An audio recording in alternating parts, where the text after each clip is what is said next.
is engaging in at this time. Is this numbered in PDP, or if he succeed with this gamble, will he have succeeded in turning around the tide, the political tide in Rivers State, as it affects him for good?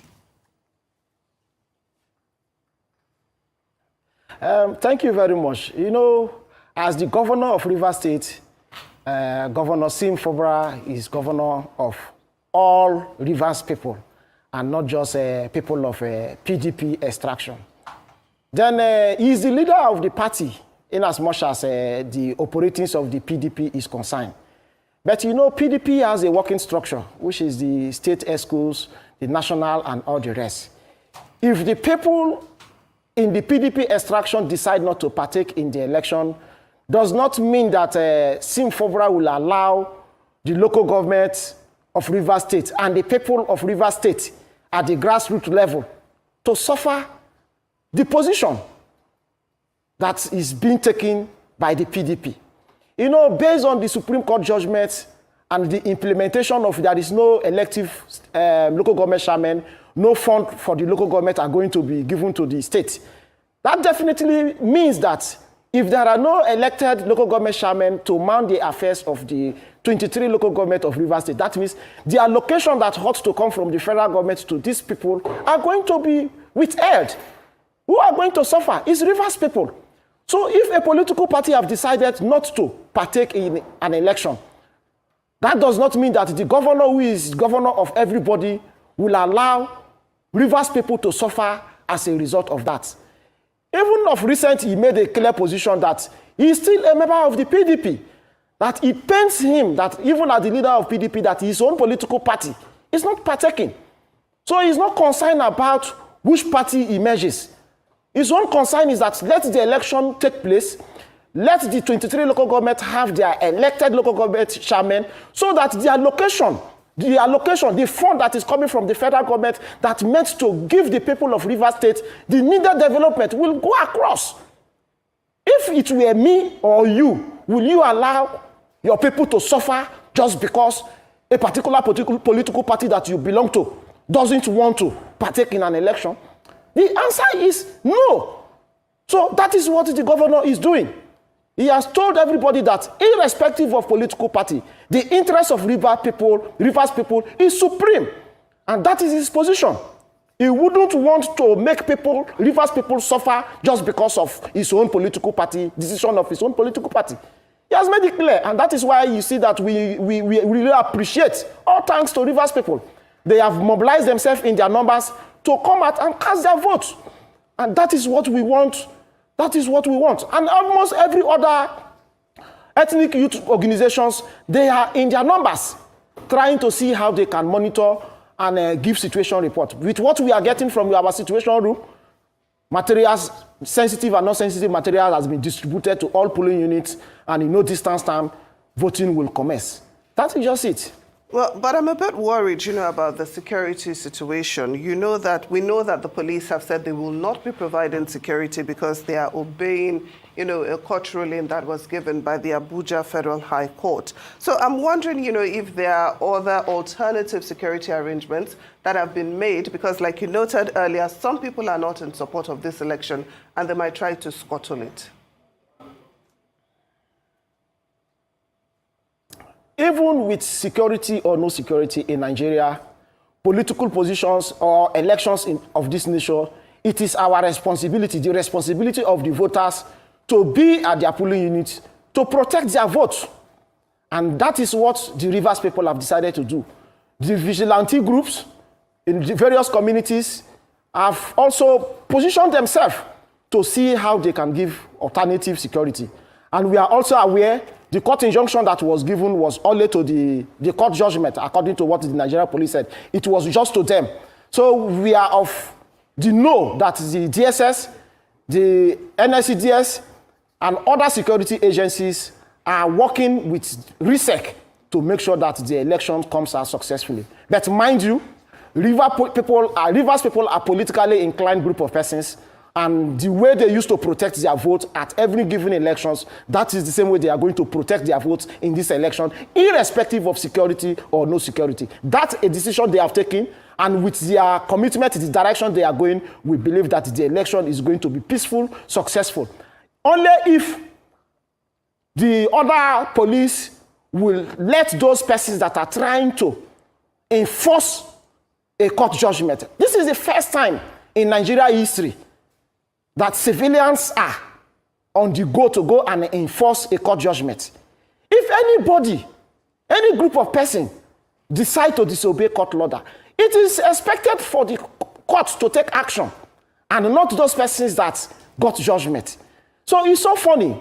Anyway, Rivers people have told the world their position, how determined they are to make sure that they vote their local government, elected chairmen, so that the funds that ought to give them the needed development at the grassroots level get across to them, and not to impede their development as a result of political mingling here in Rivers State. All right. Two questions from me now, Dr. Tari Theophilos. First is to know what a specific role your factional council, the Joy Youth Council, will be playing today. Will it be the role of mobilizing your members across the 23 local government areas in Rivers State to go out and vote as Governor Asim Fubara desires? Or are there other things that you are doing? My worry is that it might look like youth associations and councils like your own are being drawn into the political arena to pick between Governor Asim Fubara or former governor, now Minister Nyesom Wike. That's one question. The other one will be your assessment of the hardline position that Governor Asim Fubara is taking, particularly against the person of the Inspector General of Police. We saw him on air all through yesterday using very strong, language against the person of the Inspector General of Police, against the police command, and against the entire security apparatus of the country. Do you think that this is a smart political strategy on his part, given that it does not seem to have the backing, and the listening ears of Abuja as at this point in time? Thank you very much. First of all, the Joy Youth Council is a pressure group. Before today, we have told our members to go out in their number to cast their vote in their various polling units and their local government. In synergy with other youth organizations here in Rivers State, irrespective of ethnic nationality, we've met severally and we've sensitized ourselves. So we have a situation room where we are also following up the process, the election that is going on in the various local government and the polling units. We will follow the materials from the polling units to the RAC centers, from the RAC center to the point of announcement of results. That is the position we are playing as a youth council. Any youth council that decides to take side when political issues of this nation are playing out are youth organizations that doesn't really mean well for the masses. The reason why the IYC is of the opinion or of the direction that local government election should be conducted is because if this election does not take place, our people, Asian people here in Rivers State, are going to suffer at the local government level because funds that ought to have given them some form of development, road infrastructure, youth empowerment, are going to be seized at the federal level. So, what is there? Let them go out in their number, in our various local governments, in their units, in their polling unit, to vote. The same way the Equatorial Youth Organization have directed their members to go out and vote. The same way the Ogoni Youth has told their members to go out in their numbers to vote. So it has nothing to do with who is standing. We are standing for democracy. Our youth organization is to see how we can defend our fragile democracy to survive and to succeed. And that is the position. We don't have what we call, or we don't understand what federal mind is. Our own is our democracy. It's our state. We must make sure that Rivers State works for us. And that is the position of Ijaw Youth Council. And we are not taking side on who is who. Then your second question. The institution, the Nigerian police force, is established to protect life and property. But we are all Nigerians. In political settings like this, you see that the Nigerian police, in so many times, take side. They are biased. In fact, with what transpired on the 3rd, the 9th, the early morning of yesterday, we as a people, we wanted to declare the Nigerian police persona non grata, that they are enemies to a Ijaw nation. Because this is the first time we are seeing an institution that they are using our own taxpayer money to pay, standing to trample democracy before our naked eyes.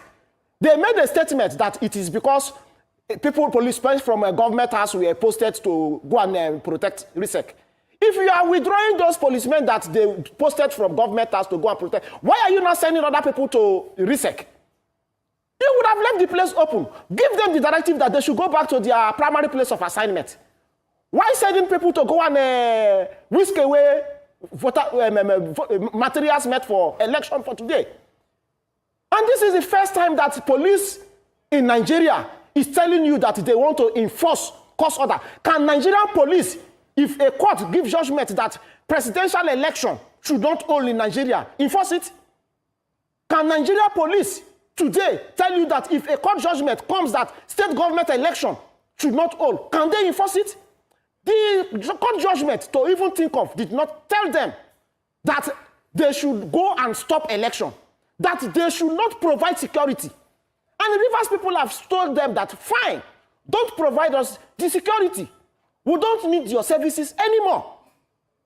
We will provide the security to protect ourselves and our vote.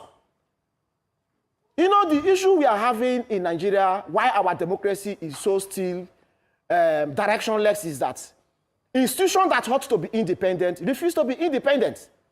How can an institution as important as the Nigerian police will be taking directive from a mayor appointee, a minister, to come and cause mayhem in a state as important as Rivers State? Dr. Theophilos, I would also like us, to talk about the courts, and the role. Let's talk about the courts and the role that they've played so far, of course, with the conflicting judgment about whether the polls should go ahead or it shouldn't go ahead. Now, some analysts are worried that this same court could also be used to nullify, the results of whatever is taking place today. The courts could actually declare today's election null and void. Are you worried about this? You see, that is why we are practicing democracy. If the court deem it fit that the election that took place today is null and void, the process will kickstart again. It is not the position of one individual to come and enforce or implement. You are not an institution. You are an individual. So why should you be worried? If the governor of the state and RISEC believe that the process can scale through, let it be. That shouldn't be his concern. Then, secondly, this is the same Rivers State. There were court injunctions and counter-court injunctions that the PDP, ward, local government, and the state congresses should not hold. But the same FCT minister came to this state and did the ward, the local government, and the state congresses. Did anybody told him or challenge him that the process should not commence? You see, when you are seeing people that doesn't want peace, people that are deliberately trying to foment crisis in a state, we should point it clear to them. The challenges before us as Nigerians are too enormous for people to also join political crisis, unnecessary, avoidable political crisis at this particular point in time. We are talking about hardship, economic hardship, unemployment. We are talking about collapsing infrastructure. We are talking about youth employment. And some people are concerned about creating other political crises that can heat up the polity of this country and the region. We can't fold our hands and watch those group of people. And that is why we are sensitizing the youth not to toe the path of the enemies of the state and go towards the direction of the law. Let's allow the process to commence. The same way they are challenging the PDP World Congress, local government Congress, and the state Congress in court. Let them also go and challenge the process that will bring the councillors and the local government chairman that will emerge at the end of the day. That is the position. We don't want to be biased. We don't want the Nigerian security institutions where we are using our own taxpayer money to pay to be biased and be taking side on issues of this importance and magnitude. That is the position of council. We are not here to take side. We are not here to support the governor. The governor's responsibility is that you should give directive to the RISEC to conduct an election. That he has done. So allow RISEC to carry out the process. If some group of people are not comfortable, they should approach the court and let the court give contrary judgment. And we are even of the know that a court of appeal has already stepped aside that particular judgment in question. So we are even expecting the Nigerian police today to mobilize in their numbers, to go to the polling units and give Rivers people the needed security so that the election process will go smoothly. But if they are not ready to do that, Rivers people have told them, point blank, they are going to secure themselves and the election is going to commence smoothly and successfully. That is just the position. All right. You are aware that the local government election of today is not happening just in Rivers State. Rivers State is not the only place where local government election is holding today. Similar election is holding in Benue, in Akwa Ibom, in Jigawa, and we're not, hearing of, we're not seeing this type of rancor that characterizes the Rivers State election. Is this just about Wike and Fubara, or does it have anything to do with the rivers of trouble that Rivers State has become over time? There is hardly any time when a new government is coming or another government is consolidating itself that Rivers State has not plunged itself into some political troubles. Why is it difficult for Rivers to run smoothly, politically speaking? What are your thoughts, strictly speaking, on this? Thank you very much. Number one, the way you are worried is the same way I'm worried. Akwa Ibom State, just a neighboring state here, is having their local government elections. And there is no story, in fact, no talk. That is the state that we have the current Senate president, which is an opposition party from the APC extraction. Benue, as you said, the same thing. Despite the fact that the SGF is having issues with the governor of his state, you cannot hear any political turmoil in those states. But here in Rivers State, some people just believe that they are above the law. What's happening today is not different from what has been happening before. But one thing that we have come to realize, and one thing that you need to understand, is that Rivers people are politically inclined. You cannot suppress their position. And that is why you see that anytime issues are happening, they always stand with their governor. And that is why you see that federal mind does not have a say when you come to Rivers State. Because we have over 90% of Rivers people that are politically inclined, and they know their position and how to go about political issues of this nation. Had it been Rivers State is like some other states where people are not really inclined in political happenings, you would have seen that maybe 50% of the people would have been with those that want Rivers State to be in crisis so that state of emergency will be declared. But Rivers people, with their understanding, believe that some persons don't just want Rivers State to work. So they have positioned themselves in the direction of the governor. And that is why you see that even the local government election that some persons believe that will not get through is going on seamlessly. All the polling units, everything is going on seamlessly, and Rivers State is not actually the river of crisis, but it's a very peaceful place. It's rivers of natural resources and blessing where everybody can come in. Very accommodating state. But we wouldn't allow those few group of persons that want to paint the state in black and in bad image before committee of states. That we will make them understand that Rivers State is a peaceful place, a loving place for everyone to come in. That is just the position of things. Well, Dr. Theophilus, I really enjoy and I like your optimism. Well, earlier... All right, guys. Good morning, good afternoon, good evening to you all. In terms of videos, that's all we have for you guys today. Rivers State people said no to Wike, you know, and I like this. This is what Nigerians, all of us, should stand by right now. We shouldn't continue to allow our satanic politicians to ride over us while they are enriching themselves, protecting their family, giving their family a better life, and making life difficult for you and I. Yes, you know, you cannot turn yourself to become a meaning god in the River State. I like what Fubara is doing. Whatever that happened in Edo State, for example, I just wish somehow, someday, Bewolo will turn against Oshomole, because it's very obvious now that, yeah, Black Panther, I don't see you, my brother. I'll bring you in shortly. It's very, very obvious that Oshomole is the godfather right now.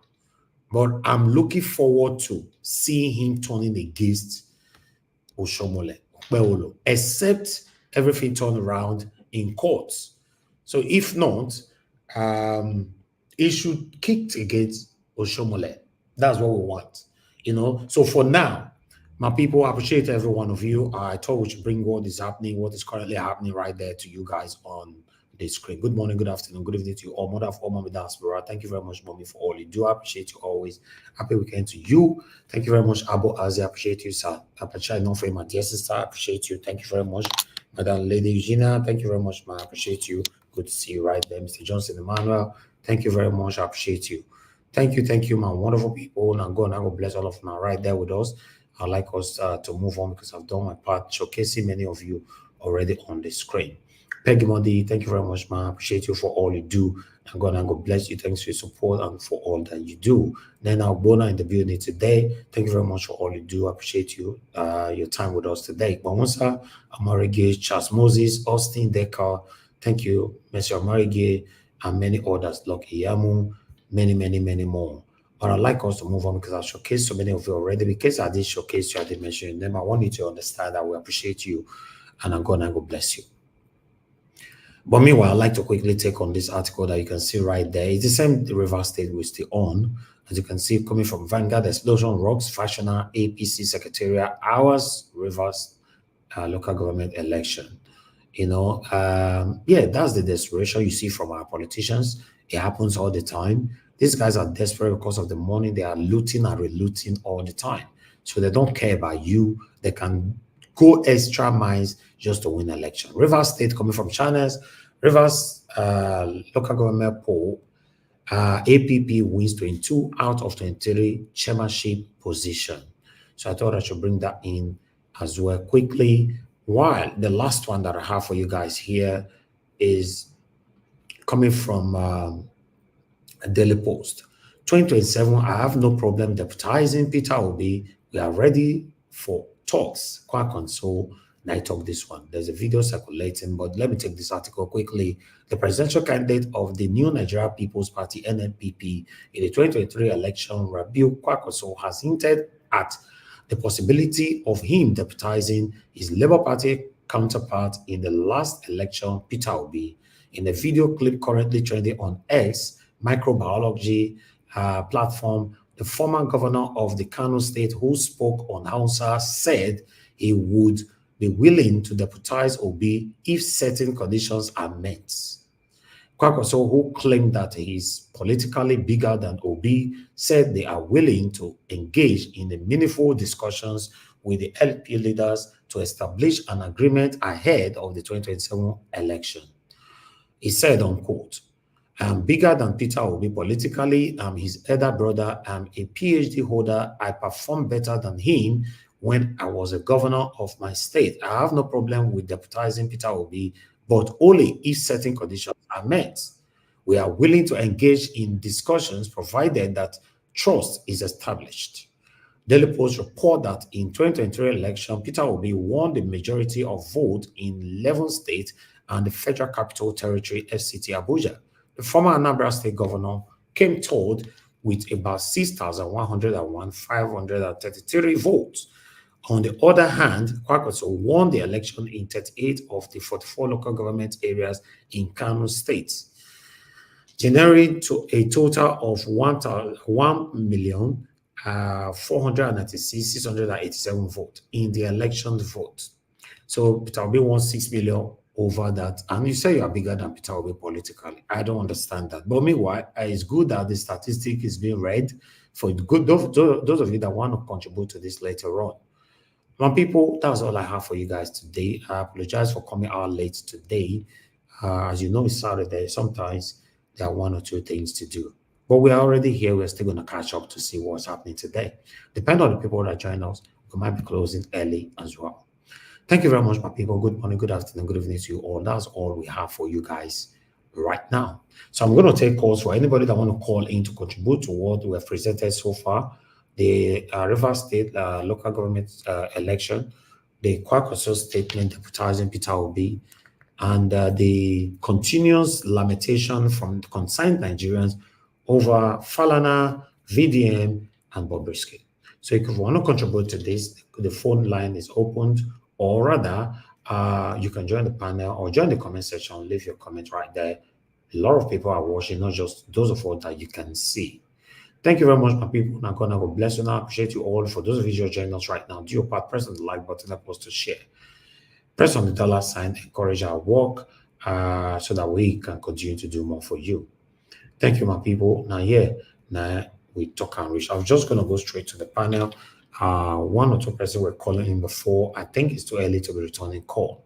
We only return calls on exceptional circumstances. But I'd like to just go straight because we have Black Panther. He's the first person on the panel today. From my brother joining me very early today means a lot to me. Thank you very much, Black Panther. I appreciate you. Good evening to you. I like you. Good evening, Nigeria Wash. God bless you. Mommy in diaspora, good evening. God bless you, man. I love you. First fight, Rita is trying to claim it. I'm claiming it too. So let us begin the dragger. I want to thank everybody out there and our Palanists that are still on their way coming. I just wish you all safe arrival, and may God continue to bless us and give us the wisdom to tackle the affairs of Nigeria. We have no weapon, but we have no raw weapon that the soldiers use, but the weapon we have is in our tongue. So we'll continue to use our tongue, our voice, to fight people that are against fundamentals of democracy and people that are against the rules and regulations guiding a nation. And I'm going to start with the Falana saga with the BVN. I want to say here now that, like I said the other time, I said one thing. I said Falana is a great man. He's a man that has fought for the emancipation of the nation itself, fighting for people who don't even have hope, who don't even have financial whatsoever, giving free legal advice, giving free legal pursuit for people who have no hope. He was doing that because that is who he is. But when we begin to move in the Nigerian space, we begin to go further. Every man has a way of changing.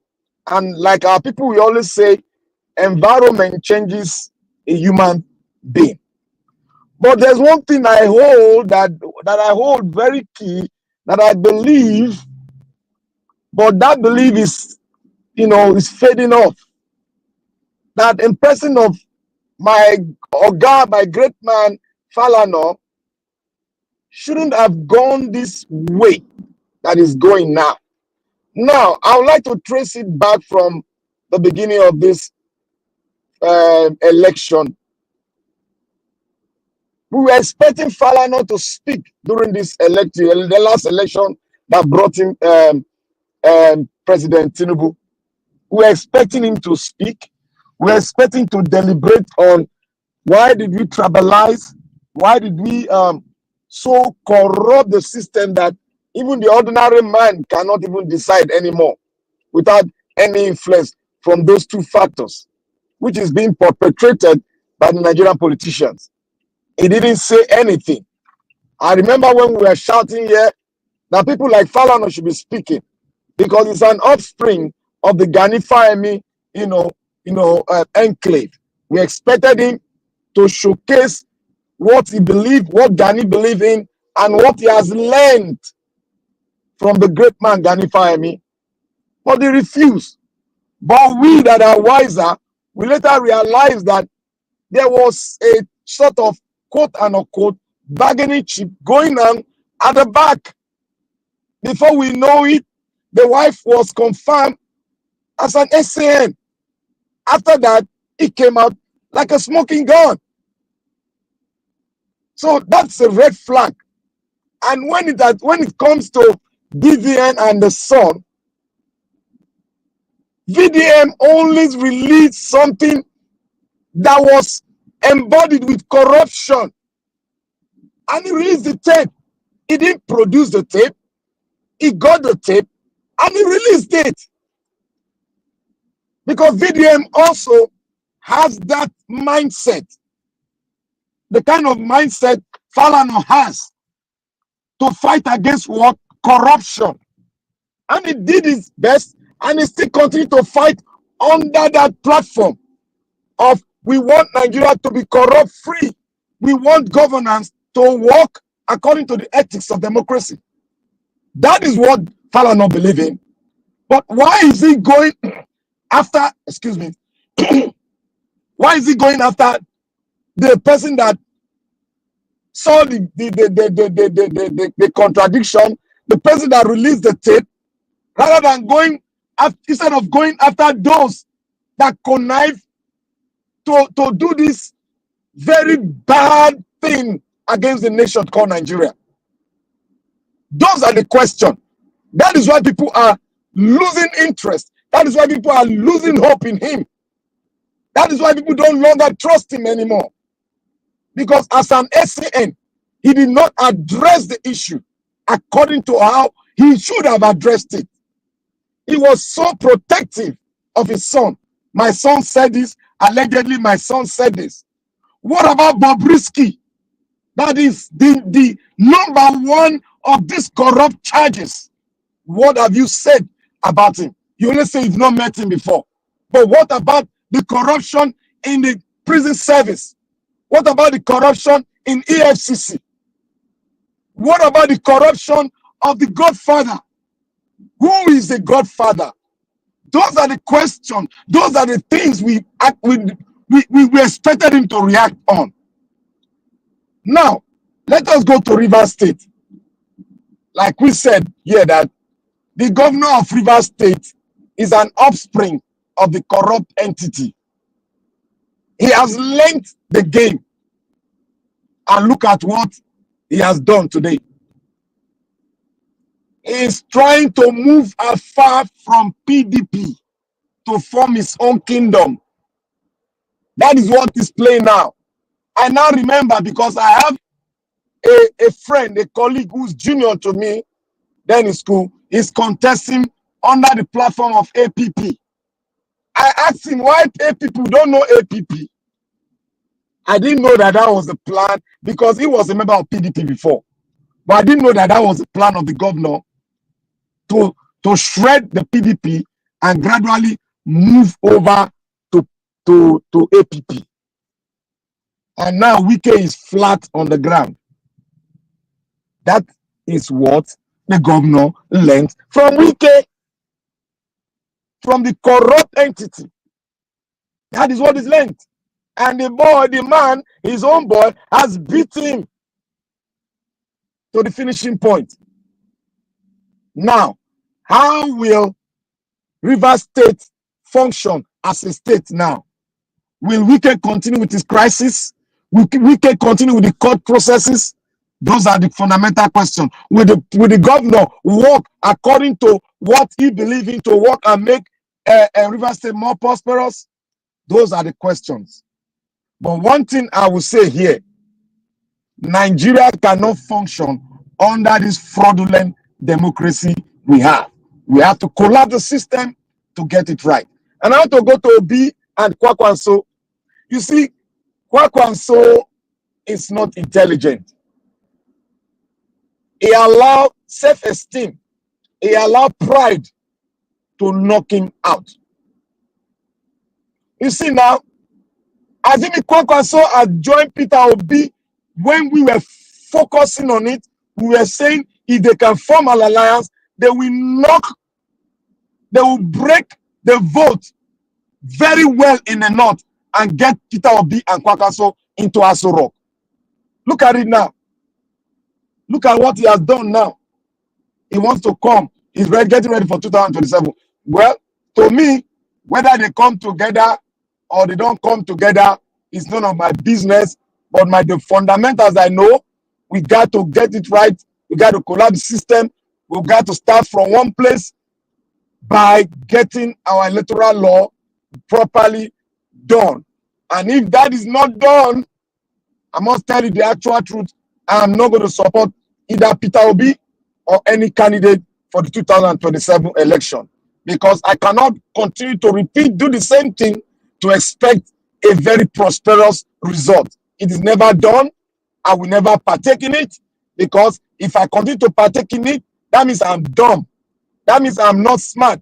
That means the reason why I was given an honors in my school days in learning and in character, that means I don't want having it, because this is simple common sense. When you don't get your fundamentals right, the process will never be right. So I beseech on Peter Obi to start clamoring on getting our electoral law automated, and we get it right. We need to rewrite our electoral law. We need to impute in there that the president has no right to be the umpire of the election, which he himself is participating in. It has to be free and fair, and it has to be power should be shifted, and it belongs to the people. That is what we want to see. That is when Nigeria will start benefiting from the true democracy, and we also, from that process of getting electoral law right, then we can start talking on getting our constitution right. That is a process that I believe in, and that is a process that I believe every one of us that are progressive should partake of, should sink themselves into that process, and let us collapse the system gradually by getting our electoral laws right. Then we go further from there and get our country back from the hands of the politicians, which have damaged our economy, which have damaged everything. If you guys go online and listen to your Minister of External Affairs having an interview on the DWN network, it's a disgrace. It's an embarrassment of his highest order. For a man like that, a diplomat, talking alongside with the person that is giving you a question, you don't allow him to learn, you are just messing up and mumbling it. People were just shaking their head listening to him, because you don't want the lady to give you an intelligent question, which we all know you will never have answer to it. He was just there on the podium telling lies upon lies upon lies. So I just want to say here, when we don't get the fundamentals right, we begin to put corruption ahead of us. We begin to put people the wrong pegs and the wrong hole. That is what we begin to put into Nigeria. We will never get it right until we collapse the system and start getting our electoral laws right. And our electoral laws, we put in the right people that will make sure that what we need a country of our own, a country that will rebuild. And if we want a country of our own, we must create our constitution. We must have our constitution that we did by ourselves, not the one they gave us from UK Parliament, not the one the standard the European will give unto us or dictate to us. It must be indigenous constitution. It must be a constitution that will take in all the tribes. It must be a constitution that will delete what is called inferior complex, that will delete what we call minority and make every tribe the majority in the space of the Nigerian enclave. I want to tell every one of us, we need to collapse the system and first get our electoral law right that will put the right people at the ends of affairs of the Nigerian state. Thank you, Nigeria Watch. May God bless you. We continue to speak to put them down and build a better nation called Nigeria. Thank you. Thank you very much, Black Panther. God bless you, sir, for your submission. I appreciate you, my brother. Thank you very much. We have Mr. Efe on the phone. Mr. Efe, thanks for calling in, my brother. Talk to us. Good evening to you. Good evening. Yes, sir. Talk to us. Mr. Efe. Hello? Okay, you're back now. Yeah, go ahead. You are back now. Yeah. It's your network. Okay. I'm using Wi-Fi for yes, sir. Okay, it be like saying I'm a network, right? You see, I used for yeah. So I talk to you soon. Okay. Go ahead. Baba.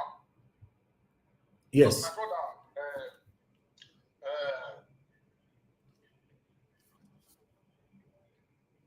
The network is failing. no, me, I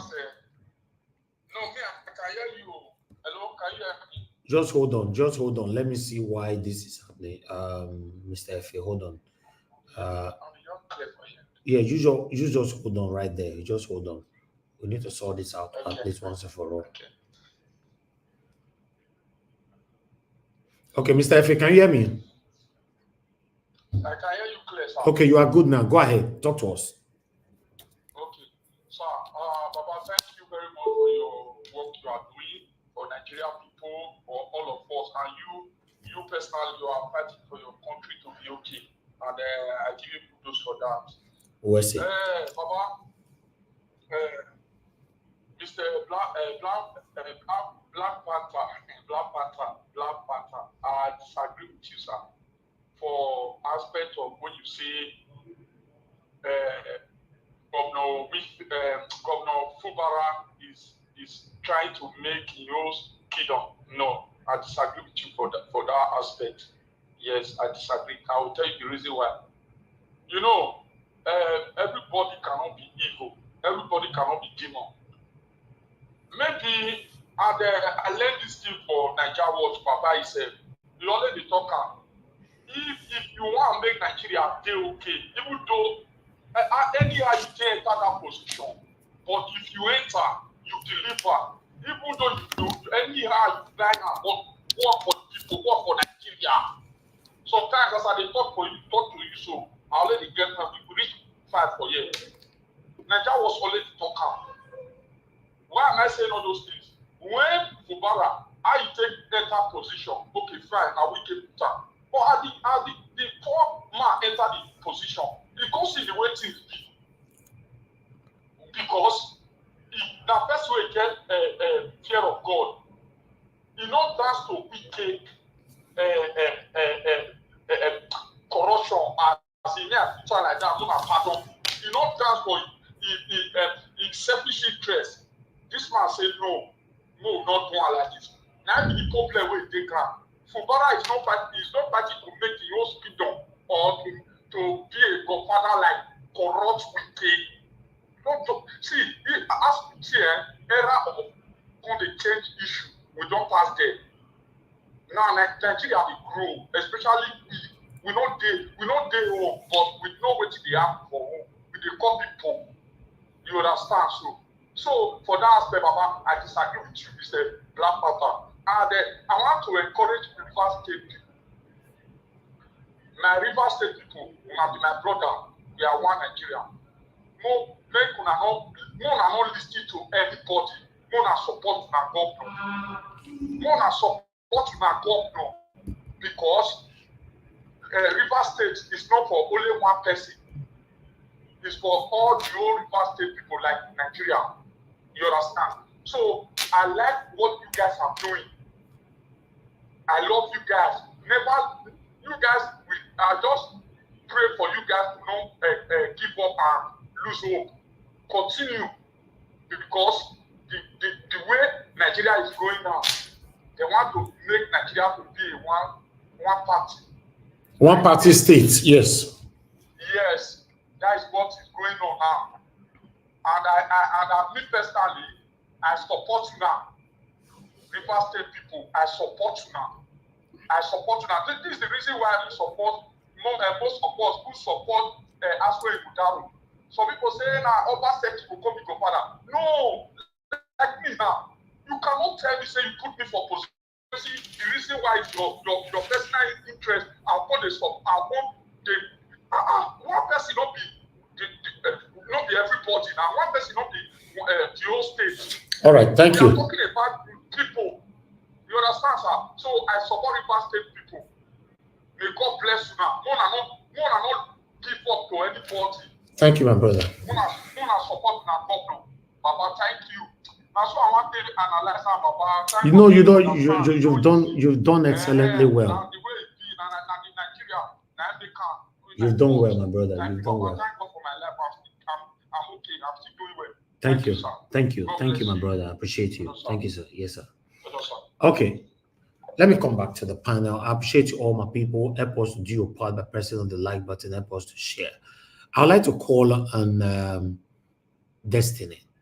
Destiny wants to, thanks for joining us today, sir. Good evening to you. Please talk to us. After you, they'll come to Prince Alabo. Destiny, you have the floor if you're there.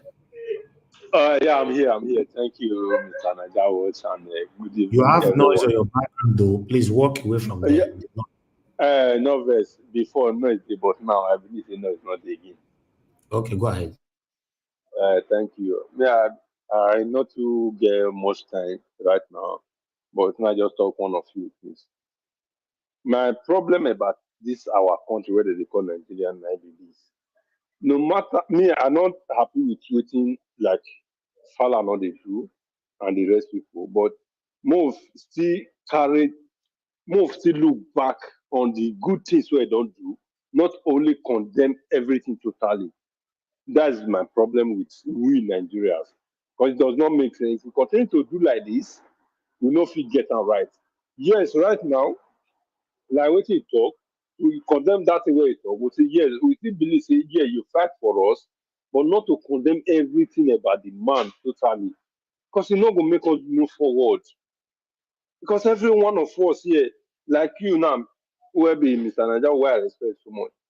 If you can't do one or two mistakes tomorrow now, everybody can't begin to condemn you like that. It does not make sense to me. And if you talk about any other person, it does not make sense. When we condemn that moment where you do mistake, we condemn man, then we'll constantly appreciate you, constantly say you don't try for right from the one. We don't know how tomorrow won't be. So we not condemn anybody totally. We always talk, say this is where this person get it wrong, and this is where he gets it right. And we'll move on like that. Not every time we forget the good things when the person don't do because of one mistake where he do. It not help any of us. Because my brother very that my way me I even love her as I love Shore. Because if as they talk about Falana family now, if tomorrow now he can't do one or two mistakes, now so will he do more if you not correct all those things right now. Which is not right. Seriously, all of us have to try and make sure we make everything accurate. Not that we condemn. It does not make sense. We should condemn when something is right. Because I always tell people around me, say, man, if you my friend, you do not tell me where I get wrong, you are not my friend, you are my worst enemy. Don't always praise me. Always try to correct me. No matter how my anger, don't mind that my anger. If I get angry in that moment, I don't have sense that moment that you correct me. But when I have sense, I will know that that thing that you are trying to correct me is the right thing. So please, Nigerians, let's always like to look for a way to always correct each other and always to try to tell each other where each and every one of us get wrong. It's very, very important. Please, like, let me go to uh, Rivers State. I really appreciate Fubara. Although all the politicians for Nigeria, I don't like any of them. But I appreciate Fubara. May deal with Wiki well. Now all of us don't know, say, we will not even get police for Nigeria. We will not get police, we will not get anything. With even what happened for Rivers State yesterday, I believe for yesterday, we don't know that, say, like, for what happened to those states, now game they play with us. Just like the problem is that we don't have no court, no lawyer, no judge.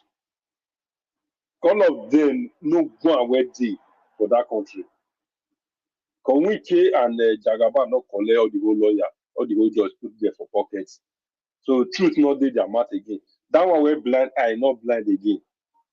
Sword where a whole sword not dey again. The sword don't cut, it don't lost. The sword don't lost. Now every one of us now define. Even the cloth where you take blind eye, we define now. We don't know where the cloth is now. The open eye now they see everything where they happen. The problem is where do we start from and what are we going to do? Mr. Naija Watch, I beg, and all our viewers, Mona help us ask this you no man not use that word because of the platform. Mona help us ask all these wicked and according to ask my brother Naija Watch, wicked and deadly politicians, where are they taking us to? They should tell us. Because right now we don't know what they are doing. Everything they are doing is just for their own selfish interests. Person will go tell you, say, go to court. You don't know, say that person don't get person there. We go do your own bidding. Now make am go get that man, get the good men, tell you, say, go to court. Because like me now, we don't know anybody now for this country now. I can't tell person, say, I don't know my fate, whether what I do they wrong or they right. I can't tell the person, say, go to court. If you can't go to court, say, na me will go jail court. Because here, where I did, they're not in favor anybody. Now, when you know, say, yeah, that the favor person, you can't get me, tell person, go to court. Which is wrong. Why did they do us like that? You get meant, even wrong sometimes, say, get that man, tell person, let's go to court. Because you don't know how the case won't come up. But Nigeria, because of their kurukere way, because of their devilish, their bribe and everything, they'll open my tell you, say, let's go to court. How you think no say that court will favor you? But tomorrow will come and will say the court is blind. He not blind anything. That he eye white pass all of us. Thank you, Naija Watch. I not feel talk more than because All right, my brother Destiny, and God bless you. Thanks for putting your voice out there today. I want you and others to know that I appreciate you all for putting your voice to see Nigeria become a better place in our time. Now let me they do this. It will be impossible. In fact, we need more of Naija Watch platform. We need 50 of Naija Watch platform for us to continue to talk because our politicians don't like when we talk like this.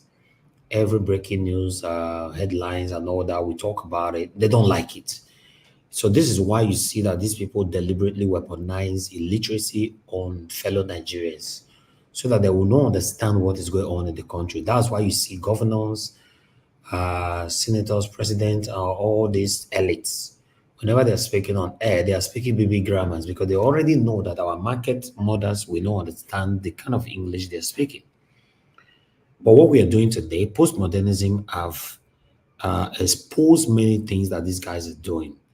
Postmodernism have given us the opportunity to express, to participate in what is happening within them. So this is why you see they continuously contemplate in canceling or rather forbidding social media in our country. They've done it before. They previously in Buhari's regime, Buhari they banned Twitter then. Then it was Twitter. Currently, it's called X. They banned him for more than I think about 6 months, if I'm not mistaken. You know, so if these people have the power to ban Twitter, Instagram, Facebook, every social media platform, even WhatsApp, they will do it because they want to truncate and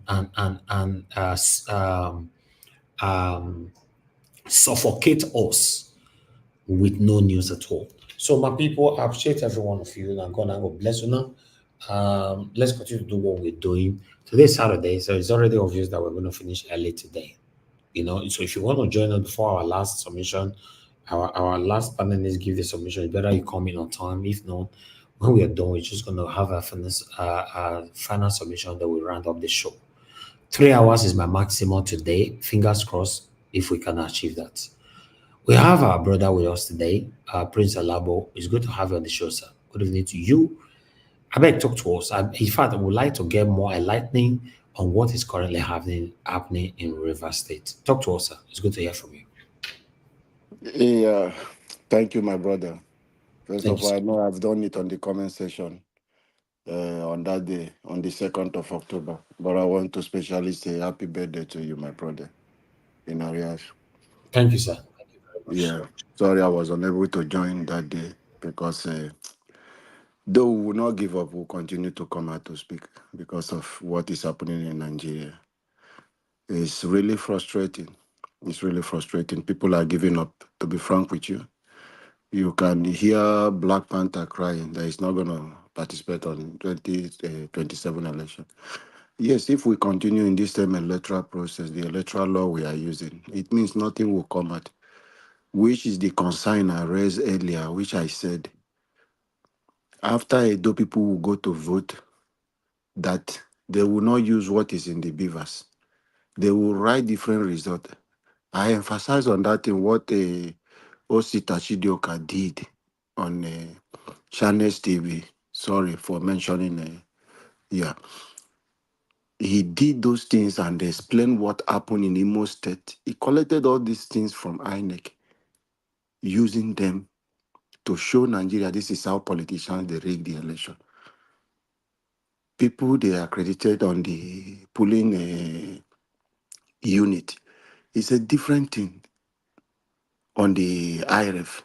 Then when you come to declare the result, people will be more than 400 when the unit is just 200 people. So how do you think we'll continue like this? And they have map up. When you begin to hold these politicians, knowing their skills and things they have done on the previous election, they go ahead and change their tactics. Now it is obvious because the Supreme Court have given them the power by telling Nigeria with the judgment of Bola Ahmed Tinubu that beavers is not a law. Those things you are seeing, the electronic, yes, the manual collection is the one that is recognized. So what are we doing? Where is the hope? Where is the hope?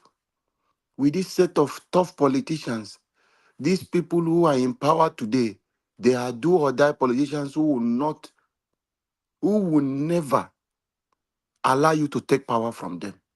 They will do everything possible to remain in the position they are, except by miracle, God intervention. If not, with this same system and this electoral system, my brother, there is no way out. Let us not deceive ourselves. 2027, if we like, Atiku, Peter Obi, Kwankwaso, all of them to come together, except they want to overpower the incumbent to manipulate the same electoral system. For you to say it's a free and fair election, they will take over power from the sitting government. I doubt it will never. It can never happen. Except they will do what they did during 2015, how they intimidate people, how they did it in North to push good luck away. Except that way, they will write the result and do. If not, to say they will allow you to come through your, say, go and vote Nigeria. you will win. It's not possible. Let me come back, my brother, to River State. It's really painful for me. I wept today. Though I know it might not be the plan of a, because sometimes people under them use, just like a minister of FCT will be doing what he's doing in River State today and singing because he's a minister. They are doing on the mandate of the president. So they stand on this ground and be doing those things, perpetrating evil in the state. Imagine a country where there is a law for one to conduct election because one thinks they have taken over the institution of the country. They control the institution. You just wake up, a high court will thwart the order, let's say the law of Nigeria, and giving an order to say election cannot hold. How?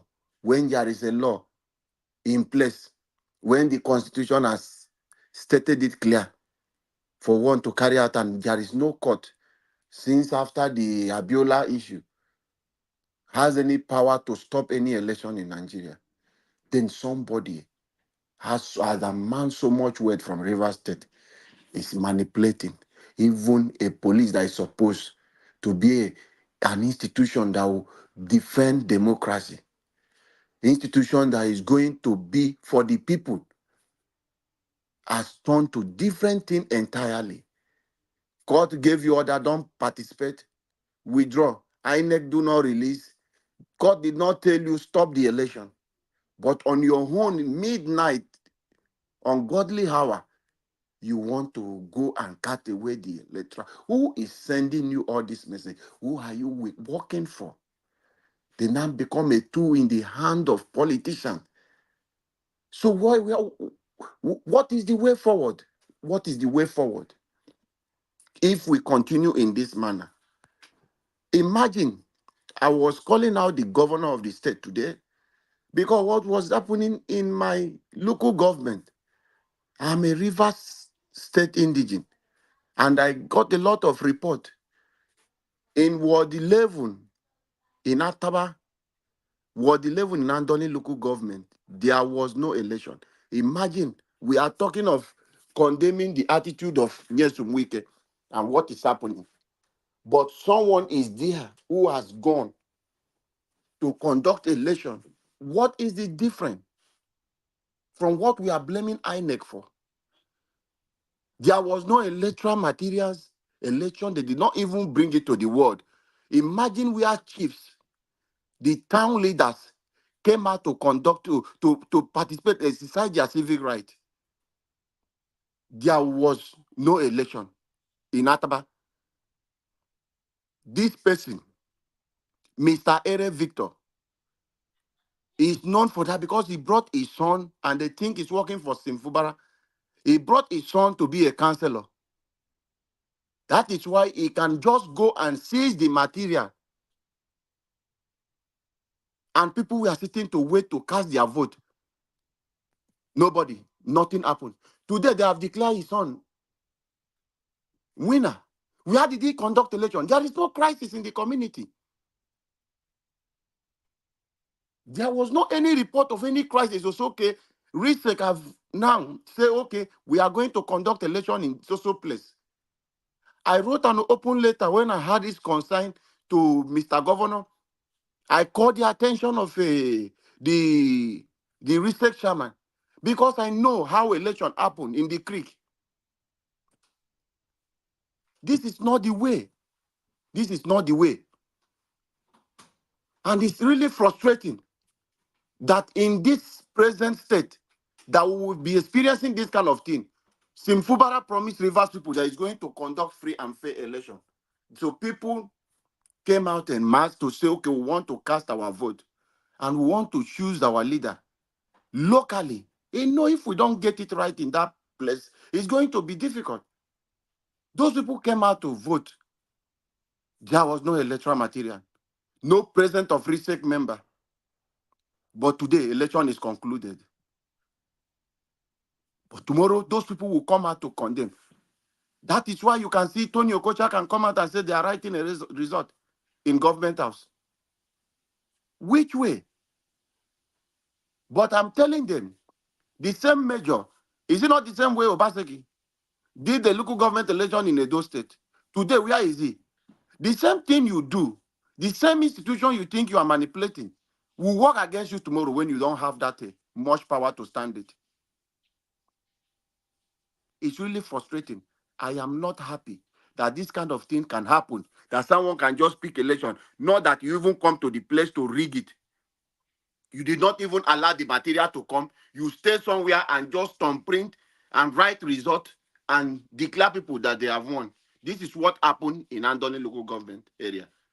Ward 11 and Ward 10. The Ward 10, what they did in Ward 10 was they brought the result, but they brought the electoral material in Ward 10, but there was no result sheet. So people decided, where are we coming to vote? They did their thing today. They have just gone. So you can see the kind of thing, and people will stand and say, yes, we can rig. This one rig. They will be making reference. And they will be telling you, yes, this is what they want to do. What is the way forward? If we are living the same life of the politicians, people who are following them are doing the same thing, how are we going to change the country? When the system has affected individuals, when the system has affected a lot of people, today everybody is behaving as if they are not normal in the country. Mr. Najawatch, it's really frustrating what is happening in the country. We don't know which way out anymore. We don't know what to do Yeah, at the again in the moment, country. the country is captured, the youth is captured, all of us is captured, You will and see it's a youth will be crazy. telling you that they want to rig election, Mr. Najawatch.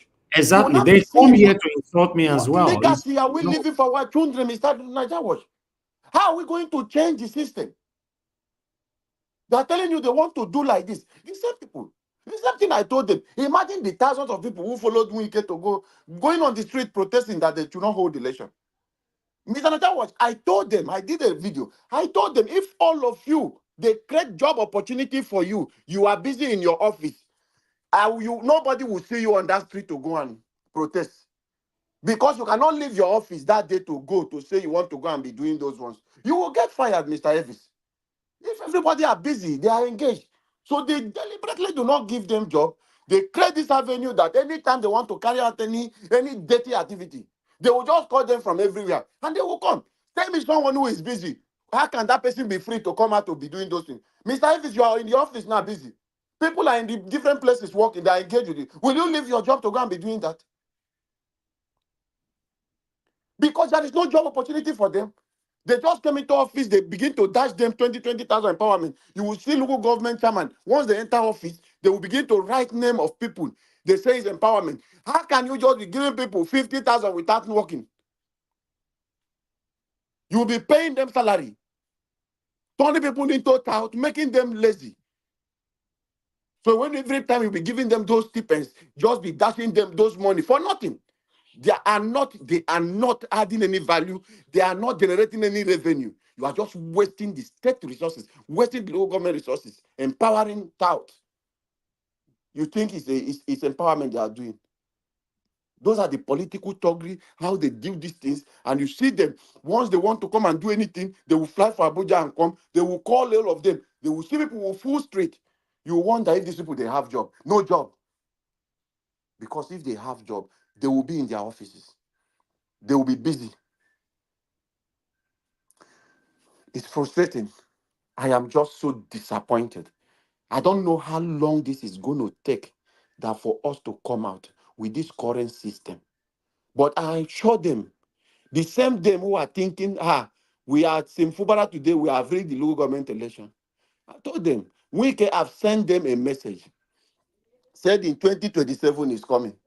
The same thing that they did in Edo State, they are going to do it round everywhere.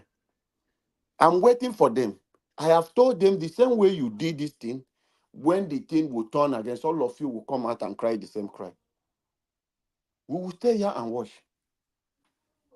It's really painful, Mr. Najawash. Thank you, my brother.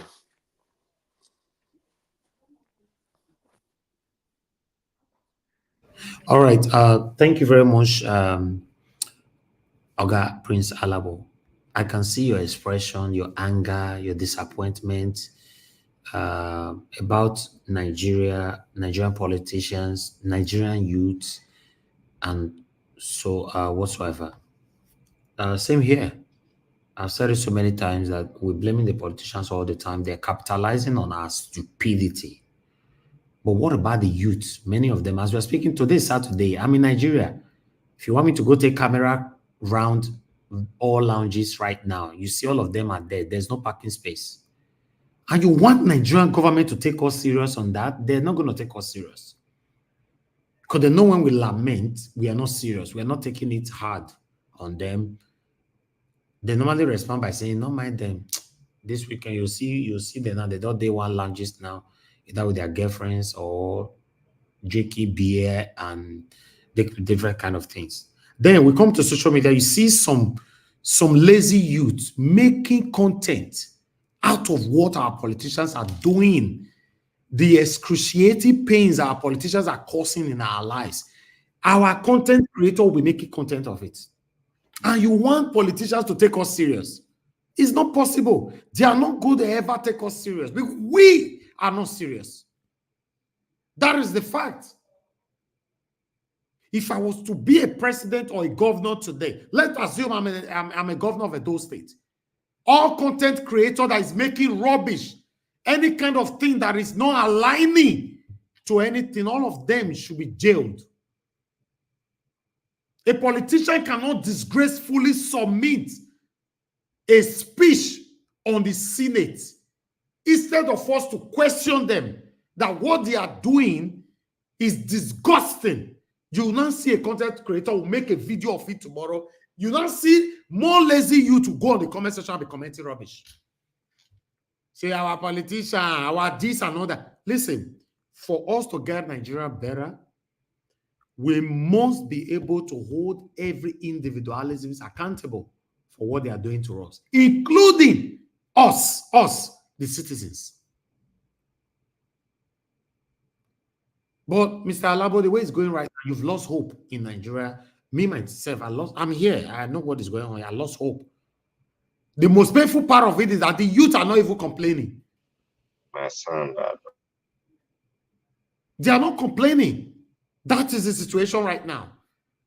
I'm in Nigeria. Nobody have ever complained to me that this is hard. Nobody's complaining. Nigerians are very quick to adjust. We have been pushed to the wall. Nigerians have passed through the wall. Then the politicians have seen it that these people not ready. More push them to concrete. Maybe more see whether they'll pass that concrete. So it's painful. There's every possibility that Nigeria can never, ever, ever work. For those of us that have a second home, we should be grateful to God. It doesn't look like anything that is going to work anytime soon. Because when you and I questioning these satanic politicians, you see some satanic, gullible Nigerians, youth, coming out to say, "Oh, when did they talk? Tinubu is doing well. Obasaki is doing well." You see, we are not going anywhere.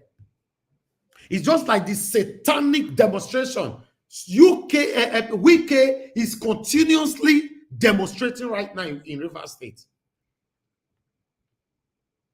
A man that automatically turned himself to a mini god. I bet you some of his fans, satanic fans, are listening to me right now that will defend the indefensible about the satanic practices of Wike. I just want us to continue to do our part. Like I've said so many times, I don't have to do what I'm doing today because I have a good life. All my panelists, in fact, 99% of my panelists live abroad. They have good lives. We can choose not to do this. 80% of my callers live abroad. They have good lives. They can choose not to talk about what is affecting Nigerians in Nigeria. But when we talk about it, they just come and say, "Oh, you see that woman saying the other day, oh, I cannot vote for Peter Obi. Peter Obi is not my brother. Tinubu is my brother, and I voted for Tinubu." Look at the brother you voted for. In fact, God will bless Tinubu. More than first, I'll continue to bless Tinubu. Tinubu is making Nigeria hard right now. He's not only making it hard for any ethnic bodies, he's making the Nigeria hard for all Nigerians, both home and in the diaspora. Everybody, they feel him. That is how it's supposed to be. Make everybody flex muscle now. Who go fit sustain this hardship? Since if they talk, they know they listen. So, Mr. Labo, when you were talking, I feel some goosebumps around me because you are frustrated. You are tired of the country. Even though you have every reason not to talk on the situation that's affecting them in Nigeria. I fill up my car just yesterday. I feel I'm up for 115,000 naira. How much is minimum wage? 70,000 naira.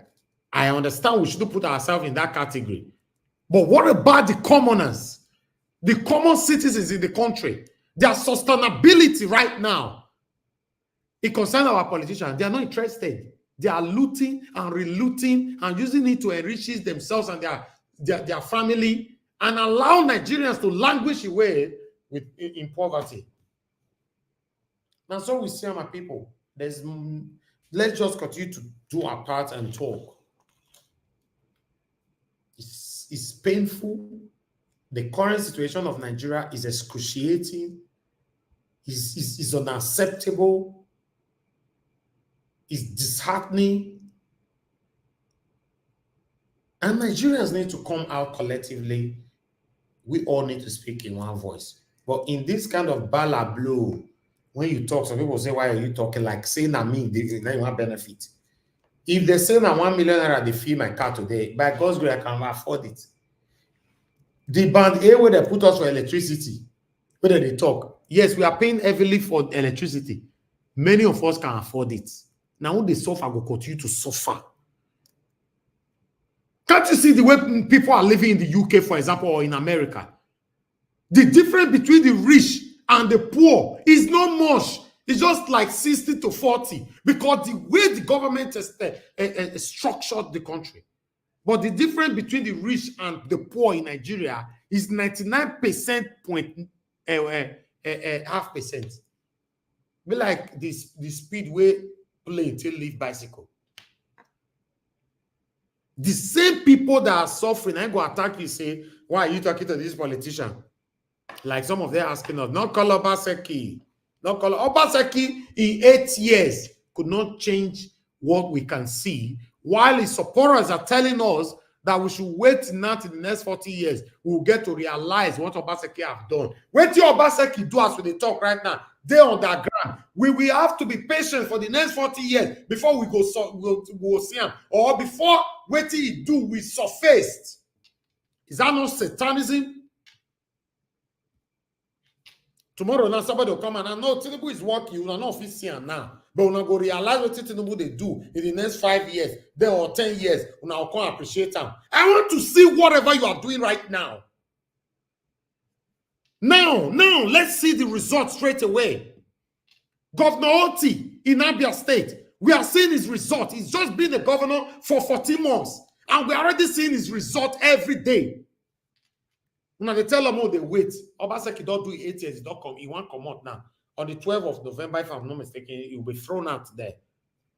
Now say, but they wait. We go school soon. 8 years is not enough to see what he do. I beg. Let me call on the next person because if I have to express my anger right now, some of you might not like it. Thank you very much. Nigeria God bless you. Yes, those ones who say make they wait. Where they now? They don't go hide. They know they come again. They don't go hide. All of them don't go hide. And they don't. They don't go hide. Never come because many of them are satanic. They support this politician based on selfish interests, based on satanism, or based on what they have acquired from these satanic politicians. That's why they are doing what they are doing. I bet you are not going to see many of them again until the next election. I bet you. Let's listen to the next person here. The next person on the panel that needs to speak to us right now is Oga Chris. Oga Chris, I'm very, very happy that you're on the panel. So good evening to you. I want to personally appreciate you for your support for the past couple of days or weeks or months. I'm very, very grateful for everyone of you that's supporting us here, taking over the platform, moderating the platform, even better than me. I want to say I'm grateful, sir. Now God, I God bless you. Thank you so much. You have the floor. After you, Mr. Gashim is followed by Mr. Oduwa, and we just have Mr. Destiny coming back. Mr. Destiny don't give submission. The only people that have not given submission right now, Ogashim is and Mr. Oduwa after you, sir. Then the next people will be facing the final submission. Oga Chris, you have the floor, sir. God bless you. Yeah, and almost Mr. Niger, I think we owe everything to you. Everything, nothing left. We owe all to you because, in my view, the number of followership you have on all social media platforms, you could decide not to do this. You don't need to stay all these hours on the line. You don't really need to. With the number of followership, just a small content, and you put it out there, there will be millions and millions of like and view, because that's what the people want to. Nobody care any longer. People just want to be entertained. So I think all of us on the platform, we owe this to you, and we try to express how we feel about you by the award that we give to you. That's to show that yes, we understand the sacrifice you are making. You know, if not you, there could have been no voice in those states. Like I said earlier, across all the social media platform, for example, in my state, it is either you have the ones that are completely supporting the PDP or completely supporting the APC, or the ones that are just doing entertainment. It's only this station that has given everybody equal opportunity, both the PDP, the APC, all the parties, everybody, even those that are not supporting anything, we all have equal opportunity to express ourselves. You could have pandered to any of these politicians and collect what you want to collect from them. Like some of the social media influencers are begging the politicians, but you decide to stay neutral. So why can't we be grateful to you for that? Well, before I continue, let me quickly welcome everybody. Mr. Anjawo, once again, thank you for giving us the platform again to continue to put our voice out there. And good evening to all of you on the panel. God bless you, sir. I appreciate you, sir. Thank you very much. Domosa. Once again, we are here again this evening to continue doing what we know how to do best, to express our views on the issues happening in the country. And first of all, we have to drive and take a stop at the people in the comment section, because these people, in my view, they help to enriching the discussion. You see, no matter how long we stay here, they are there bringing different dimensions, contributing their own quota to the discourse. Not about the people calling in and the people watching us from all over the world. We just want to say we appreciate all of you. Thank you so much for all you are doing. And of course, Mommy Diaspora, we want to express our deepest appreciation to you for everything you are doing, your timeliness, selflessness, dedication. It is strange that from the beginning of the program and to the end of the program, you are there with us every time. And before you know, early in the morning, you are up again, all for the good of your nation. May the good Lord continue to bless you and keep you and give you those things that give you joy, and even bless the people that blesses you. And thank you so much. And the people on the panel, I think I've said hello to all of you before. The discussion is going to continue from where we left off.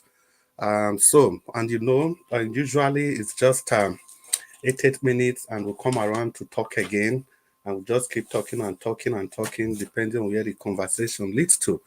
Nigerians all over the world, it's good to be with all of you. Let's not get tired. It is the nation that has been bequeathed to us by our leaders. And that is why people like us, we believe that the people ahead of us, they have failed us. Our leaders failed us, because if they didn't fail us, we ought not to be in this situation where we are today. We cannot say Nigeria became what it is 5 years ago, 10 years ago, 15 years ago, 20 years ago. Just pick up a newspaper in the 80s and you see that they are still talking about things like electricity. The 1980 newspaper, electricity. Pick any newspaper 20 years ago, they are talking about roads, water, fuel, just the minimum amount of infrastructure that people need to survive. For me, I don't just really think it's a Nigeria problem. I think it's the black man's problem, because there's no way you can express that to me. Look across the continent, everywhere in the world, anywhere you have the concentration of black people, there's problem. It's my personal view anyway. I know a lot of people will disagree, the Pan-Africanist. Well, having said that, so I don't take much of your time. I will be making my own submission later. And we just move to the next person. And Oga Chimeze, I think you are the next person. You want to talk to us?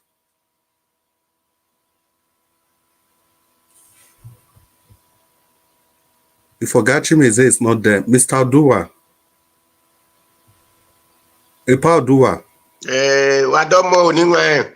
Domosa, Epa Odowe so Egbene no 12 ya. I step out, but let him carry on. Okay, no wahala. Epa Odua, thank you. And thank you. Yeah, thank you again. Yesterday, somebody asked question yesterday, and I make me say I like the people for comment section. He asked question about tithe and offering, and thank you for coming in to explain your own part. I actually checked some of the things you said yesterday in the Bible, and they were in order. Because my own was to try and see if there was anything that's not correct so that we can make some correction. Because this is Nigeria Watch, it's the station for authentic news. But I will confirm to you that I did check in the Bible and that they were in order. Epa Odua, talk to us. Gumagwa, Obokian, happy weekend to you. Domosa. Good evening, me Baba Domo Baba Christ. And good evening, Mr. Because in Nigeria was only Hindu Ebu. Good evening, Mr. Nigeria Wash. And everyone in the panel, happy Saturday. I not say the year Bini. I say the year Edo. I not say Bini, my brother. Now, if you talk again, if I talk to us. I not say Bini. I not say the year Bini. I say the year Edo. There's a difference between EDO and BENIN. So talk to us. Thank you, my people, because this is where they let me confuse. I be Iboma and I be Enuguma. There is different. I be Iboma, I be Abia person. There is different. Or I be Imo person.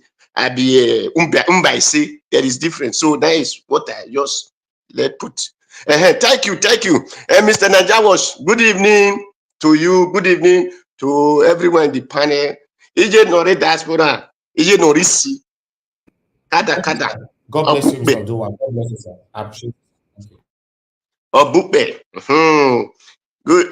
Well, for the people did not understand so let me use it. In diaspora, meaning isi. Kada. So that is when we eat in my place, or when someone either eats, you greet him kada. So then that kada does not usually mean only the eating. So it covers many greeting. Call ye. Good evening to Mama. So good evening, everyone in the comment section, the listeners, the commenters, and the viewers. Happy Saturday to everybody. So as the topic says that Kwankwaso said he will deputize Peter Obi, they don't have problem in it. So because I don't really know, is him who want to become a deputy, or Peter Obi will be the deputy? Because that English is confusing me. Because that time he said Peter Obi should come and meet him to talk. If Peter Obi need position, that was what our brother, our older brother, what is his name? That was talking against Buhari. So he said Peter Obi he can come to Kwankwaso for Kwankwaso to consider him. So I don't know if Kwankwaso is not the one to consider himself for Peter Obi, or he wants to consider Peter Obi for himself. So that is why I say this English is confusing. Mr. Odua, na Buba Galadima you they talk about. Buba Galadima. Serious. Thank you very much. So because that was what that man told us that time. So because when they moved, they said it was Kwankwaso is moving the north, but the Kwankwaso could not move one state. He could not move one state in the north. So the obedience was able to move more than half of the country. So that is where I would like to know the more plain of this their deputizing now. Because when Nigeria tell you, when Nigerian people who they claim to be leader, when they tell you good morning, you better look the weather, if it is real, and your time, if it is really morning or in the evening. And so that is why. Well, anyway, let me say that our Baba Falana, as a lawyer, as a learned man, and which me personally I hold to the highest extent that I respect. the problem of them now is that our brother, the very black man, had let the cat out of the bag. Because then these things, they thought that nobody knows and nobody, it's like a pain to his son, to call our Baba Falana's son, that what they say in secret now come out to the public. So as a learned person, they understand that neglect of permit that permitted a prisoner to escape a lawful custody is 21 years imprisonment. And that is why when they came to law, they said, ignorance is not an excuse in the court of law. They that know law cannot be accusing person of blasphemy when it is not his voice. Is in that tape. It is a tape. If they know what is called legal prescription or whatever, or legal consequence, then they will take to call.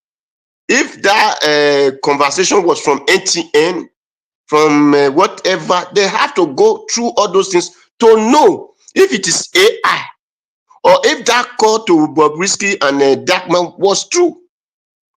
So they cannot just come out and start accusing Darkman will pay this, Darkman will pay that. It is not possible because Darkman was not the one talking in that tape. So the one talking in the tape was the one measuring names. So they should hold the person who measured name accountable. And if they are dragging black man, they will drag what they call he, she, or she, he. They will drag him, known as Boriski. Because the tape, then the Boriski had to say, okay, it is me or it's not me. Then because all call have time in the background of the companies that have the network. So they should go to, that is how, like Italian, they want to hold you in anything, then go to all the conversation, then go to the diagram of the companies. If it is Glo, NTN, Vodafone, whatever, they go through those things, then they not know who make that call. And so they should stop this macroing in the social media. If we do this, if we do that. Because as a respected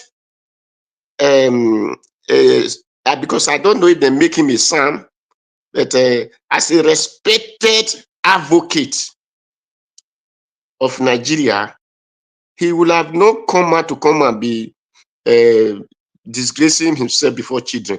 Because people now will now start using him to play in social media. So which is more disgraceful than what he wanted to avoid. So if they know that they know law, and they have been quoting law for different African countries, other European, whatever. So he will have understand that that law will have hold the person, not the whistleblower, but the person who orchestrates the feed before the referee come and blow the whistle. So that is who they will hold. So that is what I have to say about them. So they should all be respected. We all respect everybody.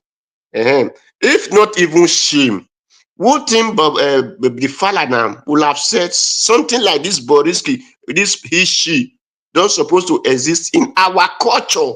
Because there is none of our culture, or even when they say the 1999 Constitution, they didn't say that man should become he, she. I believe Falana understand Constitution. Is there anything written in it that Nigeria Constitution, a man should become he, she, or a woman should become he, she? No. So all this kind of thing, the person that's supposed to be in jail and still dressing, doing, it is only when people are doing festival, then they use those things as an entertainment to tell the women that we did not neglect you in some villages who will say that women don't have right. But when it comes to their festival, they will say put on these clothes just for 1 day or 2 days, just to tell the women, no, we did not disregard you people. But in other hand, they still tell them that you cannot enter some certain area. So, but for a man to put on the shirt every day, and even to the extent that he had to go and cut his skin and put some water, liquid, that not make him to become he, she. That person is supposed to be jailed and drink that water away from that person. And because I believe they said they have correction center. That person will have go to correction so that they correct him, then before they put him back to the society. But this time we are saying it is they make up for 3 billion, they make up for 1 billion, and now ask, are you going to bribe this team? Is it the what's called the correction center, this director general that give you this? So it is a shame. For me, it's a shame, it's a disgrace. So that is for Baba Falana. And he should retrieve himself from all this messing himself up with children talk. So that is what I will have to say for that.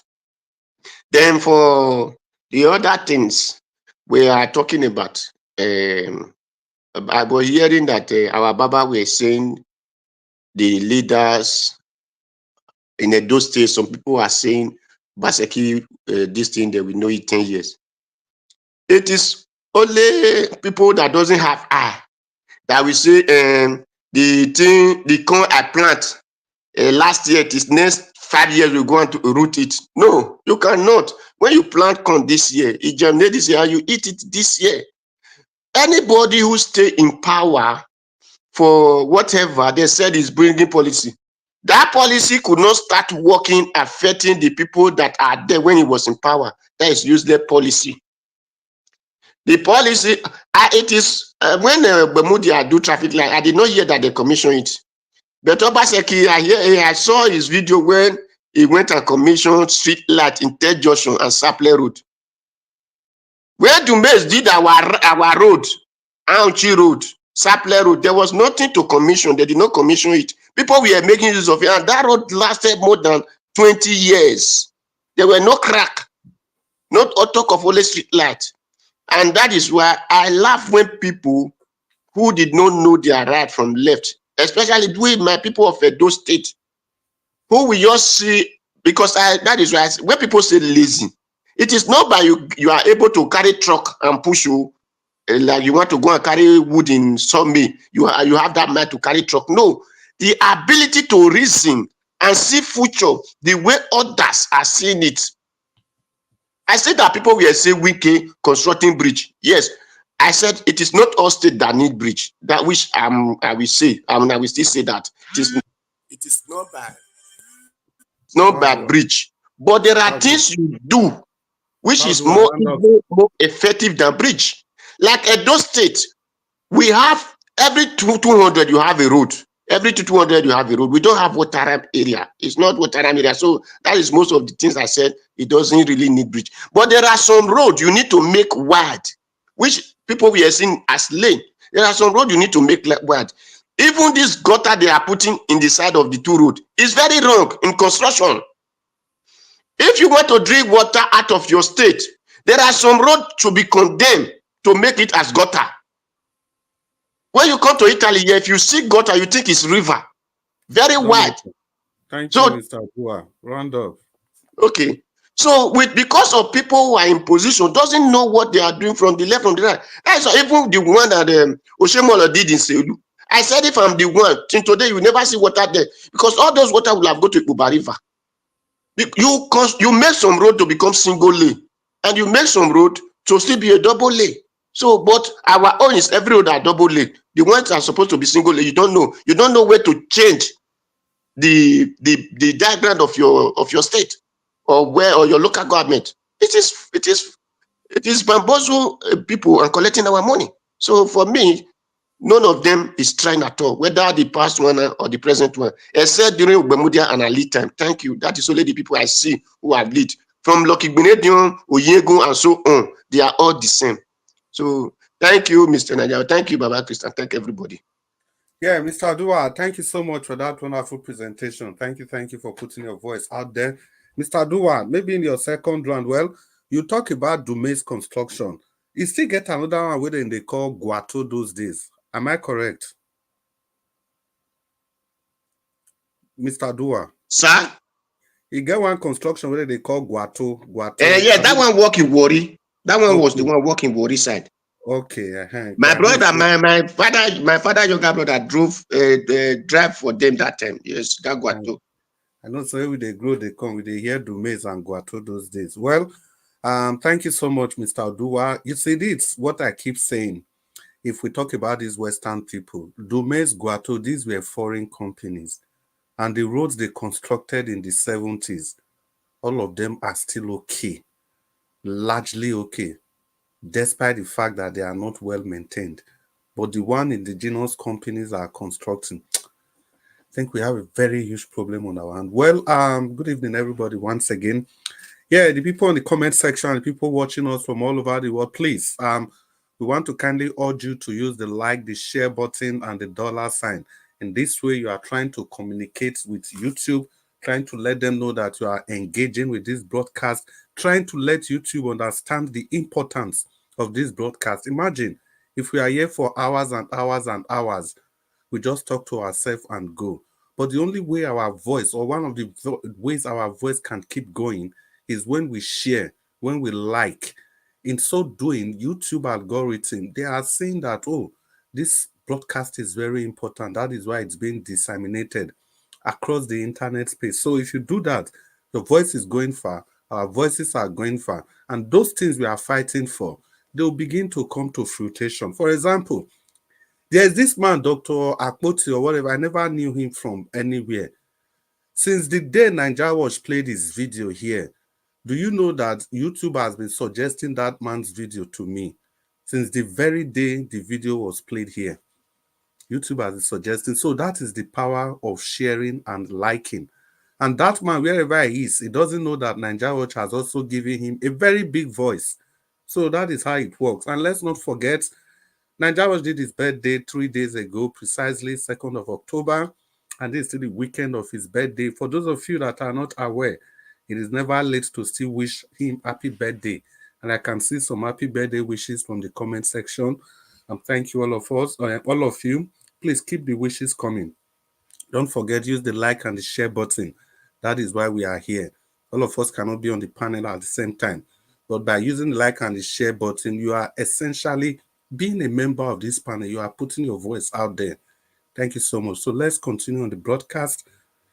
And don't forget, it's still the birthday weekend. Ogachi Meze, you ready now? May you talk to us? Yes, Mr. Chris Dublin.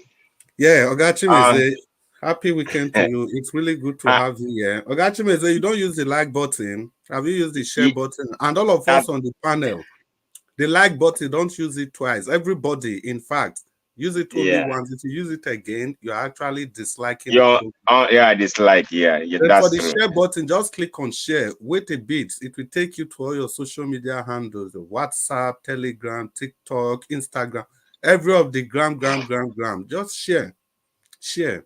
In that way, you are doing something immensely to your own voice, to the betterment of the country, to the upliftment of a country that your children and your children's children will be proud of.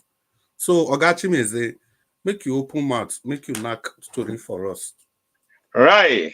Thank you, all Nigeria Watch family, and the panelists, the commentators, the listeners, and we the callers. All right. Nigeria is, and Mr. Elvis, I greet you though, and Mommy Diaspora, happy Sunday to all of us, to everyone out there. The good one, so not the bad one, not the one that want us to die. You see, Nigeria problem is everyday headache. Everyday headache. The way Oraka came today with his submission on his that video. In fact, I picked so many things there. I said this man is right on his own, the way angle he came towards that his submission on that video. So you see, there's one adage that say in Igbo, ehapu ike nyura ahuru. Egana agba isi okpo. In other words, you leave the board that fight and go the hit head.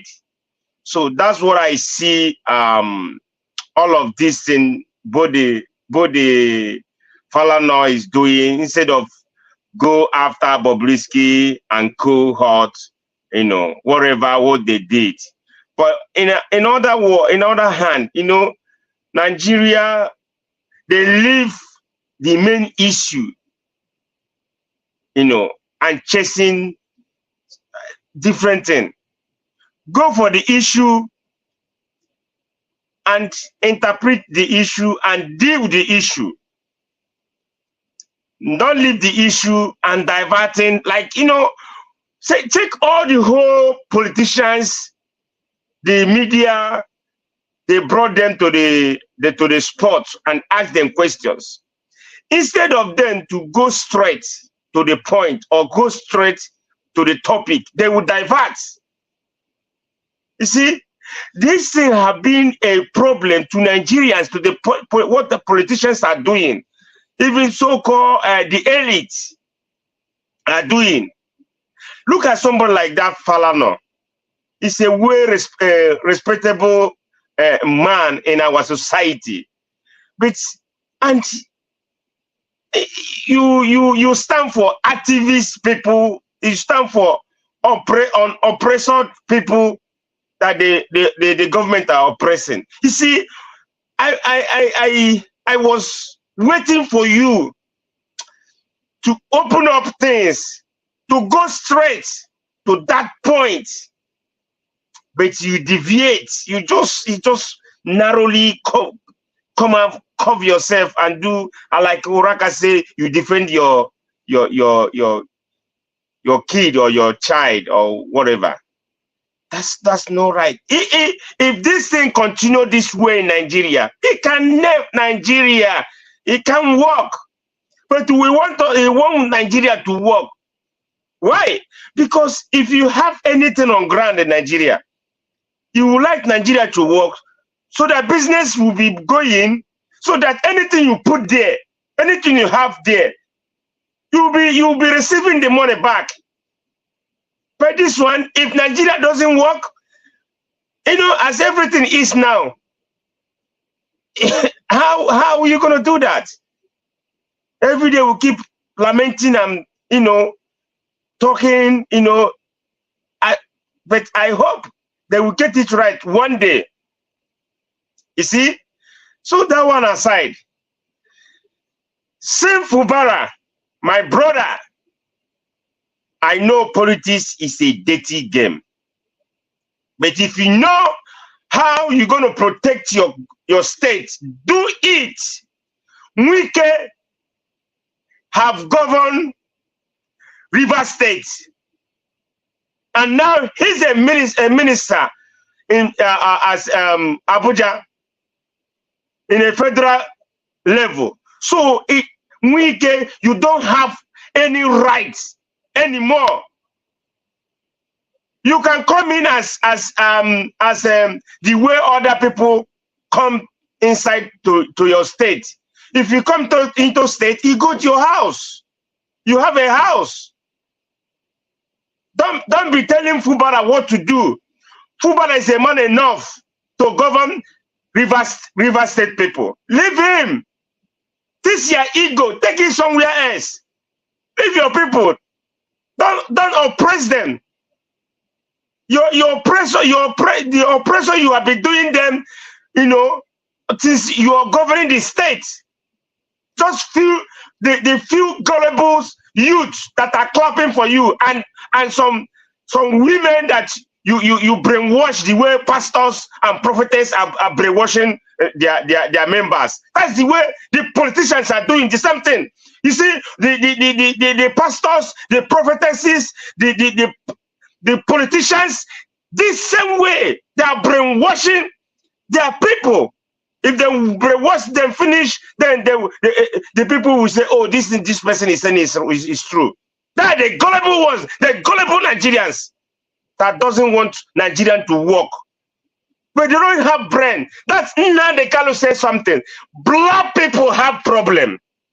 Like is it Jonathan or Chris? Okay, Chris said black people we have very big problem. I don't know how black, when you saw black, then it come to Nigerian black. Our own Nigerian black, I don't know if they are the worst. because they don't understand what governance he is.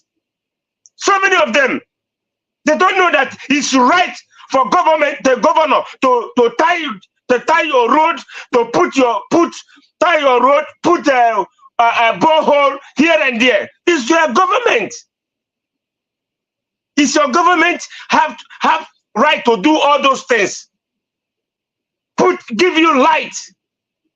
You know, those common standards. Then you have you yourself, if the government put all these things in the right place, give you a good road, give you a water, give you electricity,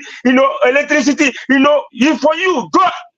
Next thing, you go and hustle. Don't be, having that mind that politicians will give you money. So that you every year, every 4 years or every year, you keep serving a politician. The gullible ones. That's why things are not working. How many of them will say, okay, let's come out. Let's chase these politicians away. You will see they will corner them one side. 10,000. You will see they will jump in. Hey, lawyer, I'm lawyer, sir. Hey, okay, sir. Hey, chairman. You see, all those things is rubbish. You selling your future, selling your unborn children, in fact, everything you have because of the peanut. Because of peanut you will get from the satanic politicians. I don't know when black man will come to their senses and realize that is right. If you put somebody on if you vote someone or you rig someone or they rig themselves to power, you have to checkmate what they are doing. It's your right to call them out. Yes. Not you keeping quiet and things will be getting out of hand. Instead of you to stand up and checkmate them every day by day.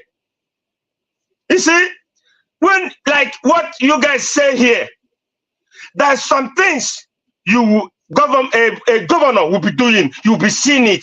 There's something he will lay on ground. You will see it, maybe in 2 years' time you will see it. But there's particular one you will see, like roads, like lights, if you have to push that light to be on your state.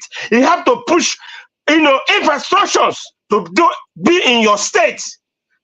So that if anybody comes, so yes, this government is working.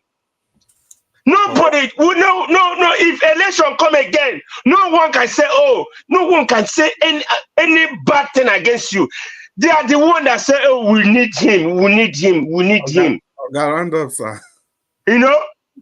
So we Nigerians need to get things right. So that when we are doing things, when you are saying, government do this, allow government, checkmate the government so that you know that they put things right. Then go for your businesses, go for your job, go and do your work, go and hustle. Don't depend on someone will give you, because that's the problem. That's why the evil things are so many in Nigeria. Believe me, Nigerians, you have to get this right. Fubara, I cherish you. Let me say something again.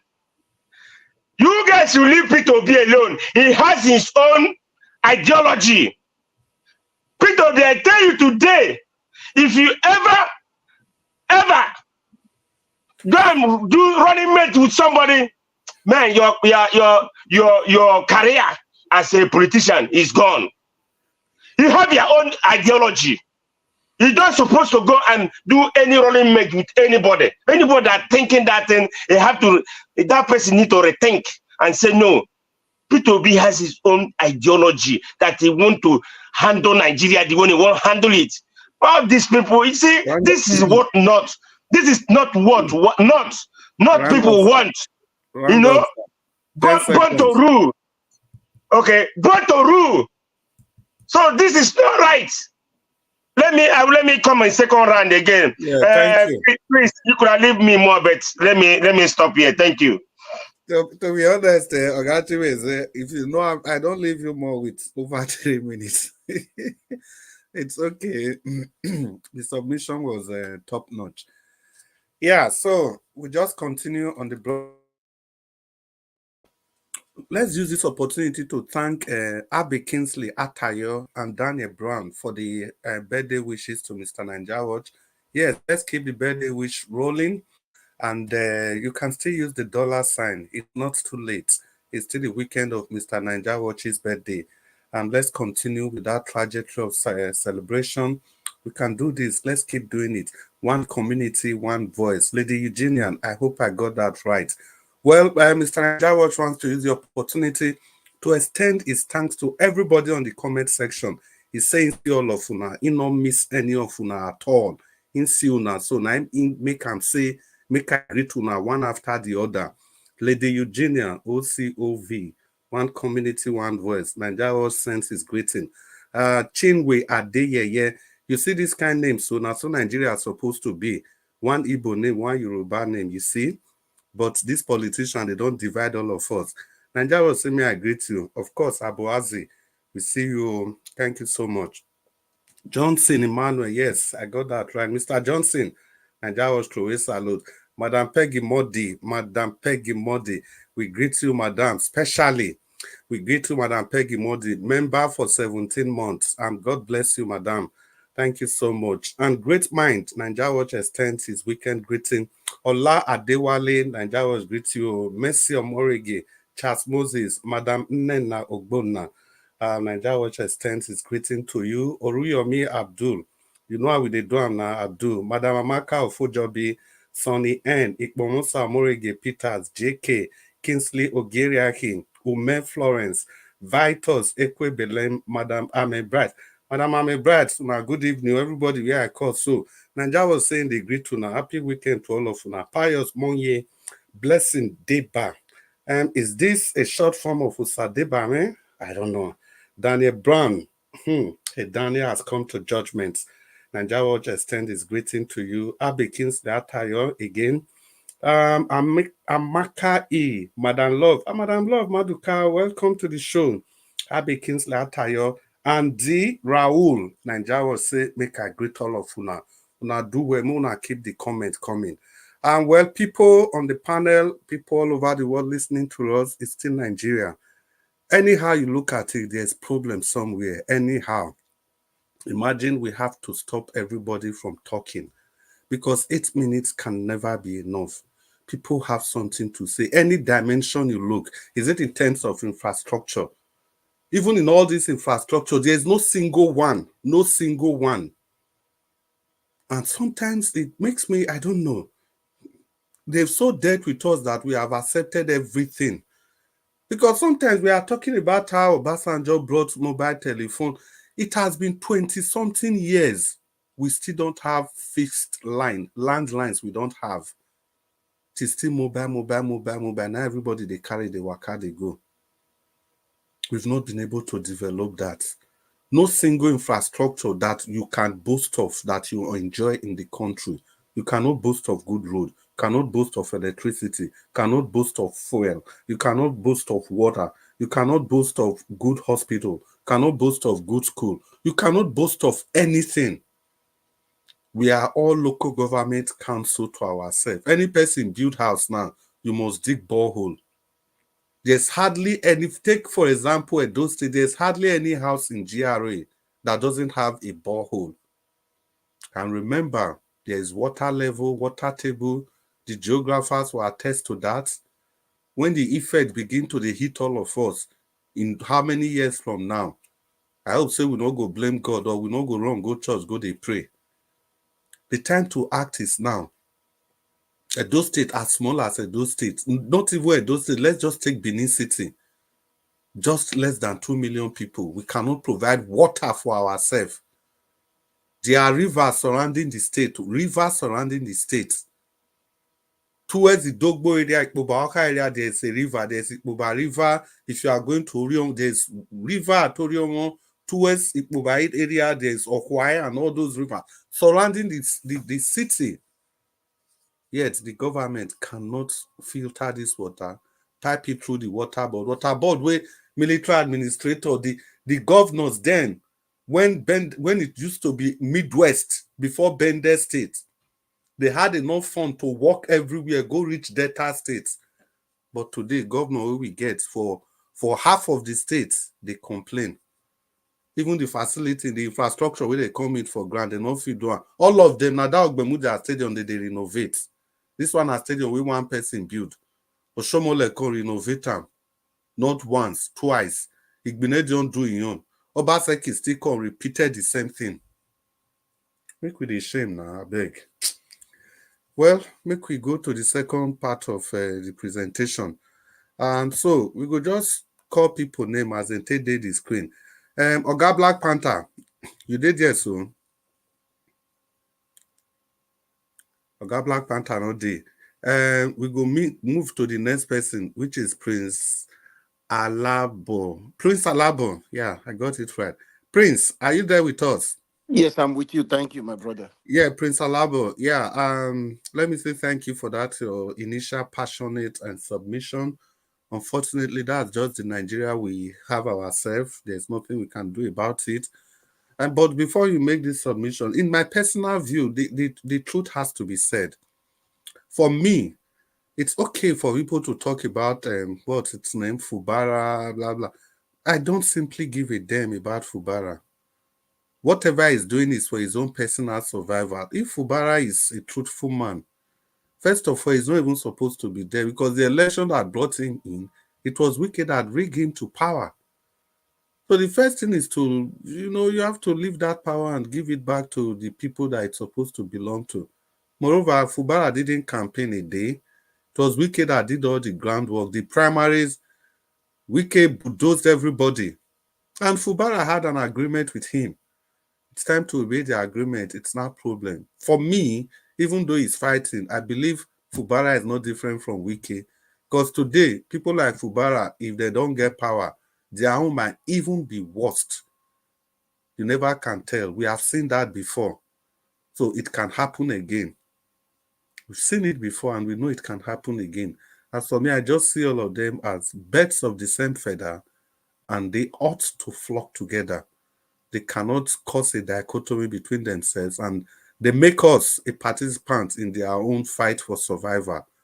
For me, I'll just put my hands and look at them. Sorry, my brother, Prince Alaba. Prince Alabo, so open your mic, make you talk to us. People, they wait for you. Thank you, sir. All right, thank you, my brother.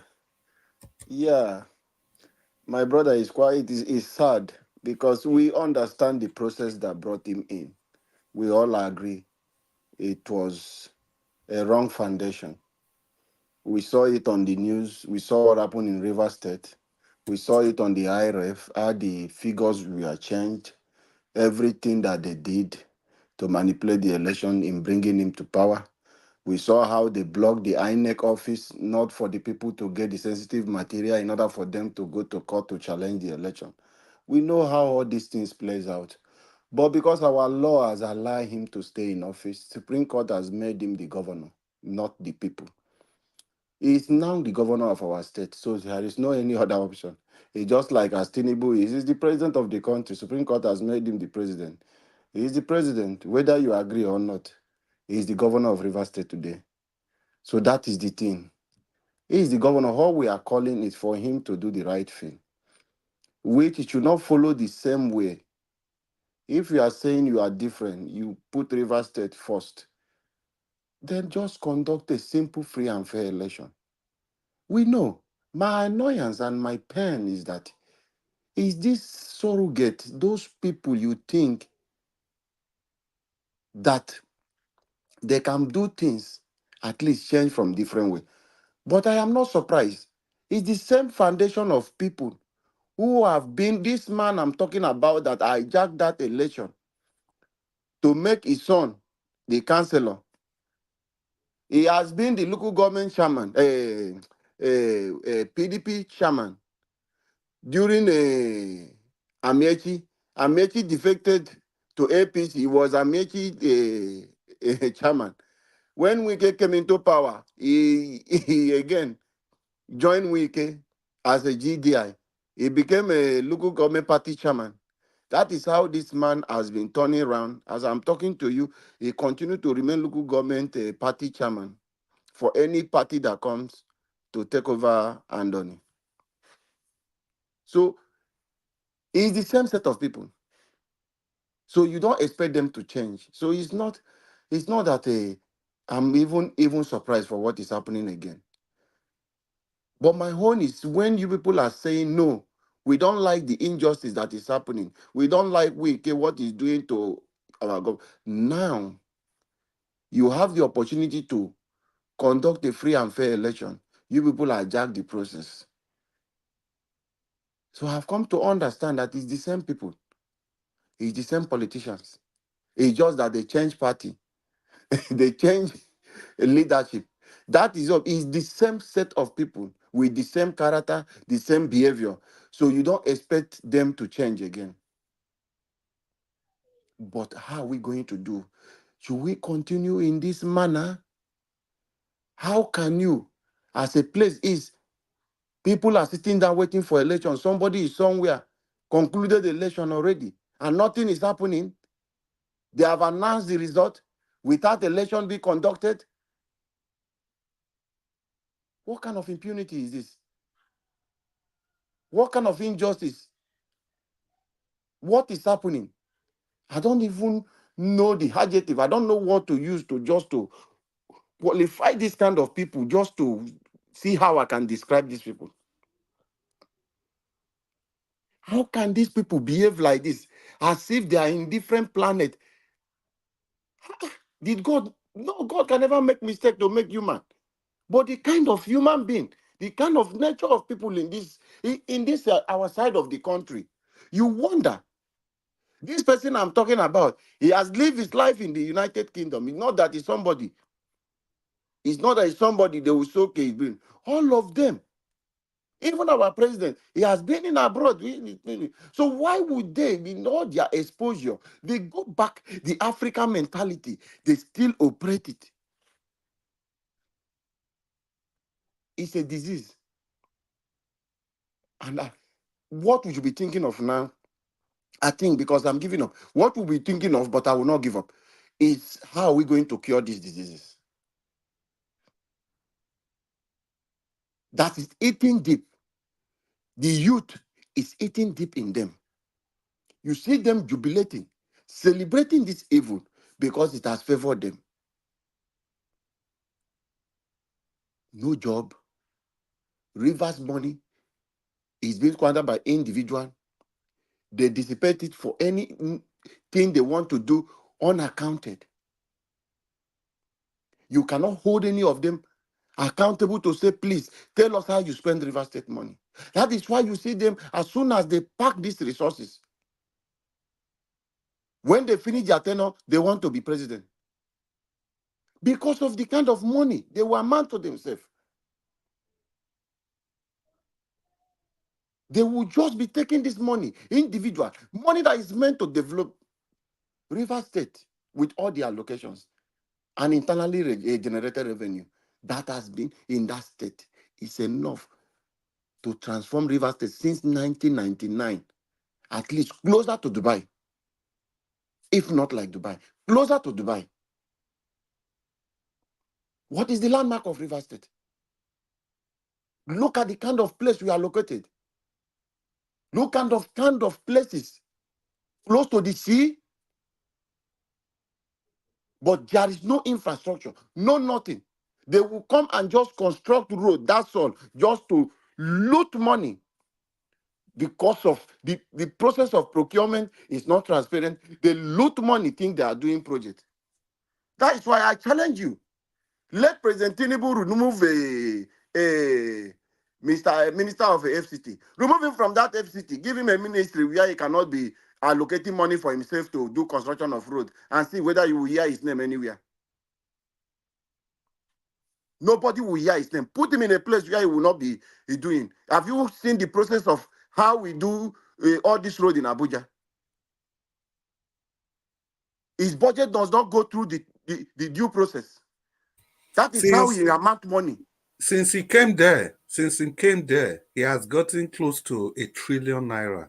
That is him. Outside Remove the him from that budget. place, my brother. Remove him from Outside the that place. normal We don't budget. hear the name of Enyos Wike again. Outside the normal budget, 1 trillion naira. That is why they remove this thing. They don't follow the way they do other people's budget. His shown is different way. That is how he use in making his money. Remove him from there. Let him not construct road and see.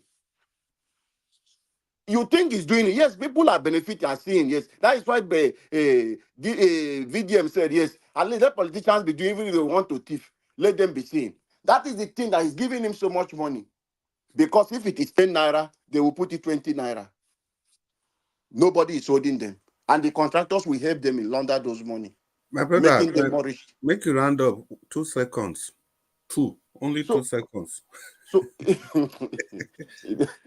is my time now. You with me, you talk and more. So 2 I will beg you seconds. for 1 minute. You don't talk past your time since. Now this wicked point where you they make. That make me give you extra time. So just round up. So my brother, it's really painful. So I'm calling these people, and I want you people to help me push this message to the research chairman and the governor of the state. Let him do the right thing. Let the election. There is no place you should go and conduct election without election being done there, and you are declaring result. This kind of thing shouldn't be happening in a place called Nigeria. We have gone beyond this. At least let them come there and rig the election. People know that, okay, they rig it there. They are saying that they vote, they increase the number. Yes, it's different than no material. Thank you. Thank you, sir. Thank you. Chris, I'm ready. Yeah, Black Panther will come to you. Some new people just came into the panel, so we'll have to allow them to talk so that we'll come to you. Abdul Malik, get ready to talk. But before that, some people just joined the comment section, and unfortunately, before I come, Nigeria will send his greeting to people for comment section. But in me, I still greet you especially. Ogama Velos Lugard, welcome. Madam Uwadi Esther, welcome. Arize Chukuma, Stella Ima Semedo, where you did since? Well, anyhow, Nigeria will say make I greet all of you. I say happy weekend. Say Mona, don't forget, say now still the weekend of his birthday. So Mona let the birthday wish they come. And the people where I just call Una name. So Una don't use the like and the share button. And if Una go fit, make Una use the $sign. Why not? If not. The people that are just joining us, Abdul Malik, it's your time to speak. But first, have you liked the broadcast? Have you shared the broadcast? If you never share them, if you make your submission finish, make you try share them. Good evening, Abdul Malik. Make you talk to us. Good evening, the people who just join us. Una, well done. Oga Nigeria was great, all of Una. Abdul Malik, oh yeah, fire on. Yeah, good evening, Mr. Chris, and good evening, Mr. Nigeria. Good evening, the panelists, and good evening, Nigeria. Nigeria issue is this: as far as the citizens there, they are not serious to change the narrative, to change the system. Now, this question is for everybody: how are we going to change it? Look at what this Tinubu is doing now. Anywhere they are holding election, it will send the troop there, the army, federal army also they are there, just to put fear in the citizens there to ring the election. That is state capture. Now, what are we going to do to stop those things that they are doing or to change the narrative? I hear some people say they will not vote for 2027. If you are not going to vote, okay, what is the next step to do? What is the next step to do? What to do to change this thing that they are doing in the country? Yeah, what can we do to change it? Because we not just keep talking, or people are there, they are not serious to change it, because most of them there, they support all those evil that those people they are doing. Because when they give them small money, they will now work with the APC or PDP. And those are the people that they are, how many years back they have been maltreating you guys not to see road. But still, you guys are supporting them. I don't really know why those people in Nigeria there, they are not serious. Because look at what is happening in Nigeria now today. When Tinubu come in last year, almost was fuel. But today, look at it, times 3. How much was dollar there? Now times 3 too. But you guys are still supporting this man. If this man been there 4 years, dollar will reach like 5,000 or 4,000. Now dollar is almost close to 2,000. 1,007 something, be 1,000 something now. But everybody they just like they are deaf, they don't see, they are blind. No changes. Every day things are getting worse. How are we going to change this? Look at some just to transfer from Mauchi to Benin, it's almost 9,000. 9,000 just the same state. To transport just from Mauchi to Benin, 9,000 naira. And before years back, from Benin to Lagos, it's not up to even 5,000. Things are getting worse every day in Nigeria. But the citizens, they are not ready to change the narrative. I don't know if we in our diaspora, we can stop those people not to come to visit in diaspora, it's be better. Because anywhere you sit there, you stone there, you will hold them accountable to go to their country to change to do their country better. Because those people they have the privilege to travel from Nigeria. That's why they keep on doing what they are doing. Yeah, that is what I say. If they stop them not to come to diaspora, they will start fixing Nigeria. They will start fixing Nigeria. Because they believe they have the opportunity to travel out. That's why anytime, if there is something is happening in Nigeria, they will just travel out. Look at what those guys are doing. There is no development in Nigeria till today. Even the road that they are constructing, we construct the road, there is no drillage. No drillage in the road. Even the gutter they are putting in the road, no slab. You can even in the night, even if you are not taking, if care is not taken, you can fall in the gutter, inside the gutter. They don't do anything in the country just to embezzle money, and they will get out of it. Nobody question them. Just because they are privileged to be there in the seat. Other people they are suffering. How are we going to change that? Or foreigner, they don't ready to change it for you guys. But the people there, they are not serious to do anything. They are not serious. Even the fuel increment, these things, they're supposed to do something about that, the citizen, but nothing. Right, bag of rice, almost how much? 170K. Minimum wage is 70K, with it $44. The country is going down every blessed day. What are we going to do? What is the solution for everybody? That is what I'm asking. If you don't vote for 2027, okay, what is the solution? What is the solution? What is the solution? Or grant the plan B?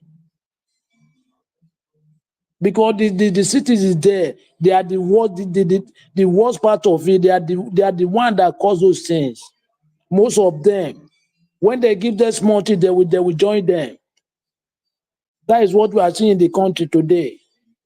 If somebody who know what is doing today, you can never vote for APC and PDP, no matter the amount they give to you, because that money that money is disvalued. There is no value. You don't have any value in Nigeria. If they give you 1 million today, tomorrow it's not up to 1 million because dollar is appreciated every day. Why naira is depreciated every day?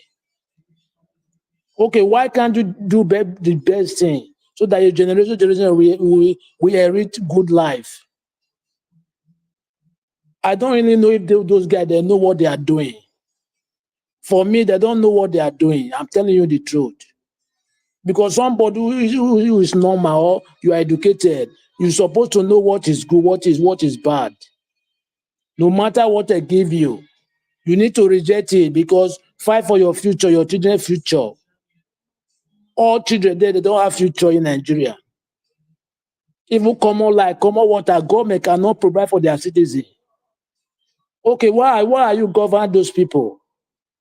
Why?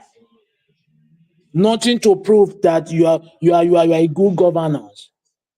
Just to share money, embezzle money. to go and keep another man's country. It's not normal something. We think it's normal, it's not normal. How many years back, the same thing they are doing every day, they continue the same thing. Because nobody do anything. Even the past military men, retired military men, I blame them too. Because they have voice. If they talk something, they will not work towards what they say. That is the major thing, like their Obasanjo, their Babangida, even Admiral Kigbe, when Abdul Salam was there, the vice, Admiral Kigbe. But what are they doing? They don't do anything. They are there, the citizens are suffering because they are okay in their own self, they are okay. They can provide anything and they can go anywhere. But the majority are suffering there. If really you are a Christian, you are a Muslim, you know God, you need to feel for your fellow human being. Yes. Look at this Pastor Adeboye. When Jonathan was there, because of fuel increment, subsidiary, he protests, right? But now, look at now, this guy, he removed a subsidiary and he have increased fuel for many times. He have never protest now. After we say pastor, is he real pastor or fake? Why can't you protest the time when you put because you protest against Jonathan? Why can't you protest now? And Jonathan regime was better than this times 10. Times 10. When Jonathan was almost was dollar 180. Today, how much is dollar today? I don't really know how we change this. The religion people, the tradition, everybody there is compromised. Only the citizens, only the masses, they are suffering. Even the masses, they don't have one voice. They are divided too. They are divided. So what can we do to change this narrative for them? Because then they are there, they are living there, they are not ready to change it. They are not even serious because they are Brother, scared. round up, sir. They are scared. They're scared. Thank you very much, Mr. Chris. Yeah, thank you so much, Abdul Malik.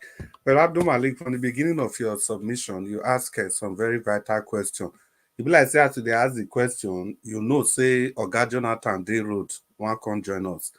Because this question where you ask, I remember Oga Jonathan don't put mouth before, and me, I still put mouth. He say if something you they talk, say if people say they won't go vote again 2027, so how will they change the nation? Well, for some of us, my own view, and I think Mr. Jonathan has also re-echoed that view, is that it's not as if I'm not going to vote in 2027. What I'm saying is that if the status quo remain, as in no changes to electoral law, nothing, everything just be like this, it will be somehow doing the same thing and expecting a different result. If they not change any law, the people who want contest, they not lobby say may they change anything. They just want to go into election like this. It's going to be a fruitless exercise. So now waiting me I talk, and I am very sure so now Mr. Jonathan still talk the same thing. Well, if you reach Mr. Jonathan Tom, we will put him out. Mr. Jonathan, it's good to have you on the show. Thank you so much. To get to your turn and you make your presentation. Oh God, do I? If you reach your turn for the second time, you get message, because people for comment section, Madam, I'm a bride saying like your submission. It's about the only thing we say that a do language where you say our organos have speak, you get as it be, but all now for fun. Again, Michael Abba, he say they drink water, you know, understand, though the thing just they make Michael Abba they laugh. Ogachime say if you reach your turn, you get message. First of all, Madam Love Maduka, he no agree with you where you say make Peter Obi not get anything to do with Kwankwaso and co.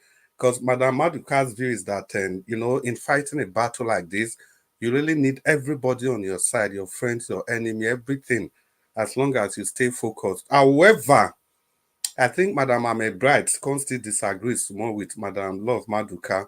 He say, okay, if Kwankwaso want be deputy, waiting go happen to Obidati. According to Madam Bright, she believes, say, Obidati must be on that ballot. I make I use this opportunity to tell Stella Emerson Edo say, we see your greeting. Stella Maseredo, welcome again and good evening. Oga Naija was greet all of you. We're the next person on the broadcast. Oh, Mr. Chimeze, I hope so you go remember. Do I make una remember? So if una reach una turn, una go respond. Well, the next person on the broadcast will be Destiny Unwansu. Oga Destiny, you did there. We don't have Destiny immediately available. So the baton falls automatically on Mr. Jonathan Kingsley. Oga Jonathan, it's so good to have you on the show. And thank you for being a part of this show. And we hope you make your presentation. And if you have time or if you have the desire, you can also make some comments about the 2027 election. Mr. Matlick was wondering why will people say they will not be part of it. And I can remember faintly that I think you have also made that submission that you are not going to be part of it if the status quo remains. And I share in that sentiment as well. I don't know if you are the one. If you are, talk to Nigerians and talk to Abdul Malik. But if you are not, just go ahead and make your submission. Good evening. Thank you. Thank you very much, Mr. Chris. God bless you. I greet you once again. I greet everyone on the comment section. Nayawash, Mr. Elvis, I greet you. Happy weekend to you. God bless you. Thank you, Mr. Jonathan. Thank you, sir. Good evening to you. Yeah, I greet you. God bless you. God bless all those that are listening. Mommy Diaspora, I greet you, man. God bless you abundantly. And all the callers, those that are listening, I greet everyone. And Mr. Jonathan, just 10 seconds. Oga Naija, there's a private message from Brandon Corrington. I'm not too sure of what he's saying. So, Mr. Jonathan, continue. Thank you. Okay. All right. Thank you. Thank you very much. I greet everyone once again. Welcome. You see, let me quickly talk on this just to set the record straight. All of us, we know, at least by now, I believe, I want to believe, and I also want to believe that it's not a costly assumption that we are all aware that Nigeria is a country of lies. It's not an assumption, it's a fact. It's a country of deception. That must be the underlying base, for anyone to enter into the Nigerian discourse. You must have that as your base. Once you have that, then understanding the issues will be much easier. Dissecting it will be much easier, and it will be much more straightforward. That first of all, it's a country of lies, it's a country of deception. So that brings me to that 2027, knowing fully well that the country is a country of deception, it's a country of lies as it stands now. And you want to go into an election where some people are already falling into the trap again. What is the trap? The trap is that if you don't do it, they will do it anyways. If you don't participate, they will participate anyways. What difference does it make? That's a trap. What difference will that bring? Or if we don't participate, if changes were not made, the election will still go ahead and then they will still perpetrate. Participate the way it is, whether you will still get there. You participate the way it is right now, you buy. You don't participate the way it is right now, you buy. Why not do the right thing then? Why not do the right thing? Why not just send the message, the clear message that the way it stands right now, this country cannot continue. Cannot continue on this path. Let's just say it. Let's just, for once. How do you want to, anybody participating in an election in Nigeria, you are also a fraud. You are also a fraud yourself. Because even if at the end of the day, you participate in that election and then for whatever reason, you emerge as the winner, the system worked for you to emerge as the winner. You have participated in a sham. The process that brought you to power is a sham in the first place. And you want to be celebrating in that. You want to be romancing in that. You want to be living in a sham. The process that brought you there in the first place is a sham because that process is completely faulty. Somebody talked about River State earlier. I think it was Mr. Prince Alabo talking about. I think either it was Mr. Dublin, Chris Dublin, was alluding to the fact that the process that brought in Fubara in the first place was faulty. It was a sham. It was a rigged election in the first place. So nobody should die in their fight. That's what we're talking about here. So 2027 for me, for anybody who wants to participate, even if at the end of the day there will be election and then people will participate, we must send the message across. It must be clear. It must be clear that we cannot continue like this. How do you do that? I will say it again, over and over again. Maybe people don't get it. Maybe people have this Stockholm syndrome. They just don't get this simple premise, simple fact. How will you participate in an election that one of the players in that game is going to be the referee of that match? Is that how you train your children? Let's put politics aside. Now let's just talk about simple morality. Just simple, basic morality. Is that how you train your children?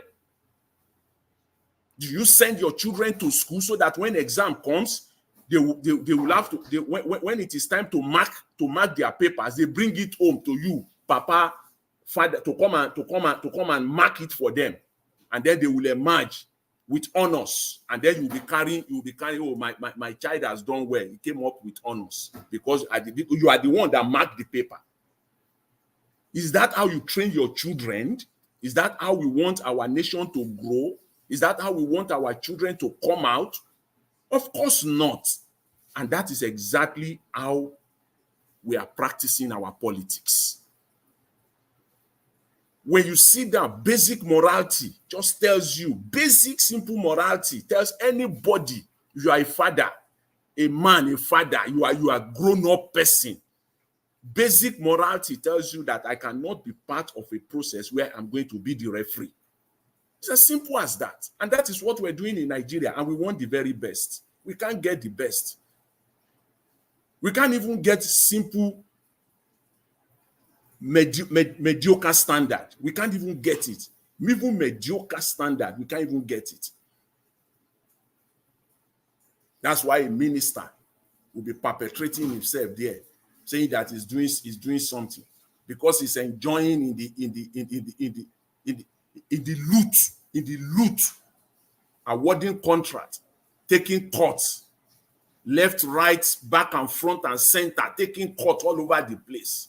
Is that how the nation will grow? People will say Wike is doing. What is it that he's doing? Somebody said, take him out, go and put him in one ministry. Put him in one ministry, whether he will still perform, whether you will hear his voice again. I agree with that entirely. What do you expect?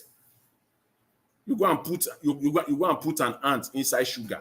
The ant will just be dancing and romancing there. Starve the ants, nothing, dry, and nothing there. The ant will dissipate, nothing will be there. It's just romancing inside the place. You know, everything is okay. The Minister of Works is romancing there. He's saying that he has constructed over 300 roads. Can you imagine that? Where are the roads? Where are the roads that you have constructed, David Umahi? I challenge you and I challenge the government of this Mr. Tinubu. Take the media on a 3-day tour. Pay for the expenses. Take the media, both the mainstream, the social media influencers. If you are proud, take them on a 3-day tour. Go and showcase, pick 6 to 10 of those roads that has been completed. Go and showcase it. There is nothing. Roads that are not there, and you'll be perpetrating it that you have done. Which roads have you done? The money has been looted. How much was budgeted for the road? Vis-a-vis the road that we're actually seeing. If not more than 50% of that money has not been looted. So let's just say the fact. The way the country is right now, the country is on a wrong trajectory, and we must take complete U-turn if Nigeria is going to, if that country is going to work at all, if there anything called Nigeria is going to work at all. And I'll quickly talk on Mr. Falana. For me, I don't see why people are, putting all the blame 100% on Mr. Falana.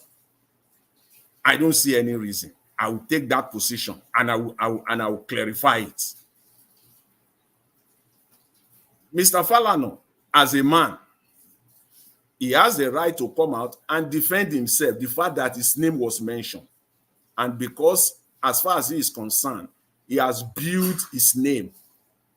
He has built his career on that level that to him, he believed that he's worthy to be protected.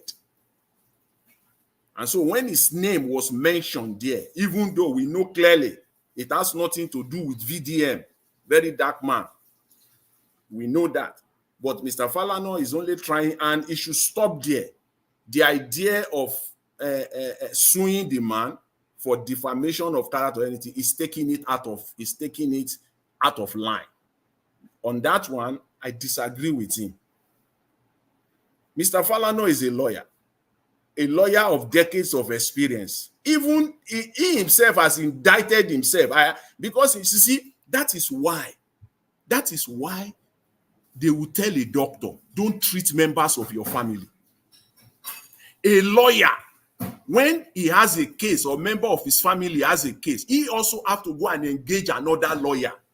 There are reasons for this. These are reasons. It's for profession. It's for ethics. It's for ethics. In the process of Mr. Falana trying to protect himself, he is a lawyer, now trying to act as an advocate for his own son. He misfired. He further indicted himself. Rather, in fact, he confirmed everything.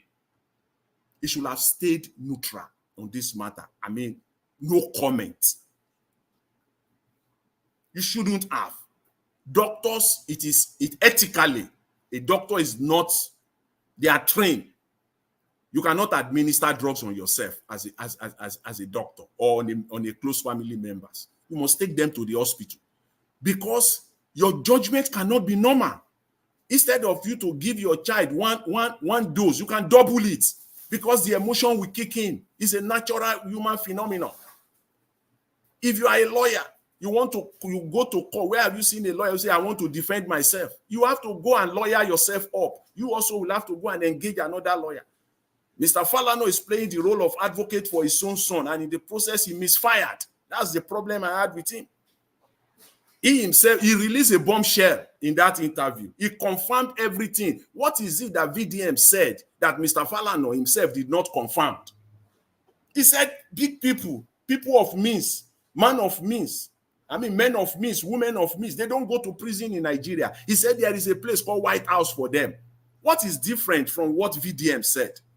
Is that not an affirmation? So what problem do you have with him then? So because we are living in a country of lies, a country of deception, in a normal country, that alone coming from someone like Falana is enough for the whole air to break loose by now. Even if you want to say, okay, the one from VDM is a social media guy, they can say whatever they. What about the one coming from Falana? The last 48 hours or so. If that one is not enough, that's why you know that country is a country of is a sham, complete sham.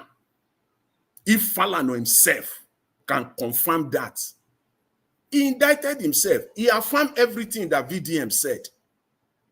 That they don't go to prison. They have a special place for them. He said it himself. So what issue do you now have with VDM? I understand the fact. The only area where I want people just to see it is that, please, the man was just trying to protect his son, but in the process, he committed a gross professional error. You are not supposed to do that. Mr. Falana should know that. You can do that inside the family room. You can do that inside the family room and advise your son. You cannot come public You can't. And do that. That was a pure professional misconduct on the part of Mr. Falana with his years of experience. I don't need that because I'm a professional too in my own field. The same ethics apply in every professional, in every professional area. It applies. As it applies in medicine, so it applies in law. So it applies also in accounting and and so on. A major profession is that it applies. You can't do that. But for the fact that Nigeria is a country of lies and a country of deception, what he said there is enough to make all hell to break loose for the system to and he even said, that the National Assembly was just, it was just a show. They knew exactly, but they still called the show anyways, still brought the prison, the correctional officers, the highest rank of the Nigerian correctional services. They brought them in there for a show. And they know themselves that these are all lies. These things that was asserted, these are facts. Men of means, women of means, they don't go to prison in Nigeria. That's Mr. what the Jonathan, government, yes. Yeah, that's what the government should focus on. That's what the Nigerian government should focus on. And I want to end on this again, on this River State issue. Please, Mr. Fubara, please see the process that brought you in the first place was terribly flawed, completely flawed. What happened in Edo State during the election? When Okpeolo did not say anything at all, it was Oshomole that campaigned for him all through. The same thing happened in 2023. There are a few places where you will see Fubara on the stage campaigning for himself. It was Wike that campaigned for him all through.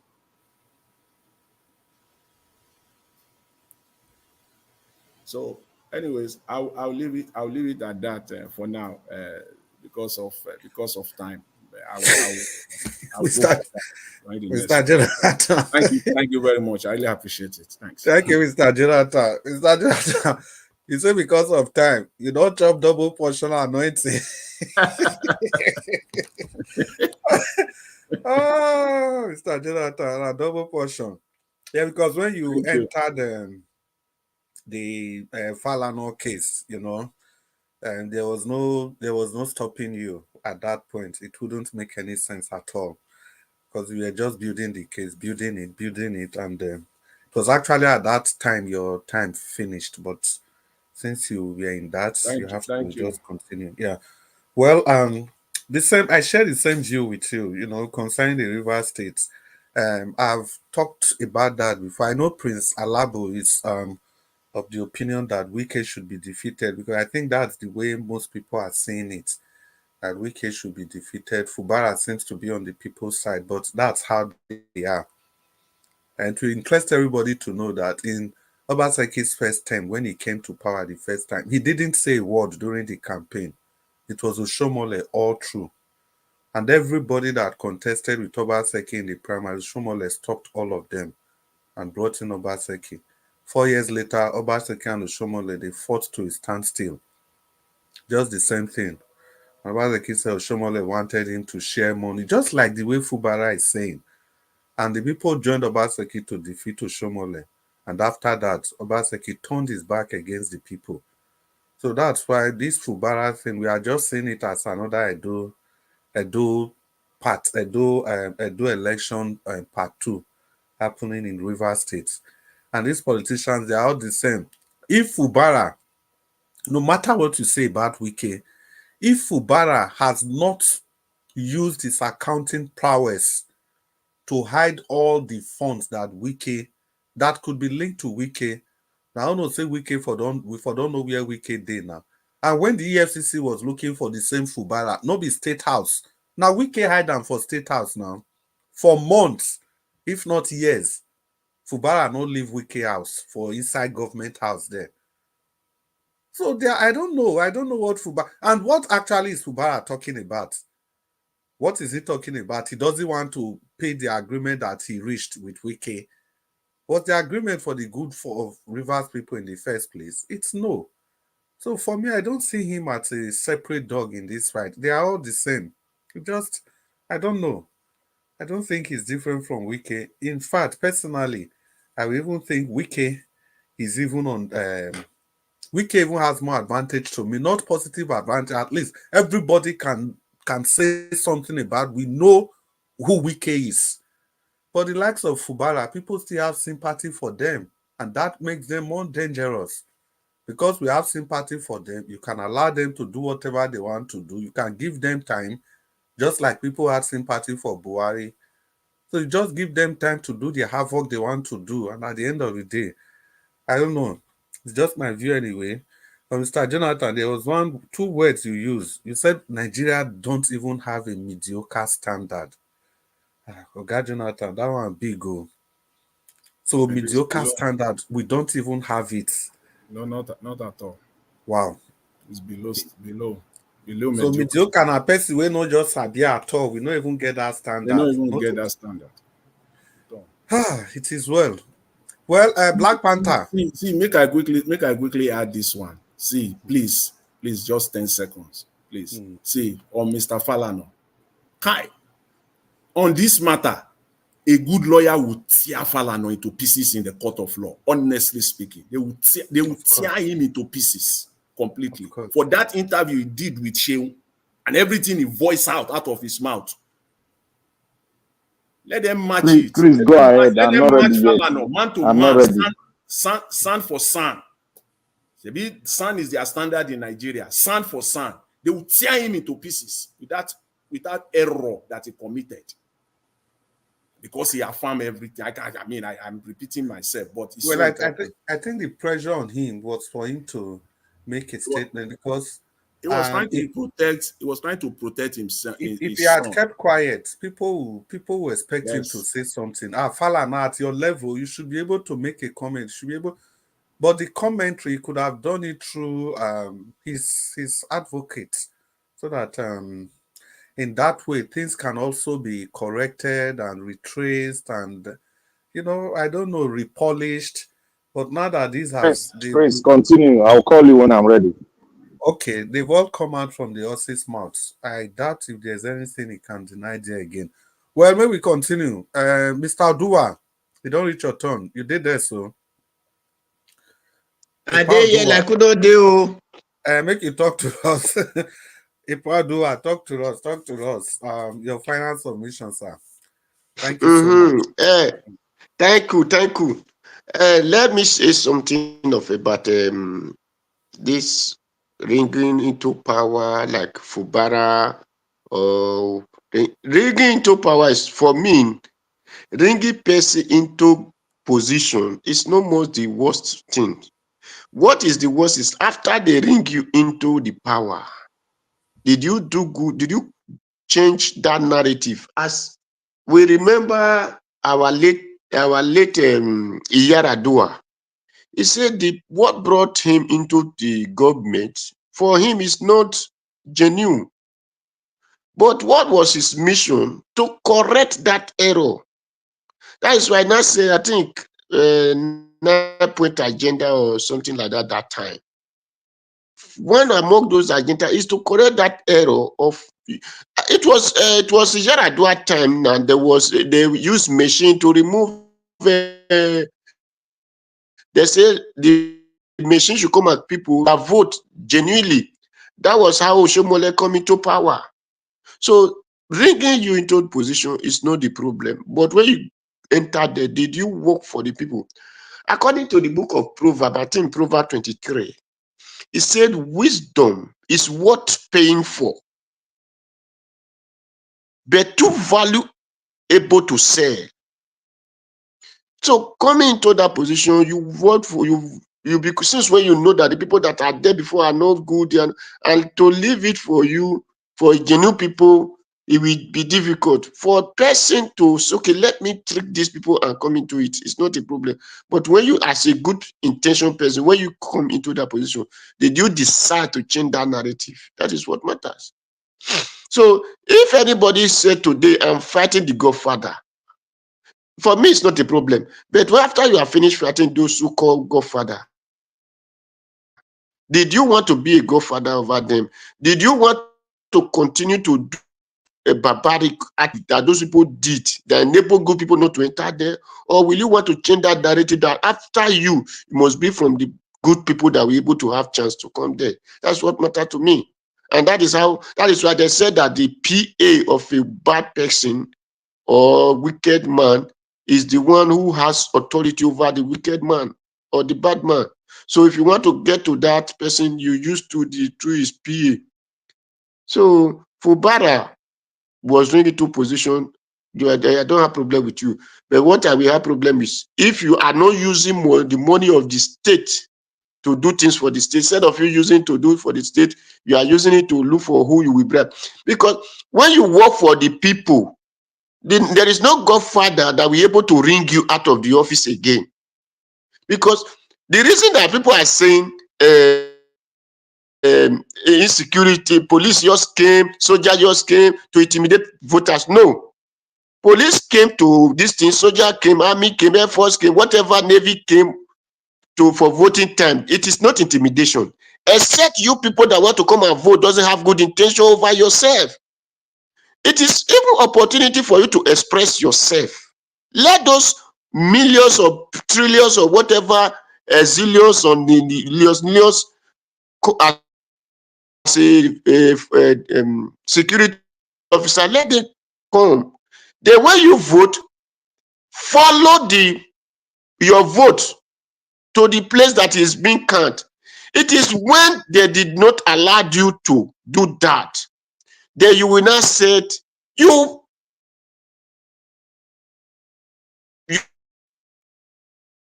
will not start security. The security they won't come to you people vote. Not like that we are collecting the security, giving them money, or is it the security people who we are collecting the money? No, it is because the people that want to come and vote don't have good intention for themselves. That is why they are saying they are intimidating them with security officer. No, they are not intimidating anybody with security officer. So my people, come out and vote genuinely. And if any security officer, that's what I used to say, if security officer Mr. Dua, you be like say this your network get as a bill. I've been from my side. Mr. Dua, may we come back to you. No, like I'm talking now. I can hear you people. Okay. Is there any other person hearing me? It a break. It be the break before you continue. Hello, is there any other person hearing me? Yes. Yeah, you continue, yes. Sir. Okay. Okay. So if people said the police are this, let as many who come to that field, they will park themselves inside the police vehicle and see the police driver will be able to have a place to drive his car. No, but our owner will not say, because we did not have a good intention for ourselves. And that is where we are afraid of police come or soldier came or whatever they came to protect people to vote. They did not intimidate anybody. They always come there, look at you. When you vote, wait for your vote to count. If the police want to drag ballot box, you have the right to drag the police vehicle. Because police did not made to count any paper. It's just made to protect. And those things will be done genuinely. Then they go. If the police now say they want to become the criminal to steal your ballot box, then you still have the right to jam the policeman. Take the policeman to the position that fit him. When election is when election is announced, when the states come out and say, no, this election is not for us, do you think that governor will rule the state? No, he will not rule the state. So it is because our own intention is not genuine for ourselves. That is why we are kind of intimidation on this and that. Thank you. That is what I have to have. Mr. Fubara, work for your people. That is what I have to advise you. Thank you. So that next time you will not see Godfather, I will disturb you again. Yes, thank you so much, Mr. Odua. Thank you for that presentation. Yes, well, in one way, if you look at it, I think the solution you are profiling is like, what do they call that guy again? You know, even though the man was a thief, he would steal from the rich and give to the poor. Forgotten his name now. And you see, the thing is that if the system is fraudulent, if it is flawed, even if the person gets there and the person starts performing, in essence, other people will copy that same style. They'll just say, oh, let me get to power. If I get to power, I'll start performing and the people will clap for me. For me, it's better you have a genuine system. And if you are there, you refuse to perform well, then in the next election, the people will vote you out. So if people even understand, the people in power, if they understand that the system can kick them out every 4 years, I'm very sure that nobody will beg them to work. That is the standard I think we should all aspire for. Well, thank you again, Mr. Dua. Thank you so much for your view on the issue. We'll just continue, and the next person will be Ogachimeze Umejaku. Ogachimeze, you did that soon. Ogachimeze not there. Maybe we move to Abdul Malik. Oga Abdul Malik, make you give us your. Okay. Ogachimeze, yes. I'm here. Okay. Yeah. Mr. Chris, thank you. Mr. Jonathan, I greet you. Odua, the African man, I greet you. Niger Watch, I greet you once again. I know the spirit of birthday still with you. Continue celebrating. Now somebody there is one question or somebody comment on comment section. I want to say something there. See, any Igbo man today or tomorrow or 3 years to come that is lobbying to be a vice president, that person doesn't have that Igbo person doesn't have a brain. Is it only North and the South, and North and West, they meant for presidency? So think about that. Your question or what you say, the way you put it, for me, there is no way that will still remain. Oh, if I go and lobby for a vice to a northern, oh, I will be there. How are you going to be there?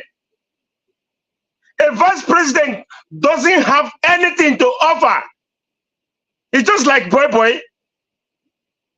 Omoshe, anywhere they push you, you go. The way Jagaban push the vice president should go to the Onga. He push him, he go there.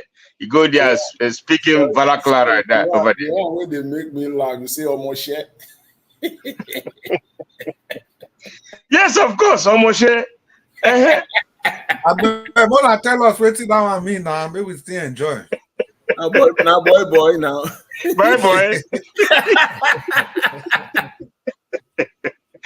Yeah, but so see about your time. You know, see about your time during time now. Birthday and burial. Now they send. You see that the thing. So you can't tell me Igbo person. No, what? Let them give Igbo man a chance. So let Igbo go and do. Let us see this Nigeria. Is he going to remain the same? So we can. Any Igbo person can. He can't start saying, "Let me lobby for vice." No. We have grown past that. Let us try that seat first and see why, see the reason why, I'll see what is wrong. That when anybody get to Asorok, everything will just nobody, they are not getting it right. Let us try an Igbo person. So let us know what is wrong there. Is it the cutlass is not sharp, or the person that hold the cutlass don't know how to machete the thing? You know? So nobody will say, oh, you will know, let's do to collect power. If they want to hold the power, let them hold the power. Unless if now Kwankwaso and so okay, let me be with Obi and Ahmed Dati. And this is the way we're gonna go it. Let all the whole North support them. Come on. We can't be, running away from the responsibility, something we're supposed to do. We have to say, okay, let's do it. All this tribe issue and oh, it's my turn, it's my this, he's gonna be our side, you know. Not to have to know that. Let us check how many presidency North have produced, how many presidency West have produced. Then what of the minors? Are we not talking about them? The minors. Oh, can I say anybody minors now? There's other tribe, but we know that is from far back. The only thing there's no is Igbo, Yoruba, Hausa. That's what was on the line. They call everybody, Southeast, so Southeast, West, now because of what they will gain, they say, okay, Niger Delta, for them to be, making the oil. So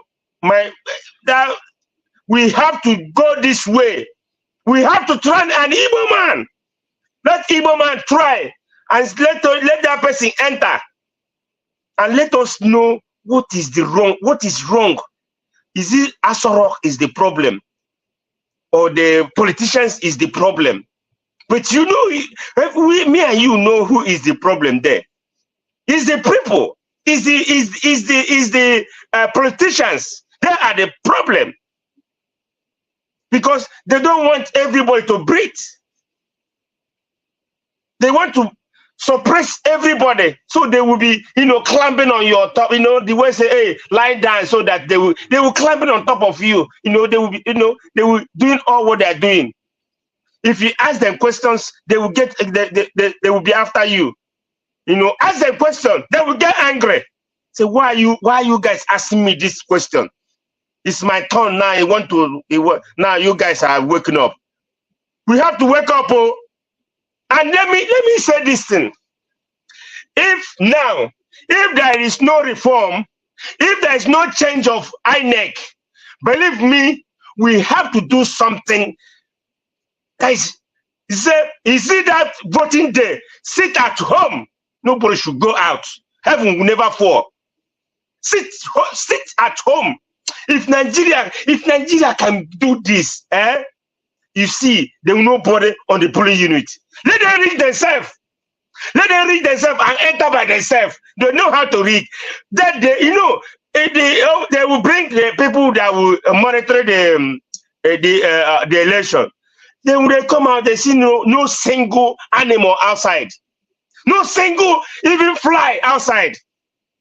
They will say, they have come to like this. I think this is what we'll be campaigning from next year. May God keep us alive. This is what we'll start campaigning. Sit at home in any election, and not for this club. These people keep making life difficult for the citizens of Nigerians. For those who believe, but there's some gullible ones. I don't even care. I don't give a damn about those ones. Those ones are politicians. They are working in hand to hand.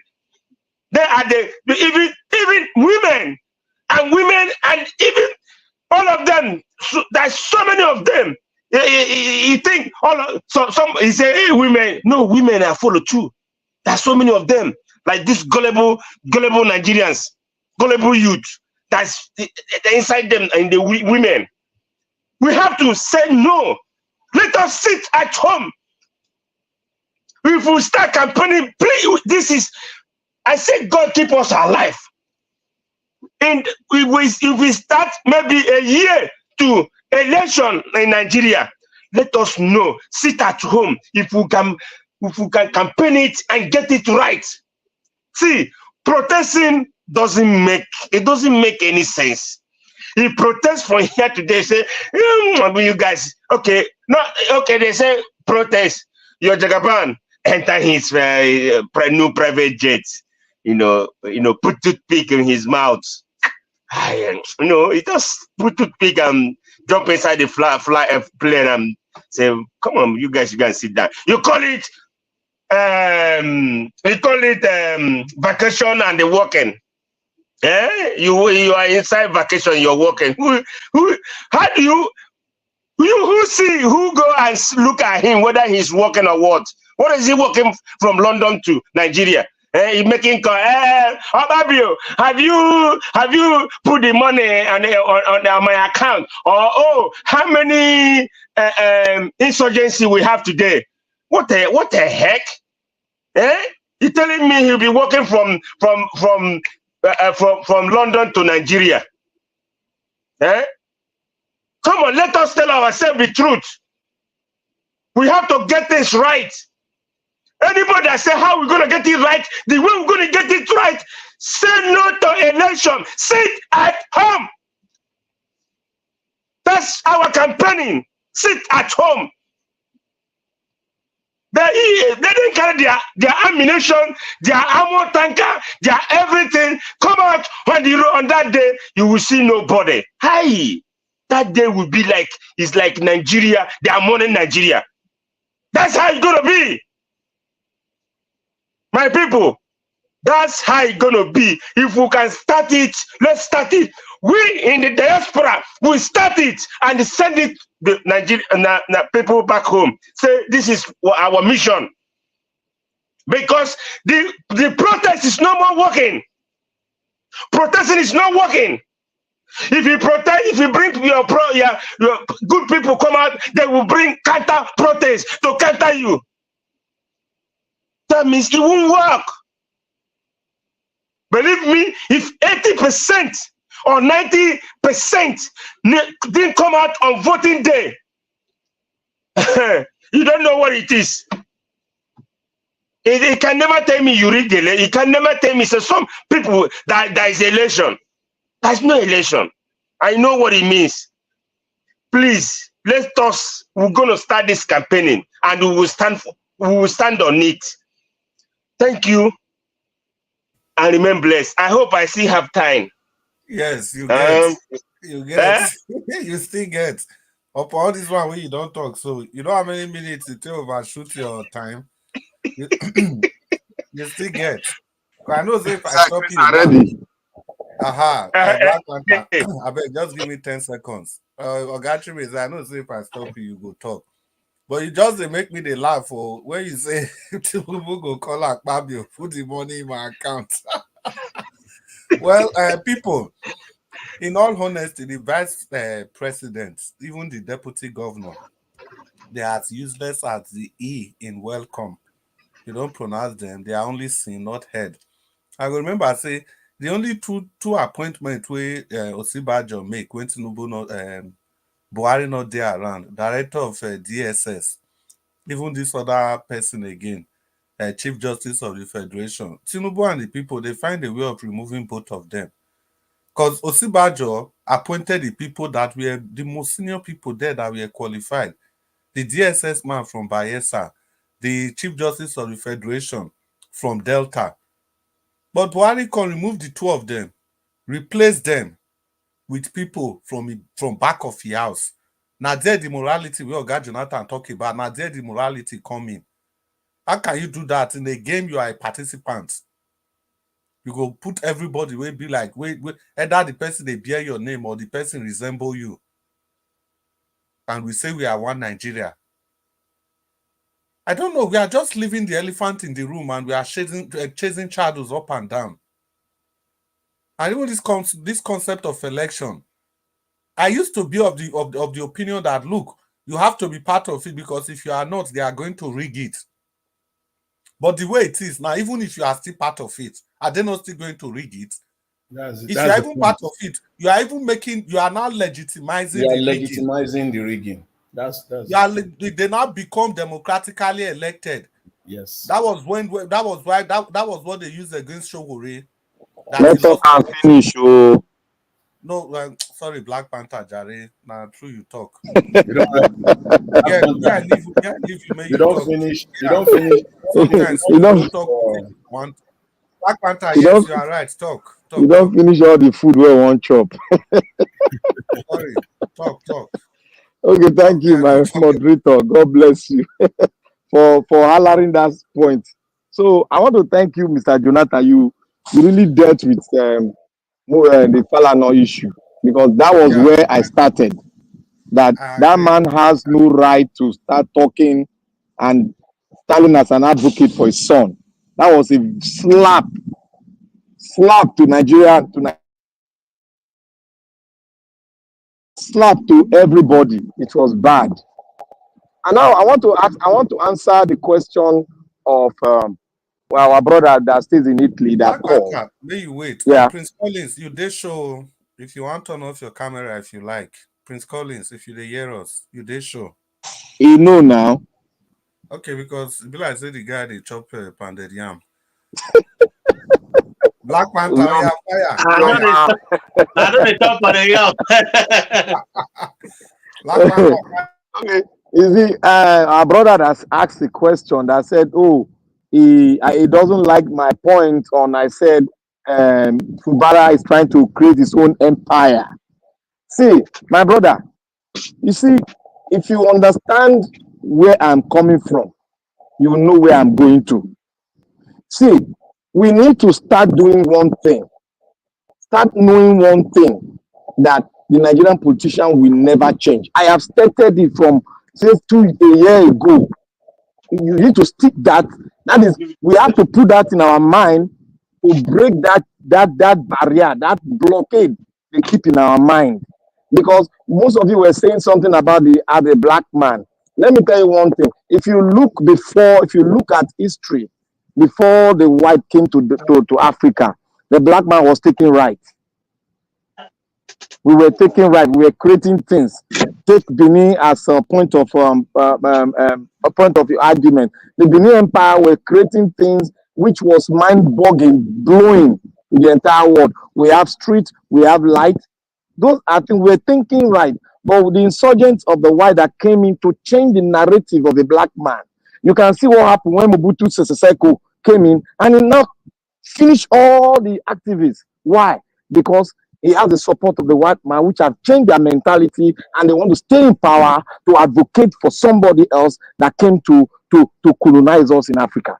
And if you see the mindset of all the African leaders, the mindset of the black has been changed because of the infiltration of the white into that place where the mindset was changed. You can imagine where your brother will be selling your brothers. How did they get to that stage?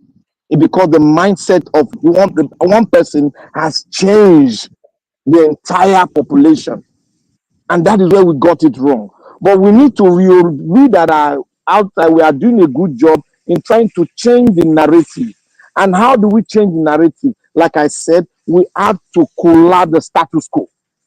And where do we start from? We have to make sure that we collapse that INEC laws. The INEC, way we select our INEC, we have to collapse that thing. We have to make sure that we dig in. When I say empire, I'm using that empire to describe the Nigeria enclave as a whole. You understand me? You cannot use the man that came to power in Port Harcourt, River State, came through a corrupt system. And what do you expect a corrupt man to do? Do you expect him to give benefit to the people? No, he's only doing that for his own selfish intention. Whether you like it or not, it happens in Edo State, where we say, oh, Obaseki, we all supported him. He won it. And look at Obaseki that ran the local government election. PDP won everything. because he wrote the election, he wrote the result. The same thing Fubara is doing too. The same thing happened in Rivers State. Don't you see the two picture? He's not fighting for you. He's fighting for himself. Self-aggrandizement. That is what is happening. You people should know that the system we are having now, we should know that it will never work for us. Rather, it will work for the politician. You should know that now, my brother in Italy. It won't work for you and I. It only works for them. But they use us because they've changed our mindset. They damage our mindset. That is why some of us are supporting it. Yes, if they do the good thing, if they will not want what the godfatherism. It's a lie. Let us not fight their fight. Let us fight our fight by collapsing the INEC system that we have. Then we can move further when we have a good system of electing our leaders by us. Then we cannot talk about the constitution of the country. That is how we go. I believe in that way, because that way we make us bring in good people elected by us, and they will not listen to us that we need to change the constitution. If Obi do not come to start it now, because we still have 3 years or 2 years plus to start selling the narrative that we need to change the INEC law by the people house. The people in that house must change it. We must automate our system whereby no president will select the INEC leadership. We should go back to the blueprint of one of our advocates. I've forgotten his name again. He skipped my memory all the time. We should go back to it, where in that INEC body we have the market leader, we have the union, the student union, we have the labor union in the INEC structure, elected by them. They will go through the process of interview. You are putting up your record. You are going for an interview. You bring your document. You go for it. If you are selected, then you take it to the house, the people's house. They will not vet you. That is how it's supposed to be. So that is what we are saying. So if you don't understand it, if you don't understand Nigerian politicians, you will fight their fight for them. And now I want to say to our brothers in Port Harcourt, I share your pain, the same thing, the same pain you are going through now, the same pain we went through in Edo State. But most people did not believe us because they were supporting, they were being pushed by financial investment, and they were being pushed by tribalism. We told them to their face that the way we are doing now, we are not doing it right. Vote the right person. We that follow the Labour Party person, we were on the right track. But the system fought against us. And who enabled the system is the people. They are not here today because they are enablers of the system. A governor cannot produce good roads. And he went to the university. He cannot produce common good roads. In his own domain, in his own governor's house, in government house, he cannot do that. Then what do we expect of him? It's a total failure. It's an embodiment of failure. The totality of failure is smelling in his breath. That is what the governor of Edo State is. Because I don't see where, as a governor, you don't even have anything to showcase your where you have affected the commoner, in quote, the common Edolite. You have not affected them. Since you have put them in a class formation, the poor, the poorest, and the rich, the middle, and the richest. You have not even affected. Rather, you are playing the politics of self-aggrandizement. It's for you and you alone. That is what Obaseki played. And that is what we were trying to explain. The sins of the father will affect the son. But most of you were playing politics of selfishness, greediness. That was what we were playing. We were telling people it has happened. Don't blame us because we knew it before you people even saw it. We see tomorrow. And we have been saying it. And for our brother who said, how can we do it? We can do it now if Obi and the rest start campaigning that the INEC law must be automated. It must be by the people, and by the people only. And not by the president, and the president will not participate in the election. With that process, we can never, and we will never, until the world end, we will never get it right if we don't collapse the system. And what part of the system we must collapse first is the INEC law. And if the law is made, the INEC should have the right, the power to prosecute anybody. And on that prosecution, if you are found wronging, it should be life in jail. Because rigging an election is more than economic crime. It's more than economic crime. It's more than you taking over the government. It's more than terrorism. You are destroying the generation yet unborn, which we are trying to put in the right position. You are destroying it by rigging the election. So it must not go with life sentence. And it must not be more than, the court proceeding must not be more than 30 days.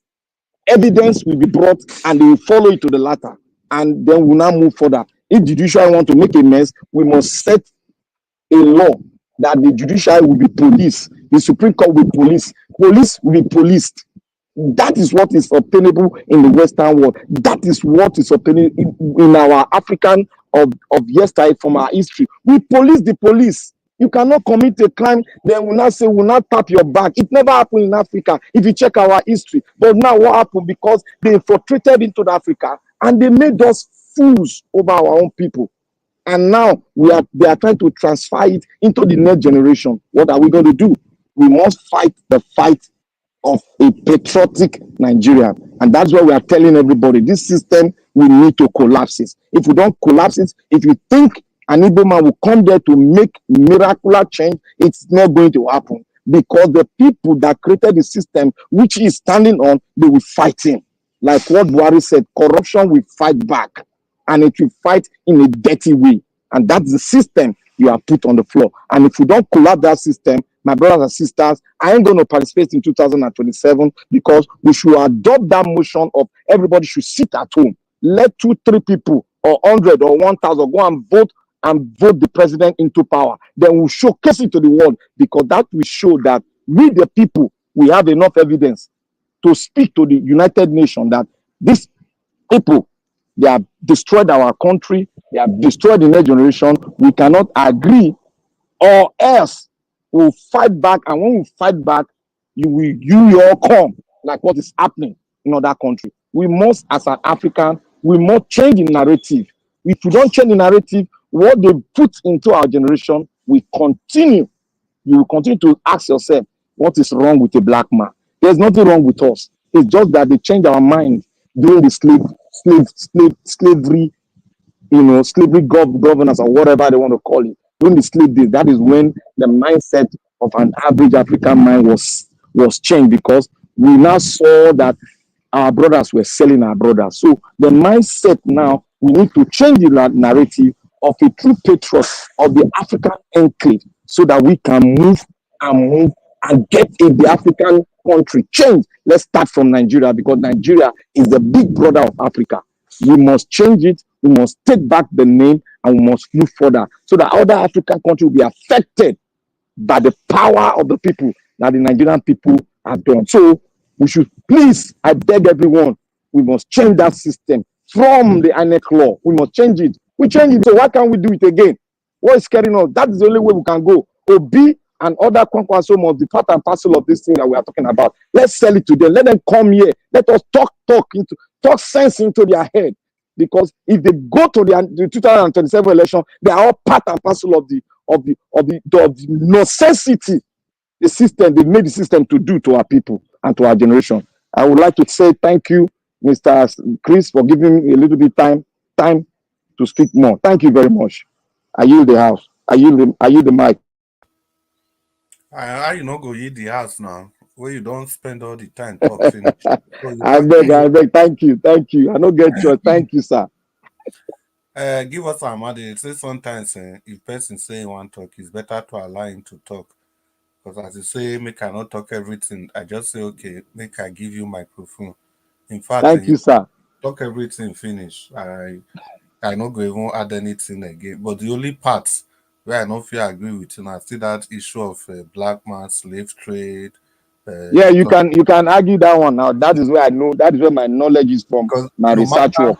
No matter how we look at this thing, anything that Mobutu Sese Seko where you talk about, all of them, now still one of us now betray each of our African leader.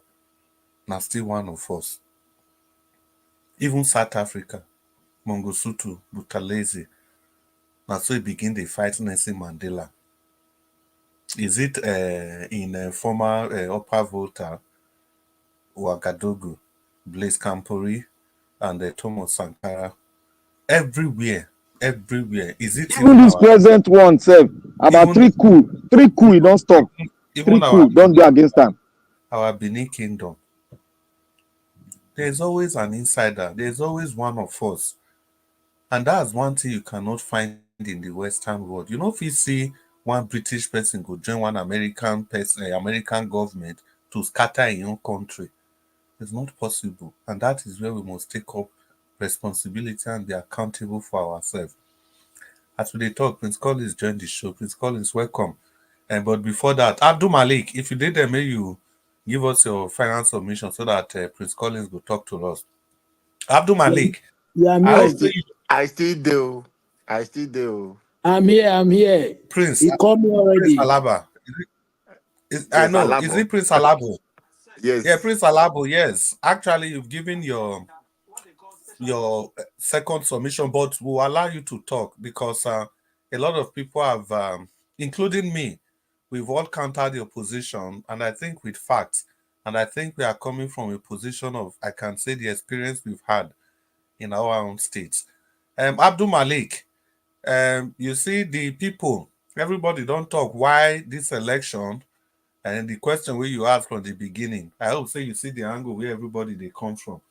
So the mic they your hand, make you begin the talk. Yeah, good evening once again, Mr. Chris.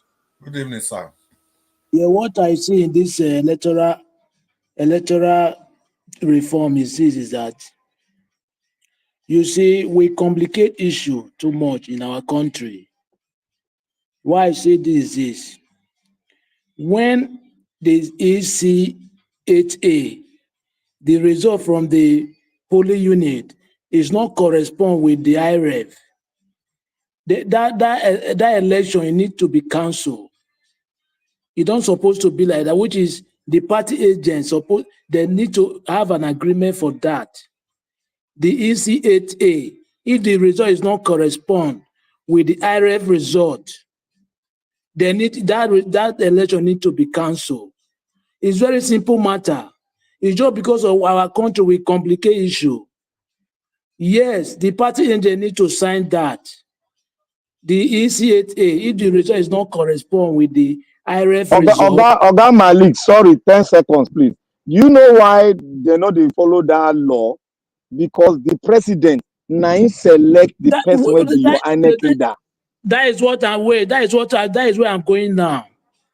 If the party agent they sign, they have one agreement before the election. You understand what I mean?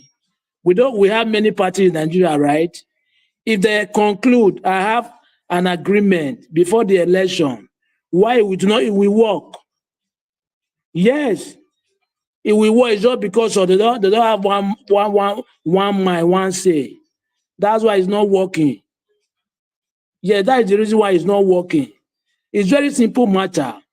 The ECA8A, if it did not correspond with the IRF, that election is cancelled. And the way you are saying, even though you remove the INEC, is it not the president we put in another INEC? That is for that.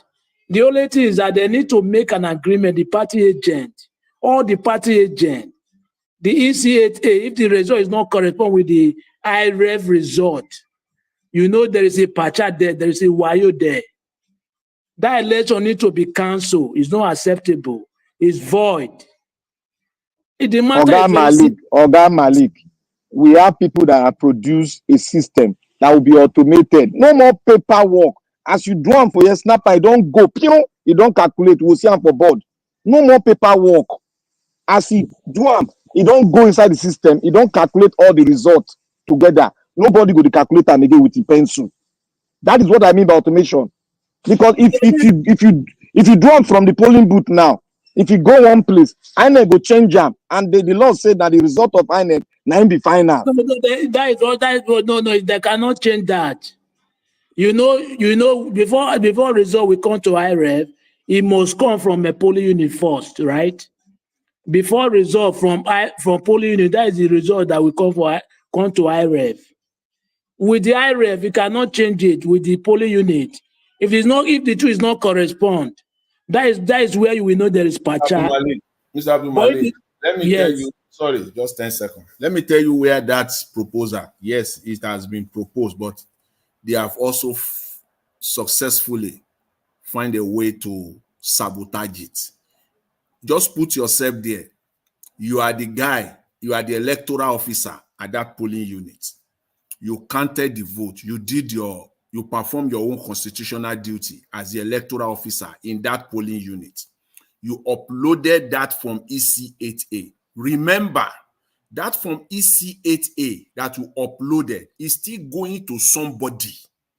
To IREF. No. Wait. There are people there now. There are people there. You see, the one that you uploaded, eventually the one that will appear on IREF may be different from the one that you uploaded. They can do that as well. And then once there is this, now it will now be discrepancy.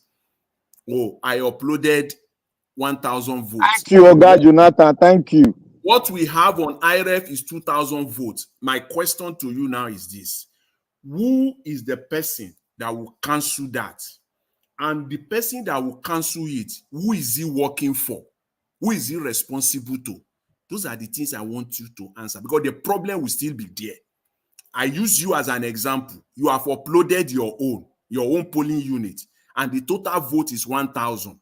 What eventually appear on the other side on IREF shows a completely different number. Who is now in a position to cancel it? And that person that will cancel it, who is he working for? Who is he responsible to? Let me tell you. Let me answer you. You know what? If you listen to what I said, that result from the EC8A, it should not be different from the one that we go to IREF. Immediately when it is different, there is patchat there. Yes, there is a patchat there. It can never be different, because the result from the EC8A is the one that we go to the IREF, right? Why is it be different? I agree with you. You and I, we are on the same level up to that point. I now said, let's undo this question now.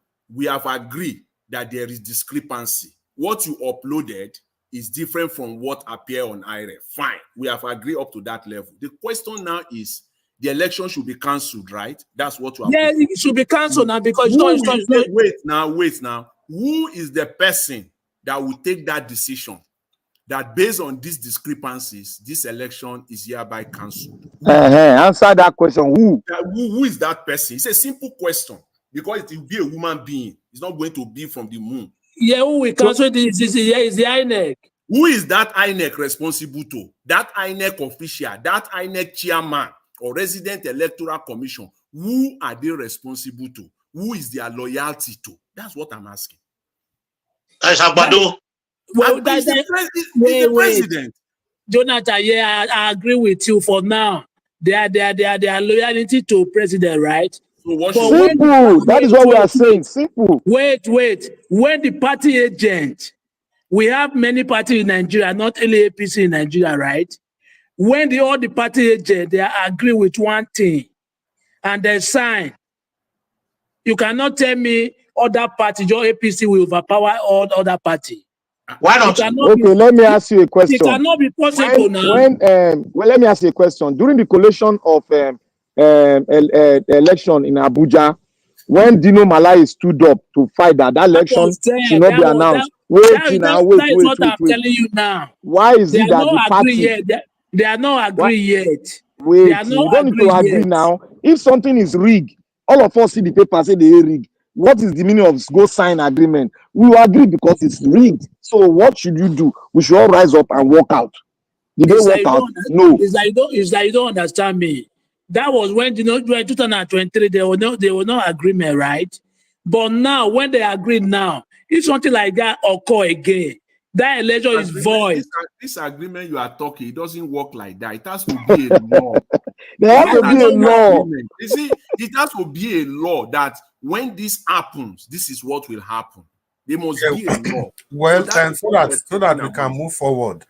Malik, you're speaking as if he wasn't here last year, 2023. No. I understand. See, I understand what you guys. Wait. I understand what you guys are saying. But if you want to change the narrative, what can you do? All the party agents will agree on one thing, right? On one terms. Without that agreement, there is nothing will work. Which party agent? Party agent LP get party agent. And which agreement? With who? See, we are talking about the law now. Don't say agreement. Now the law will talk, not the agreement. I just give everybody time. Mona, wait. Okay, let him finish. Let him finish. Yeah. Oga Malik. Yeah. Make I respond so that may you round up, so that may you use the opportunity to respond to me. See, you see, or even if all the parties, or not even 3 now, or maybe 20 political parties then take part in the election, all of them sign. Say now 7, now I did this EC8A. Okay. Yes, all of them sign. Say now 7 day. Who now upload them for IRO, whatever now they call them. If by any stretch of imagination, INEC come out say no, that thing will now upload, so you know get hand for them. You don't finish. According to the law. Now wait till your law talk. So if you when you they talk, say if all the parties agree, that one morality we all got Jonathan talk about. If you don't finish, okay. No, wait. Okay. If it come to issue of the law, now I then go look. You know, say as when they deliver Peter Obi judgment, they just they make fun of everybody. And as your law be now, that IRO whatever, it's a viewing portal. It's a viewing portal. Now where you go see waiting they happen. So yeah, it doesn't determine the final result. Yes, if you reach there, go see waiting they happen. You say now 1 million did there. Now be say Peter Obi don't win. I go come say, okay, now 1 million did this place, so but we don't know, we not get hand for that 1 million. See the one we get hand for. Now so the law take the work for now. Okay. You don't hear that one. So the thing I be the law where we say make them change. Make them change and make them make a mandatory. One, that's result. So where all the parties gather upload. All the parties must sign. Once they upload them, now from there they go calculate the results. Nobody the one where I go come by themselves talk. Say this thing won't upload for IRO if we don't know what thing be. Then go come out, they go compel the INEC and remove that power of decision from their hand. Yes, if they not remove that law, it not go work. Because now, no matter what you do, no matter how you vote, the way they take make the law, the power still they INEC people hand. It's so bad, Oga Malik. Our law say once. Let me ask you one thing. I want to ask you one thing. I want to ask you one question. Why is it that the result from EC8A is not correspond with the INEC with the IREV? Why INEC is going to why is he announce it? That is a good question. The law give them power now. Nobody give them power. No, wait. Give us a mandate. Sorry, Mr. Blampata. That question where they ask so that be the problem where of us get so. Yeah, Abdul Malik. Waiting Abdul Malik, no one understand. The instant they talk from waiting supposed to be. Yeah, and that what is supposed to be, that be our problem. So now be Abdul Malik. Now this question now we dey fight. Put say if they not change the law, we not go that election again. Yeah, Mr. Okay, let me tell you one. Let me tell you one thing. Mr. Abdul Malik. See, you know I always say when I want to make my submission, I always say this. I said, Nigeria is not normal. You are thinking as if it's a normal country. Exactly. My brother, Black Panther will also add to it. The politicians will never change. It's not a normal country. You are talking as if everything is okay. It's normal. You are in a normal. These people they are mentally okay. They will rig whatever you want to do. Go and buy. We just saw it 2 weeks ago in Edo State. Now we just saw it.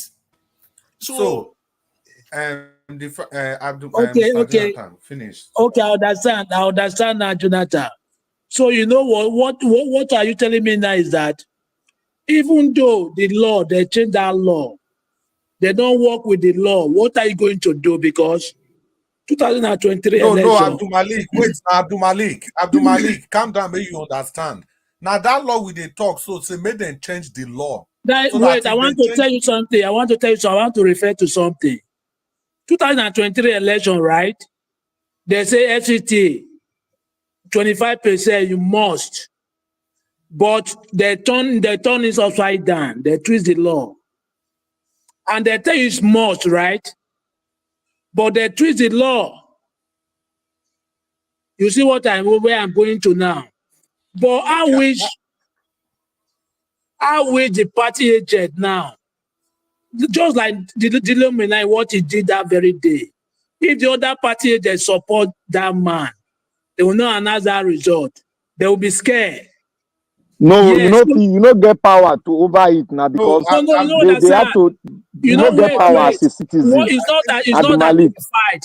They will not fight. Abdul Malik, let Everybody me tell you wants one thing. Let me tell her Abdul one thing so Malik. that you go Abdul understand now. Malik.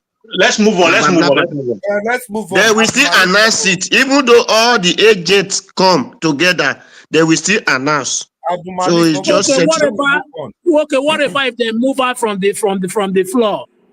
They just go Abdul out. Malik, you know They will if you still move out, announce. soldier dey Even though all of outside them go now. out, they will still announce. They will tell they go to the okay. court. That's all. May we end like this, I beg. This Let's matter move on. dropped too long. Abdul Malik, may we end like this. In Imo State, Ehedio Aimeka versus Uzodinma Hope. Wetin happen be say Ehedio win, Uzodinma Hope come forth. You know the from EC8 where the judge they give judgment, the one wey dey back of policeman pocket.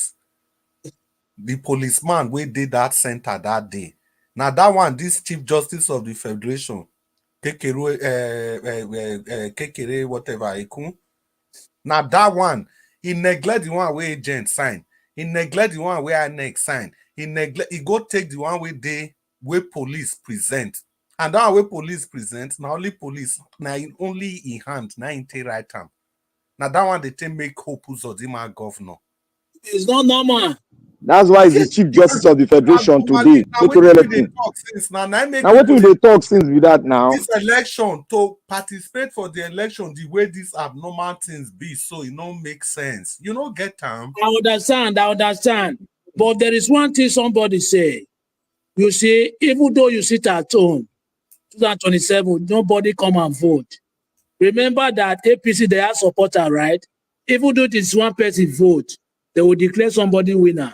Yeah, Nah, lie, you no go work. You no go work. They will You no go declare. work. Okay. You no go work. You are It's okay. Abdul Malik. It go work.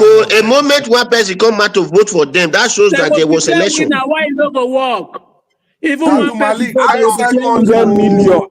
Abdul Out of Malik, 200 million, 10 people vote. How you want to uphold that election? It's okay. It Nobody doesn't matter understand why the 10 million they were sleeping, the one that wake up come to election and vote. Simple.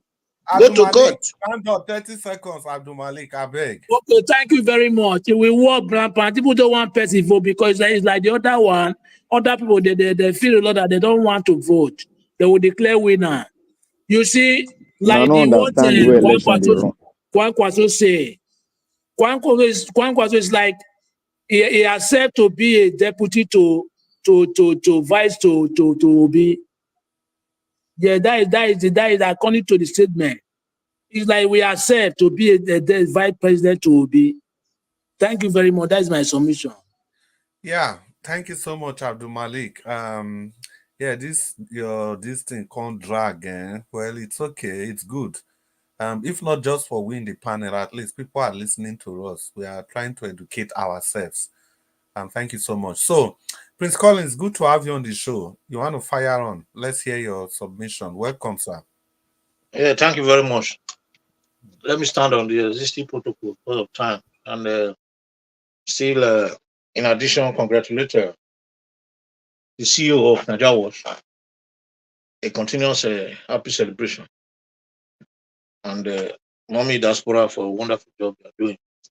My panelists agree to all. You see, without wasting much time, I will give example regarding the last submission that we discussed regarding election. If you look at the way they announced 2023 election, presidential election, it tells you that there is nothing that cannot happen in Nigeria. While we were sleeping, they announced the winner because they didn't announce it in the afternoon. They're not like that. they announce it in the afternoon, people will go on rampage. And what Nigeria politicians do, they step on our intelligence and try to play with our emotional intelligence and just wave it like somebody putting beans on top of on a tray, picking the good and the bad, the ugly ones away, shaking it all the time to see those that are responding so they can treat them. That's the way it is. It's just like when they do all these things, they just try us, and once we fall into it, they continue. They now know our weakness and capitalize on it and use it against us continuously. First of all, let me quickly salute the effort of Kwankwaso that he might be versing Obi or whatever. I don't know what that explanation means because I had that discussion. But with due respect, I think Nigerians, I think some Nigerians that are politicians, they don't know when to take the right step. It's too late. Well, what do you want to come first? Vice waiting, except in 2031. Maybe in 2031, I go vice whoever I want vice, or whether it will be or anybody. Then we can't go vice on. Then they'll come out after Tinubu have spent 8 years, because not in 2027. If anybody is dreaming, any politician in Nigeria is dreaming that 2027 they are going to come out and contest election, and win this present about. That person should go and lie down. If that person have a dream in the night and they tell him that he will be sworn in 2017 after election, 2027 after election, he should scatter the bed and change the bedspread. Immediately, he should change the bedspread, because that bedspread must be, there must be a kind of confusion in the spirit that is making him to dream unnecessarily, because it can never happen. Never. If Obi, Kwankwaso, what was he doing then? He thought he was going to be the president in 2023 when people were trying to put them together so that they dialogue. They were forming as if, because he has a Kano. He's from Kano, right? He's from where is he from? It's Kano. It's Kano. Because he had 95% of Kano people or voters or electorate. He thought he was going to win the election. I was just laughing. I was just, he was so funny then when he said he cannot support president like this or vice president like this or do this. I was just looking at him. I know that he cannot even win 20% of Nigeria states. He can't even win. So now it's too late. I don't know why they take decision at a very late minute. People like the Shogure, people like the Mogalo, people like them Kwankwaso and all that. Apart from Obi that said, okay, we'll come together with another person. I can't really see all these politicians that are actually true politicians that knows what it takes to beat your opponent in Nigeria politics. Prince, all of them they are greedy. Greed. The greediness that is worrying them is foolishness for me. It's foolishness, because you cannot be fighting against your enemy at the same time you be thinking about your own self. Every miss that you have to fight against your enemy or to unseat your enemy away from this, whatever is collecting from you, doesn't matter. If you are any politician that is having the mind of this nation at hand, that he want to liberate this nation, you should know that he can't. Such person cannot do it alone. He can't do it with his own personal interest. He can't be egocentric in handling it. There's no way he can do it without coming. Okay, if all of them have put their heads together, even this Atiku was even the worst person I ever reasoned about in terms of politics. Atiku was a disappointment in 2023. What was he thinking? That he couldn't remove a party chairman. He was making trouble with person like Wike, that is a witchcraft troublemaker. He was making trouble with people like that, making trouble with other vital people in the party. They now went to form what's the name of the governor, South governor? They formed a group then, about 6 of them, 5 of them. They formed a group. that work against the party. I can't remember the name Wike gave to them. G5. The G5. They now formed the G5. Or He you was can sitting. call them, if you like, you can call them J string. So he was looking at them. They formed that group against him, and he was still thinking that he was going to win the election. I was just looking at them. Obi, and if they wanted to uproot the taproot of APC, then it would have been a combination of Obi, what's his name, Kwankwaso, and Atiku. It would have been a combined effort of three of them, and Atiku would have done everything possible to make sure that G5 or BGC then didn't survive. These people were open to dialogue, but he was behaving as if at that time I even thought this guy doesn't need this position. If he need, he knows what to do. I think that greed that is disturbing them is the same greed that they have against this nation, where we are falling back on daily basis. Imagine what INEC is doing. INEC cannot change. They can't change, because if INEC, okay, what efforts are we doing to invite Peter Obi in the first place? Okay, let me forget about that. If not the corruption of the executive and the legislative arm of government, if not the looting, what do you think would have made the judiciary to become what they are today? If I tell you that the problem that Nigeria have is the judiciary, because if the judiciary was upright, INEC would have been misbehaving this way. INEC is just working alongside with politicians. In fact, INEC is another party in Nigeria. INEC is another party, different party in Nigeria, but we don't know. We still call it that INEC. That name is not supposed to be their name. They are another different party in Nigeria that facilitates whoever that is in government to do whatever favors them. INEC is doing this rubbish because when they go to court, INEC will listen to them according to the dirty law that they have in that place that they are following. So why should Kwankwaso, for instance, intelligent people, I don't know whether the kind of education that they acquire is a fiasco or something, I don't know.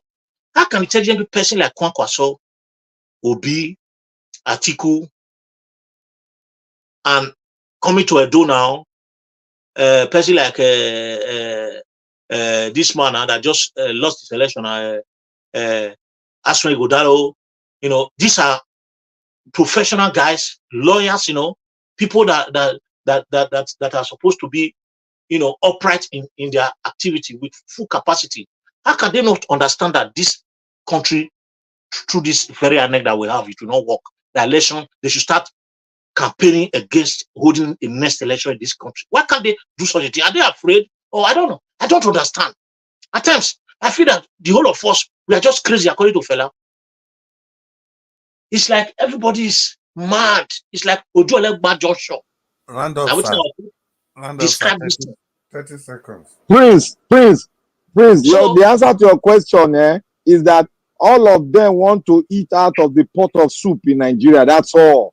30 seconds. No other interest. So, my brother, it's a very terrible thing that we continue to have this kind of nonsense, and they are not thinking of what I should be hearing from these politicians right now is that election is not going to hold if this is not done. Election is not going to. I think we should start. If it is possible, let us see if we can support Nigeria Watch and bring some of these people here so that we begin to discuss with them. They are not serious. They are not seeing what we are saying. So that we will know. Let's start from our principal. Let's begin to tell him why he shouldn't support next election or even come out as a candidate. Let's hear from him. Let's see what he's going to tell us. Probably they have better things to tell us. Thank you very much. Let me hold on at the moment.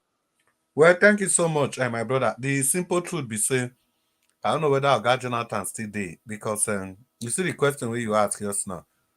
Oga Jonathan don't talk about her many times. You see all these things where the question where you ask why these people go participate, not be because say they mean well for the country. Everybody is hoping to participate, hoping they can cheat. We are all hoping that it's an opportunity to say PDP go hope say anyhow we go block Ikbobaka, we go block Idogbo, we go block this one. APC go they calculate their own for we go block Auchi, we go block Esako. Now be the thing. all of them know say the thing is like the system is flawed, but they are all going there with evil intention to see if they can outrig each other. So the question wey they ask say na only person wey get moral mind, person wey dey look things normal, na im go dey ask the kind question wey you dey ask. So these people, can they not see that this thing get as e be? No. So you mean say even Peter Obi na not get moral mind, na pretense e dey. No, not be say no. Like for Peter Obi on different. Peter Obi go still look am in another way. Say, with this number of people, so no matter the wayo wey dey, we go fit win the election. He go say, sorry, continue. I just want to. No, I'll just round up now. It's even your turn. Like from Peter Obi angle, he go say, well, he knows all those wayo dey. Even when they bring Olumide Akpata come here, he still agree, say the wayo dey. But they are all hoping that they can beat that system, that wayo system, with their own self, without appropriate laws.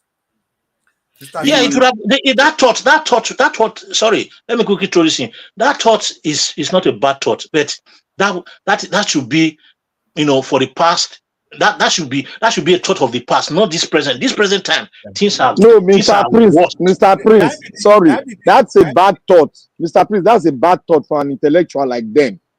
Yeah, if they are still present is a bad thought for an intellectual like them, because you have to reason along with events. That's innovation. You have to be intelligent enough to reason alongside with the present innovations. Now be the new way forward now. Yes. So before Mr. Jonathan, your final submission. Thank you. Let me just quickly do this. You see, before now, they can run away with that position. Not now, not anymore. Not even Mr. Peter Obi. You see, they are boxed in a corner. They are completely boxed now in a corner, and there is no coming out. And there is this cheap argument that we must all fight against. There's this cheap argument. I've heard it here today a couple of times. This cheap argument that this is they only have one counter, market, and that counter is they will come out and vote. APC people will come out and vote if you don't come out and vote. That very lame, cheap argument. And so what? If you participate, these people will never change. They will still rig it.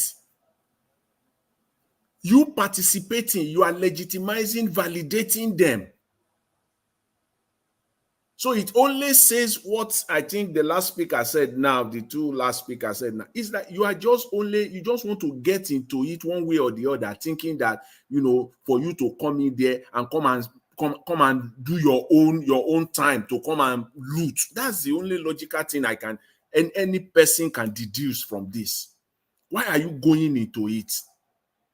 The cheap argument they will give, very lame one, is that if you don't, they will come out. APC people will come out. Yes, let them come out, and then APC will win the election by 85% of the votes.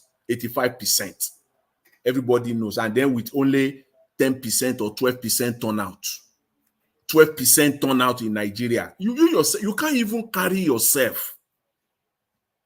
12% turnout, and you want 85% of it. How do you want to explain that? How do you want to square it? So that's the only cheap argument that they have. And please, we must get ready for that cheap argument. That if you don't, there are people will come out. Let them come out, because even if we come out, they will still rig it. The system is there for them to be rigged. We don't have judiciary. What should have been the last hope? Let's even take it that, okay, the law is flawed. The electoral law is an eyesore. Let's even take it. But where we can take solace is that, okay, if they mess it up, we will go to the judiciary. We don't have anyone. There is no judiciary in Nigeria. Did you see what just happened in Rivers State about 4 or 5 days ago? That judgment that a court, a federal high court in Abuja released. A judge delivering a judgment saying that the police should not give any protection to Rivers State electoral officials. Which judge is that? Which judge on planet Earth will restrain the police? I'm not making this up. 7 items. The judge gave seven. He delivered on 7 prayers. Number 6 of that judgment, he said it. He said he restrained the Nigerian police, the security agencies, from providing security. Providing security to petitioner number 2 and 3. Who are those 2 and 3? Those are Rivers State Electoral Commission and Rivers State what is it? This party, APP, this new party now. Which judge would deliver a judgment on planet Earth? That judge is, in fact, I'm sorry, that's sick. It's a real mental problem. These people have signed completely. This is stealing in broad daylight.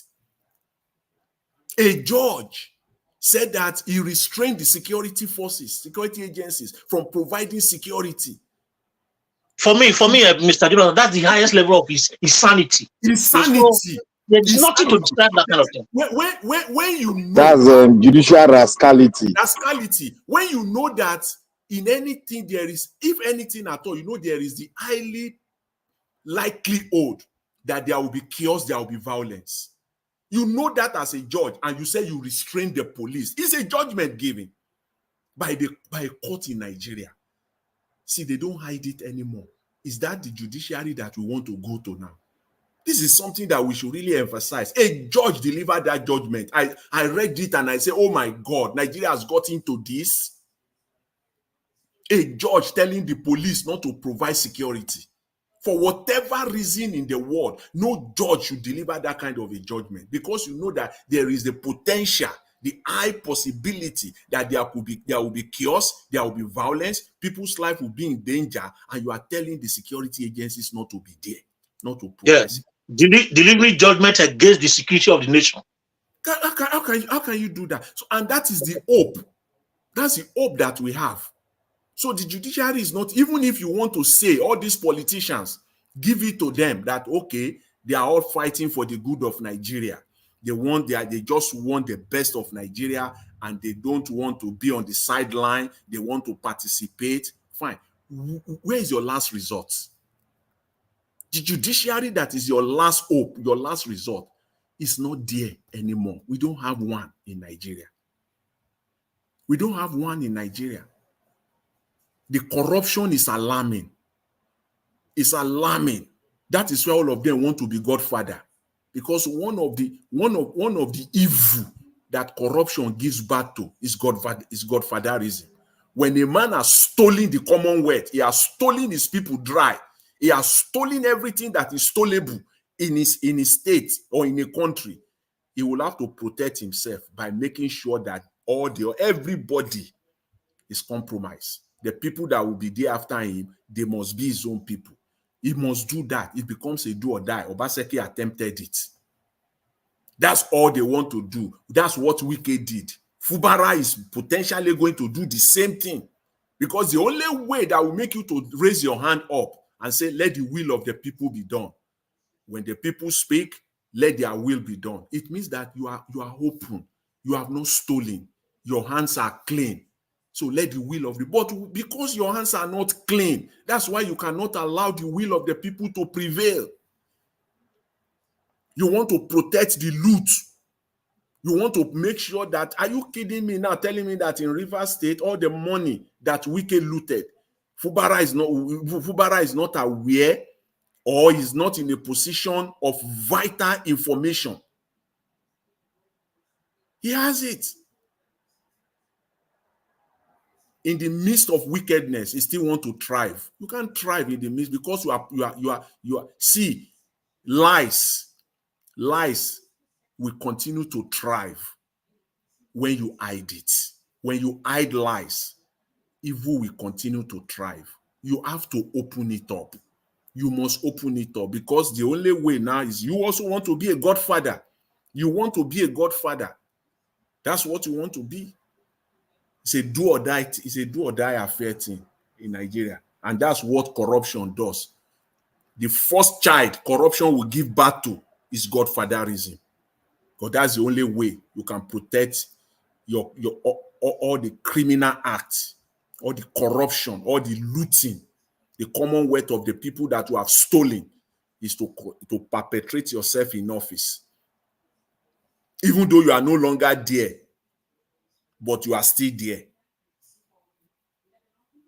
And the idea that Kwankwaso want to deputize Obi is an irony. Is so laughable. It's so laughable. What political clout Kwankwaso has in Nigeria other than Kano State? These are the people that they just want to get there to loot the country. It is all about themselves. It is not about the Nigerian people. It's never about the Nigerian people. The likes of Atiku, Kwankwaso is not about the Nigerian people. The people they surrounded themselves with, you will know. Show me your friend and I will tell you who you are. Atiku surrounded himself with the likes of Renu Omokri, Daniel Bwala. Where are they today? They're not born up. They are the likes of Atiku themselves. They are all the same.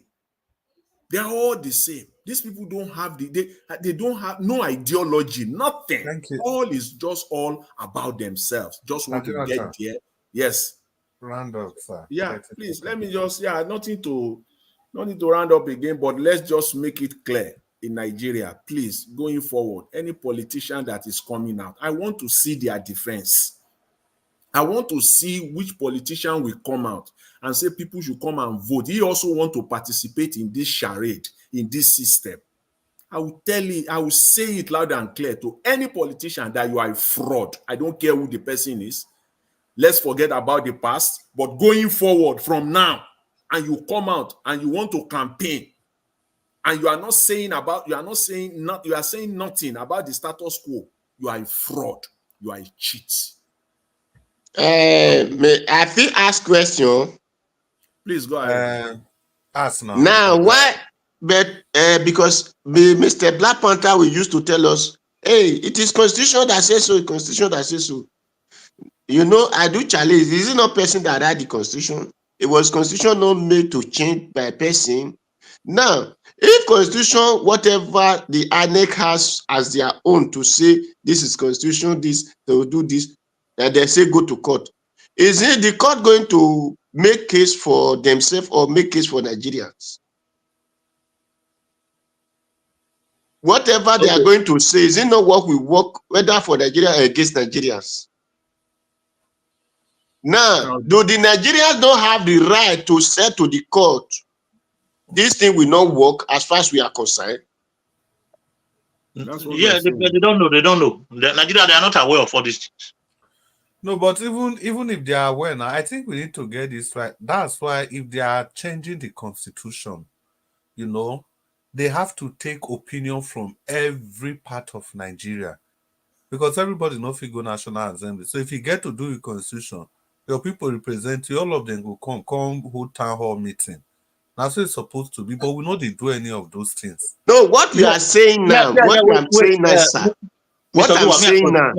To what you talk. I understand what you talk. You see, Mr. Chris, this is the issue. You know, the issue is this. You know, when you talk about politics of democracy as a government of the people, by the people, and for the people, it's people oriented. It's people oriented. Everything is 100% the people.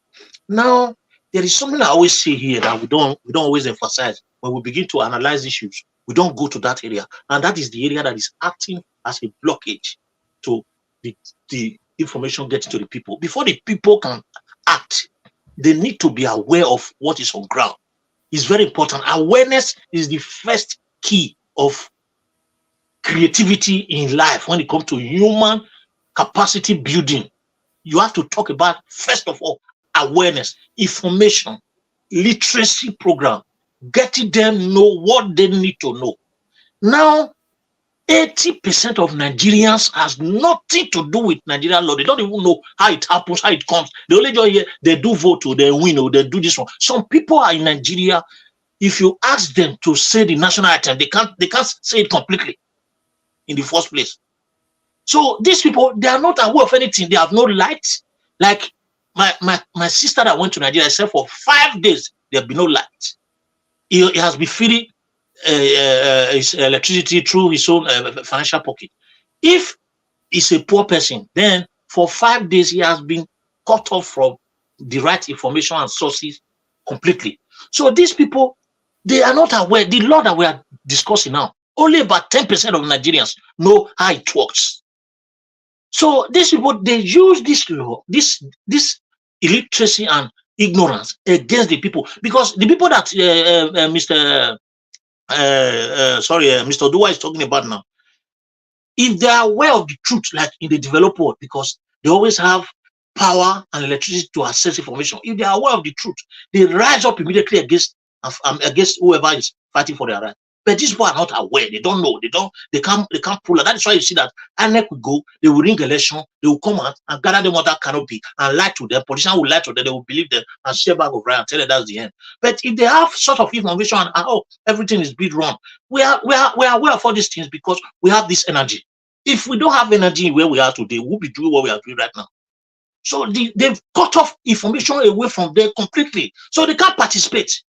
If you want to participate, you know why it is doable. You know how it is doable, Mr. Collins. You know how I will answer. I will address it briefly. It is doable in Nigeria, even though yes, agree they are using poverty and illiteracy.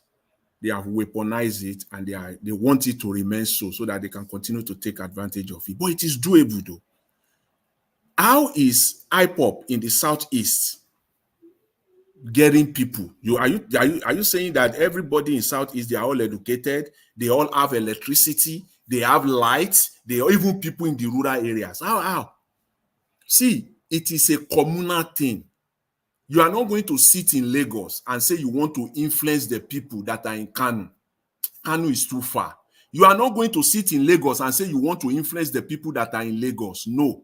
It is the people around you there in Lagos that you will influence. That's how this thing will go. It is a cell thing, a communal thing. That is the strategy. And it is one step at a time. Before you know it, people will be aware. So it's not something that we have to, say we want to do it like a national thing. No. It is community by community. Because we are community people. We all live in a community. We exist in a community in Nigeria. And that is how this thing is going to spread. That's how people will get to know about it. Because if you tell them now, sit at home in the north, in the southeast, they obey it to a large extent. How is that information spreading? How? Because it's a community thing. It's a community. yeah, you are right. But one thing that we are failed to understand in the southeast is that before Nnamdi Kanu became a property of the government, he went far as going to the grassroots to educate the people through that Biafra. There is that connection. Let me just tell you one thing: the Easterners in this Nigeria, they are different people. They are wired differently, whether I believe it or not. These people, they have their own ethnic differences that is unique. And this uniqueness is born out of the fact that Ojukwu himself let them know what they need to know before they went into civil war, and they transformed that war. Mr. Collins, issues. What we even have in Nigeria now, what unites us together now is even stronger than any other thing. Poverty, hunger, because everybody is feeling it. As people will say, when Mr. Peter Obi, who brought it out to us in the very simplest form, we are not buying bread differently. We are all buying it the same thing. We are facing the bag of rice is not being sold at 10,000 naira anyway. Everybody is facing bag of rice is almost, the cheapest we get in Nigeria now is about 98,000. It's over 100,000 naira for a bag. Everybody is facing it. What is it that can bring people together if not hunger? So we have that commonality. So actually, to sell the message, I think is just you know, is a community thing, and before you know it, it will go far and wide. Thank you, Baba Jonathan. You see, we are talking of no vote. You said that is the cheapest this thing that we say, the argument. That you forget that the parties in this Nigeria, there are 30-something party they have, or whatever 60-something party. It is only few that is dependent of those parties. Those parties are formed by APC or PDP. If the people who follow Labour Party, let's just say people that follow Labour Party or AAC said they will not come out and vote, or let put another one party included. The rest of that party that was set up by these two gigantic that is destroying the country, they will come out. Those one will come out, and the rest of them, they know, because the PDP and the APC, which is the same, which is twins of the same mother and the same father, then there will one of them will still win.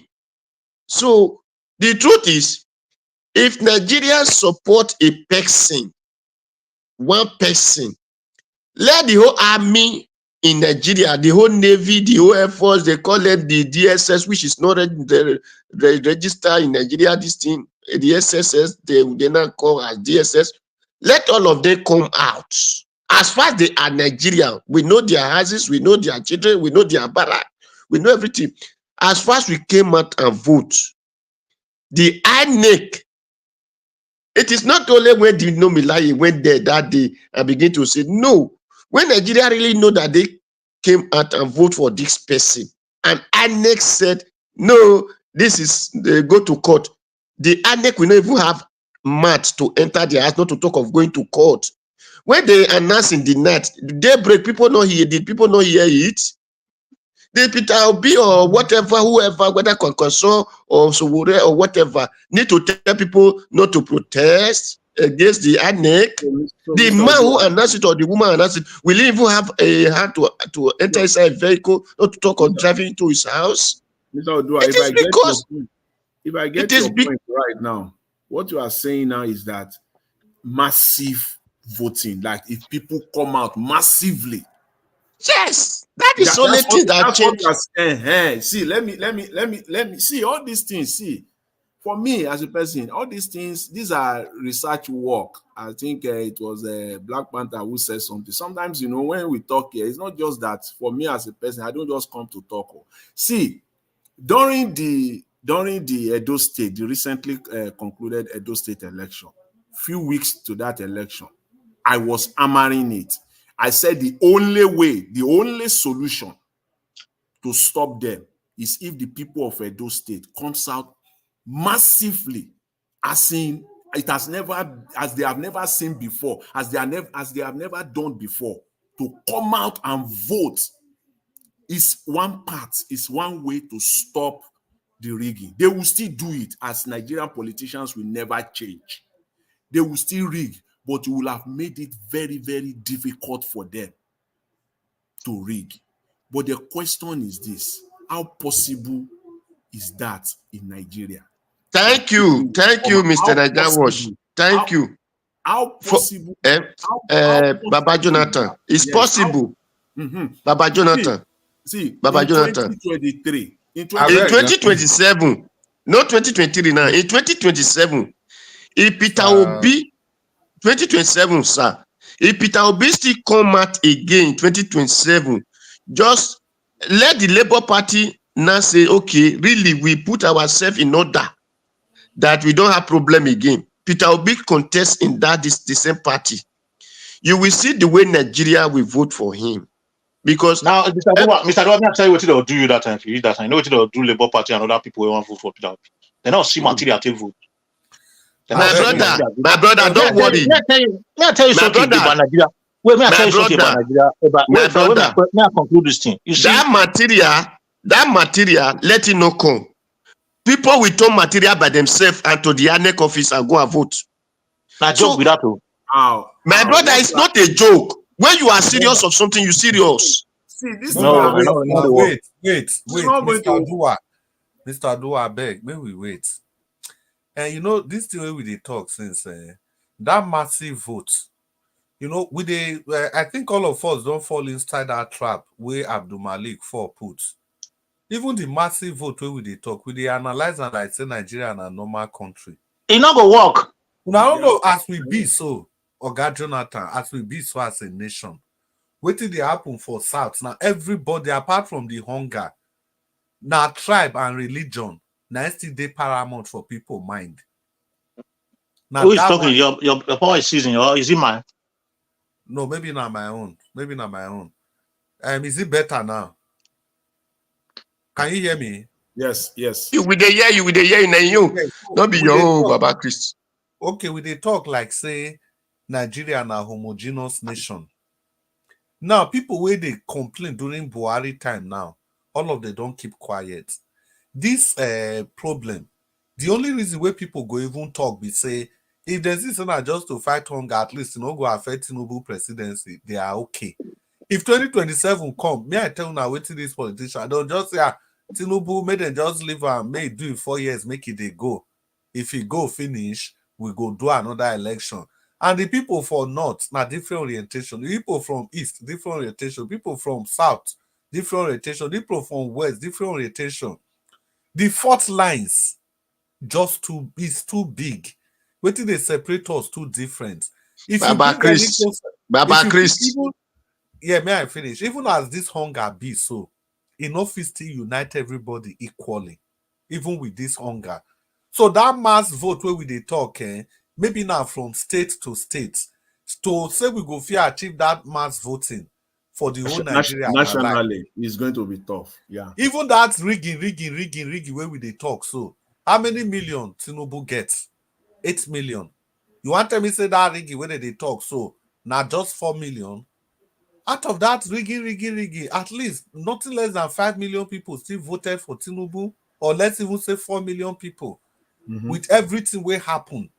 And that's all they need. That's all they need. Oga Chris, I beg, Mona give me some seconds. No, wait, we do it like this so that may not they too rowdy. All of us, maybe just no, you know rowdy now. You know no, rowdy. wait, People are talking now. I gave it time. I want to talk. 2 minutes. Black Panther, you talk to us. After Black Panther, Prince Alabo, we'll just take around like that. Please, Mr. Odua, Mr. Abdul, you see, when you are bringing forth a point, you have to look at some factors. You don't just because you want to say it will work, it will work. You have to look at some factors that are affecting the country, factors like corruption, factors like tribalism, factors like nepotism. You have to take those into the whole things you are trying to put forward. You have to look at the poverty level of the country. The country has been brought into a level whereby an average Nigerian might not be corrupt, but he wants to live. He wants to live. Therefore, what comes into his mind is for him to accept that little money so that his children can live. He just want to survive, not even live. You just want to survive. So, two, another thing you need to add into when you are trying to make a point, you have to look at the country historical antecedent, and you have to bring 2 or 3 things together. We did what you are saying now. We did that during Obi time. But what happened that we didn't have a massive one? What came into it? It was turn by turn. The West said it is our turn, and they played the tribalism joker into it. Now, you are talking about 2027. You have the factors of the electoral law affecting you. It's not on your side. Now, Agbado is a good planner when he wants to perpetrate evil. Agbado will say, okay, I have signed an agreement with the Northern Enclaves that yes, I need to finish my 8 years.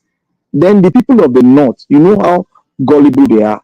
They will not concur because the next person is their brother's turn. Then Agbado will make an agreement of doing what? Putting up a social amenities structures in the North that will make their people not to be too affected by this poverty stuff. He can do it. Remember when Buhari said the United Nations should not do any project in the South, they should go to the North.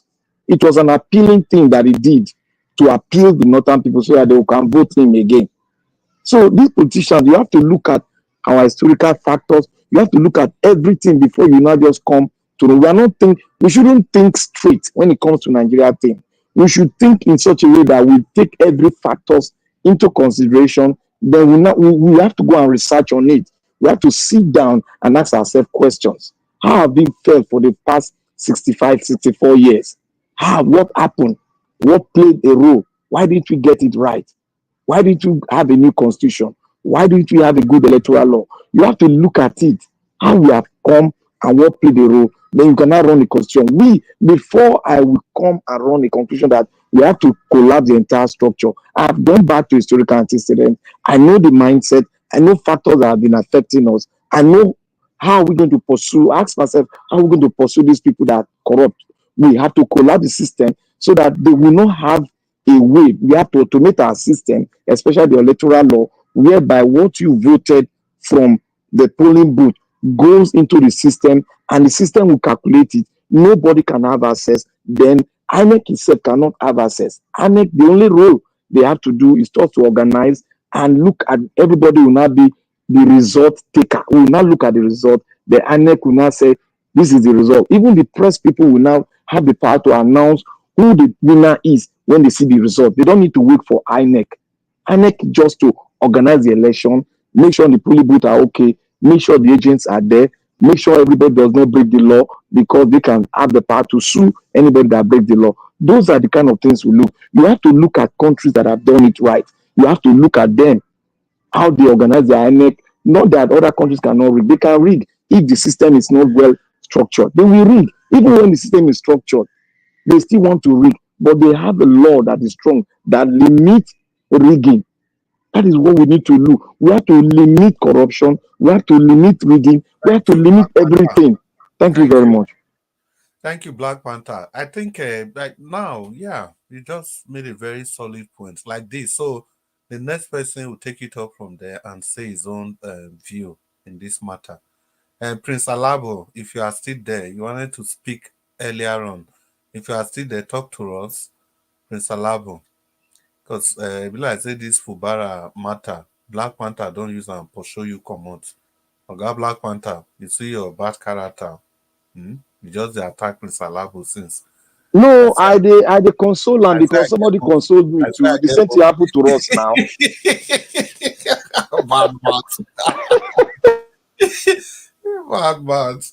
Well, the truth has to be said. You know, the funny thing be saying, when you talk, Oga Jonathan not there here. But immediately Oga Jonathan come, now the same thing way you talk, now you still talk. The same thing I still talk. I think for me, the profound thing where I don't hear be say, no politician get excuse. If you go into 2027 with these laws the way they are, then you are fraudulent. Baba Oduwa, talk to us if you did there. 2 minutes. Thank you. I never come out. You see, we are saying if you go, we are fraudulent. The whole Nigeria is fraudulent. What matter is become like Yaradua, who said, even though I enter here with bad influence, but let me put straight standard that bad influence will never have chance to continue again. Despite he could not meet up to his time because of how life deserves his destiny. So what matter is those who read the Bible said wisdom. That's why some people now interpret it, buy the truth and sell it. Not say wisdom is worth paying for, but too valuable to say. When during Peter Obi time, 2023, people have never taken a decision of we will vote for person like this. We know the tribalism will be there. As far as human exists, tribalism will be there, whatever it will be there. It might turn on. People that voted Abado, these things, they were the one we are shouting a big power. When they say let's protest that, the way the Igbo said, no, we will not protest, they are going to use it, say we are the castrate. Even those the people still say the Igbo castrate this. What doesn't matter? 2027, you that is going home, are they going to start shouting, we are going to vote Peter Obi, or we are going to vote Tinubu? No, it was when they get to election, they begin to print. So nobody is going to just take out the head that this is the person I'm going to vote for. But let everybody come out in mass. We have done it in Edo. He shows court was unable to turn it upside down because court see the rower in the street. That was what make Obasanjo was the one who came and say, Anek, say this person is the one that win, who I choose. But when the Edo came out and said, no, we did not vote this person, what did the court did? Did you think that if that court now said, no, remain there, Edo will have be part of Nigeria? I believe what the Fulani or the Southeast are fighting to make sure they stabilize their state, Edo will have become on, I don't know how we'll have described it. So the court know that and said, let us know. That is why the man, the Daura man who value cow more than human being said, let Edo people do their things. I don't have hand. When Obaseki and Oshomole time, when Edo said Edo is not Lagos, he said let them do their thing because they know what is going to happen. If then I say, I go and turn it to Saddam. This one that they cried that Obaseki, what is the name of this man? As when Ighodalo and the other man, APC, the ring election, they do this. The reason that they did it, it is because Edo people said they don't want anything concern PDP from Obaseki. Maybe we from PDP from this our brother in the Niger Delta chairman that they Obaseki now put aside that brought this Aswe Ighodalo. Maybe Edo will have considered it because Edo said Obaseki, whatever concern you will not concern us. That is why they ring it. Did you see Edo people concerned? No, Edo people did not care because they did not want to hear anything from Obaseki. If not, Anek will have not do that thing, my brother. So let us not be saying Anek. It is because we give the Anek the chance. That is why. Thank you, sir. Not. Make you round up. Thank you. Thank you. But Mr. Adua, you see the angle where you come from, so it's also a very good angle. If you see the two cases like that, Obasanjo, you know, say when Obasanjo finish, he come out. Now Yaradua can be president. You understand? So, assuming Obasanjo is still president, maybe for ensure so they don't remove his wife, brother, or Sareme Osumbo. Then If for for not try because now Edo people say no. Wait, I understand. If for hard, if for not easy, maybe for the fear the backlash, but we must still factor that one in. Then the Obaseki second term, you know, say that time, what is still happen for that one? Be say Buhari and the Buhari people, the cabal, and Oshomole, they don't dey quarrel because Oshomole people now, they don't already know say Tinubu, Buhari, the cabal know say Oshomole na Tinubu faction in there, and they don't want make Tinubu get that Edo state. That one still play a role, it still play a factor. But be that as it may, if the president get interest for that state, the thing go, if it don't go easy, maybe trouble go just dey the state like that continuously. Well, as we dey talk, before you reach your turn, Ogachi Mezena, you be the next person. Maybe welcome some people who just join us now. Although we don't do one ring bell. No, Sas, you are very welcome to the show. Thank you for joining us. I hope you use the like and share button. Madam Ijidema, you are still there. Thank you so much. We value your presence. Patience Idemu, amigo, greet you so. We never see you for some time. It's good to have you on the show. Welcome, welcome, welcome, welcome. Una do well, Madam Peggy Modi, Abuazi, Stephen Okorogu, and welcome, Stephen. But this is where you type, so that make me just keep your name since I don't even want to call your name because I don't understand what you type for comment section. Una well done. Ogachi Meze, if you did that, may you knock your story for us. 2 yes, minutes. I'm here. I'm here. Thank you, Mr. Chris. Yeah, but before you talk, Oga Dua, I agree with what you talk. Makes a whole lot of sense. Thank you. Ogachi Meze, 2 minutes. So you see all our submissions. Sometimes if I look at I'm seeing it as where we are going.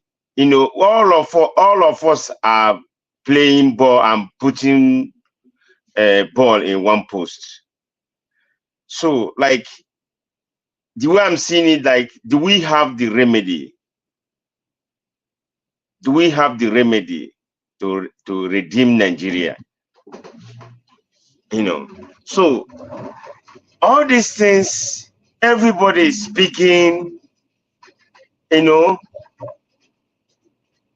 That's why the reason why I say we have to go this route, that we should find way to sit at home, you know, start advocating people, you know, let our voice out for Nigerians that live in Nigeria. Because we have tried protest, it didn't work. We have tried, like, can I say revolution, it didn't work. So let us try sitting at home for any election. So let them do whatever they want to do. Whether may they rig whatever they want to rig. Because when you look at all what you are saying, all of us we still saying the same thing. Everybody. We are still saying one thing, one thing. So the remedy, we have to start saying about remedy, how to redeem it. So this Nigeria will work, this Nigeria that's sleeping. Nigeria is sleeping. The politicians have made Nigeria sleeping. Tell me, is it business that are moving on now? What is going on? Is it business? You see, is it not when you buy a fuel, you know, it can go your work, it can go to a various places, your engagement, you want to go and look for job, you want to go for your businesses, even people that producing still, I know there's still people that are producing in Nigeria.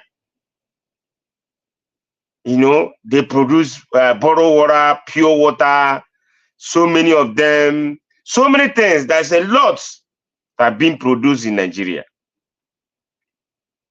But the government have choose another route that may make people difficult to even to produce their products, even to go their working places, to go their various works and their businesses. Thank you, sir. So if I see if Nigerians will stand up, I don't know how many people listen to all these things we are saying. I think they will start reasoning like human beings, not to reasoning like, oh, we don't have no more hope.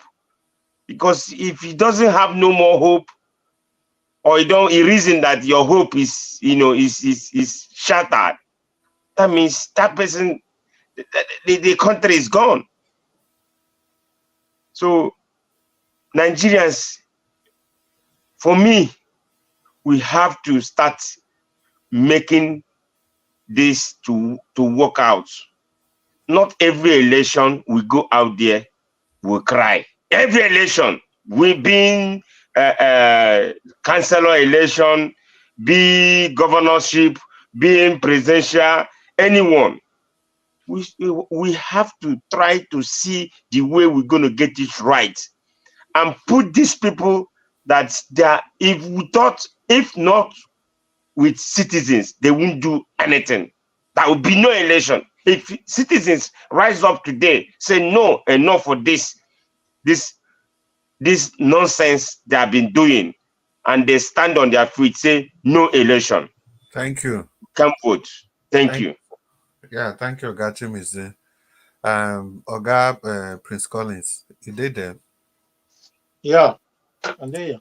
Prince Collins, may you talk to us 2 minutes. Although Ogachi Mize on pass well. Talk to us, Prince Collins. After Prince Collins, Mr. Jonathan, you'll be the next, and yeah, the last. Prince Collins. You see, the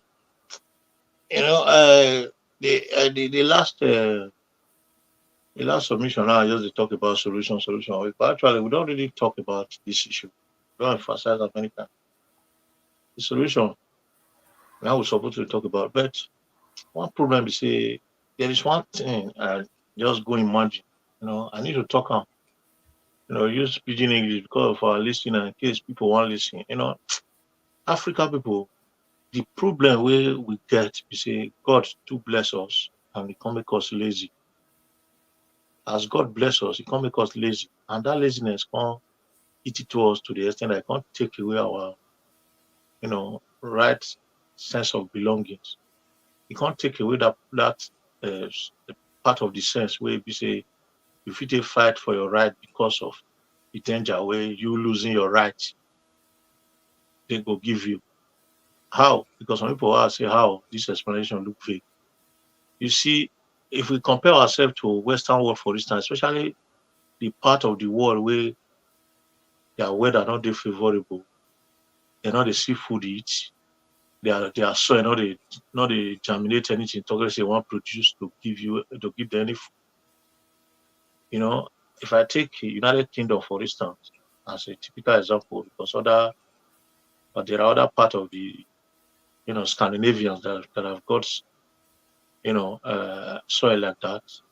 Then coupled with the weather, the harsh weather, very harsh weather that if you expose yourself, you can die in a few hours.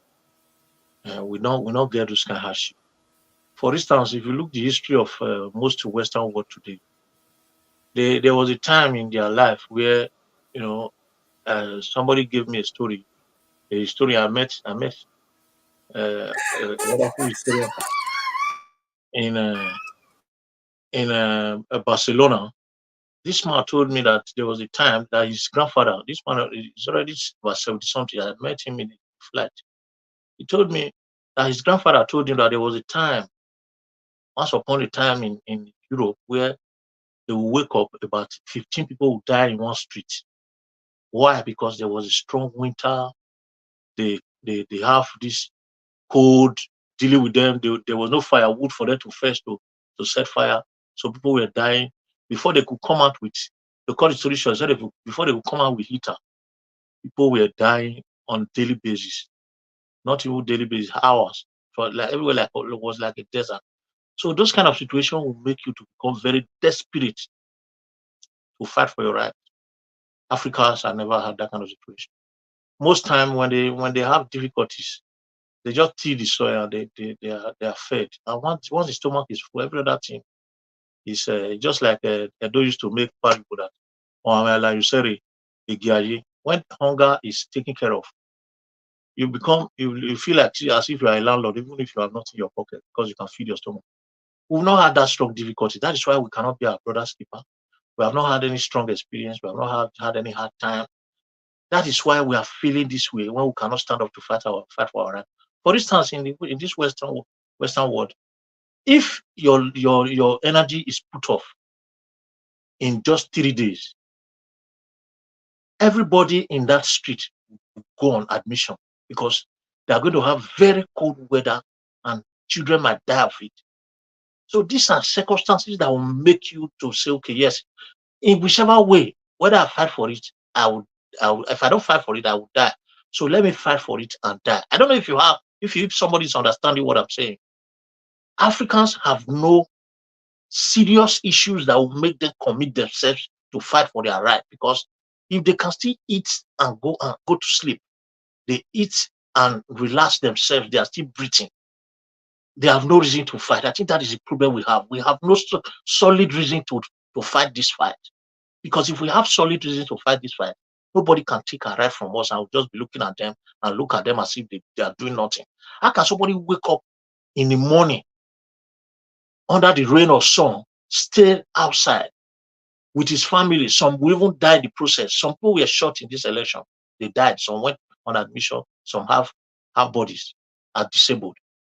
At the end of the day, some few people will come out in the name of INEC and politicians and just jeopardize all those efforts and thwart all that effort and make us look as if we are not reasonable enough. They play with our emotional intelligence, make us depressed, and we just take it because we have no issues on ground that need to be solved. I think that is the problem Africans are having. And until we realize this fact, and we might not even realize it because We don't really have strong issue, as I've said before. We don't have strong issue. As right now in the Western world or in Europe or probably Scandinavia, when the weather is changing and the snow is falling, you can't tell somebody in his house that there's no light. You can't say it. When there is no water, when there is no water, you know that without water they can't pour water to warm themselves and bath. You can't tell them that you are putting off their water. People are in this part of just to add to what you are saying, even where in North America here, specifically, let me say in Canada, it is even illegal for power company, electricity company, to cut your electricity during winter, even if you don't pay your bills. Yes, you see, that is exactly what I'm saying. But they will come after you once it's end of January, first week of February. Like people, if you don't pay your bill, say October, November, December, they will just pretend. You will just be enjoying it, nothing. But once it's like the first week of February, they will come after you. They can shut it off. But it is even they see it as a right, and it will be so. It's empathy to them. It's a display of empathy that during that winter time they will leave you with your electricity so that because they know that they will die. They know that people will die. That's the right to live. The right to live. Mr. Collins, round up. So it's really terrible that such thing is not there, and that is why. And because we don't have such conditions, I think the worst they have done is what they are doing right now. They are taking food away from people's mouth. They just make things to become expensive unnecessarily. People receive 30,000, 40,000 as minimum wage, and a bag of rice is 98, 90, 100,000. People are still keeping quiet and looking at such things. I don't know what will happen to them that will make them rise against, tyranny. I don't know the kind of uprising what they are expecting for them to rise against this thing that is happening. Imagine, just give me 30 seconds. All this nation started, Nigeria, the issue of Nigeria started by just courtesan fighting in the street, fighting themselves. It graduated to hard armed robbery. Gradually, politicians started fighting themselves, bringing elections. Before you know, kidnapping started. It was just like a joke. I told my friend, I said, look, the way we are going, because there's no justice in this regard, they don't give justice to the wicked. People will promote wickedness as if it's going to be the other day. My friend was telling me about 12, 15 years ago that I'm just emphasizing it because I'm going abroad. I told him, look, I might not be coming back. The time will come that people will come from abroad and they will regret coming if they are still alive, if they're able to take their head back. And that is what is happening now. People can't live, they can't eat, they can't survive. And we are just keeping quiet, looking at them doing all this nonsense. And to the extent now, the only mandate that the people have got has been taken away from them. What test do they need to speak? Thank you so much. Thank you. These 2 minutes gone long past the normal presentation. Well, it's okay. My brother, Chris, you dropped me, right? You say? You dropped me, right? Hello? You dropped me. Okay, talk to us.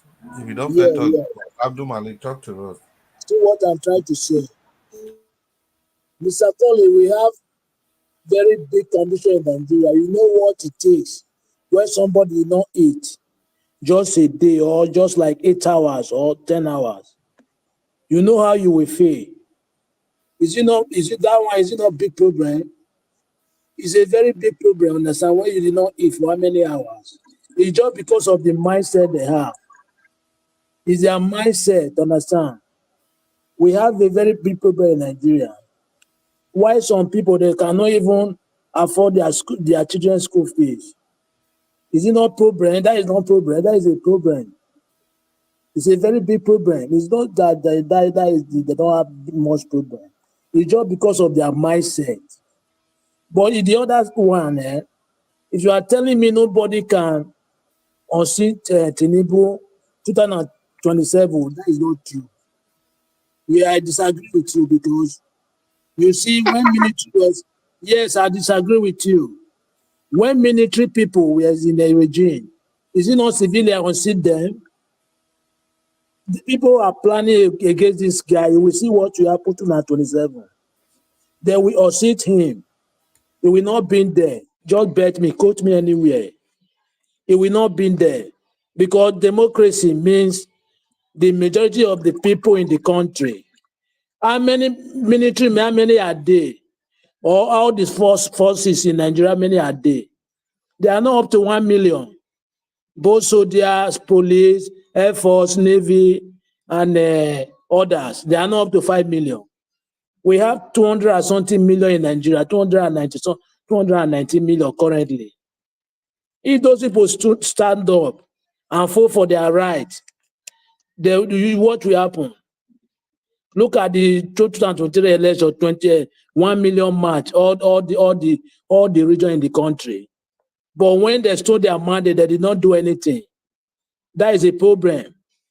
If they stand and fight, they will not do it, they will not try it. They will not try that. It's just because they are not cooperating, they are not coordinate. Yes, they are divided. That is the problem. Yeah, do you know why Mr. Adumale, do you know why they are divided? They can still get food to eat. In 3 days, they can see 2-3 square meals a day. Until when you get to the time when they don't eat for 1 week, they don't divide. That is what is going to happen 2027. They will not be divided anymore. So they have planted the seed that will make them not to divide. 2027, if they say go to court will not able to resist people, because when they will see people that will come to court, it is not the person who even won the mandate that will come to court. The voters will not be the one that the judge will not be talking with. So they will not try it. It's true. They will not try. Let me give you a short response, Mr. Odua and Mr. Abdumali. Let me give you a short response. The one I got from Mr. Chimeze some earlier in the week. In your mind, you see that thing you are thinking in your head, that it will happen in Nigeria, that Nigerians will come out. I think, Mr. Jonathan, you just nailed it. I don't know how to say this again. Nigeria, Mr. Odua, they not be like that. Okay, wait. Mr. Chris, I have a question for you. Yes. Are we going to continue like this? The country is dying every day. Wait, Mr. Malik, wait. 10 seconds. Let me tell you one thing. Use Malik matter again. Not be every time. No. Malik never still get this thing. Malik, the solution you get is when these people, where they want to vie for presidency, start to linger on, let's change the INEC law. That is the solution. Don't you think when you fight, now the solution? Now that law might be the solution. Let me tell you, but now the law is there. Anyway, let's get to 2026 first. Let us leave it that they will 2026 with Okay, Plambata, I have a question for you. Now the law is there now. They transfer from polling unit to IREF, right? But still, they manipulate the result. How are you going to show that even though the law is changed, are they going to do the right thing? See. You know why they feel the manipulator? One, INEC is the lord of the election. When I'm telling you, is the lord of the election. If you make wait. Is it not INEC? Is INEC the change of the law? Let me tell you, the change of the law is now like this. Don't put the ultimate power in the hands of INEC. Put it in the hands of the people that will rectify the election. That is what we are saying. Black Panther. See, some concept we not feel just force them for people head.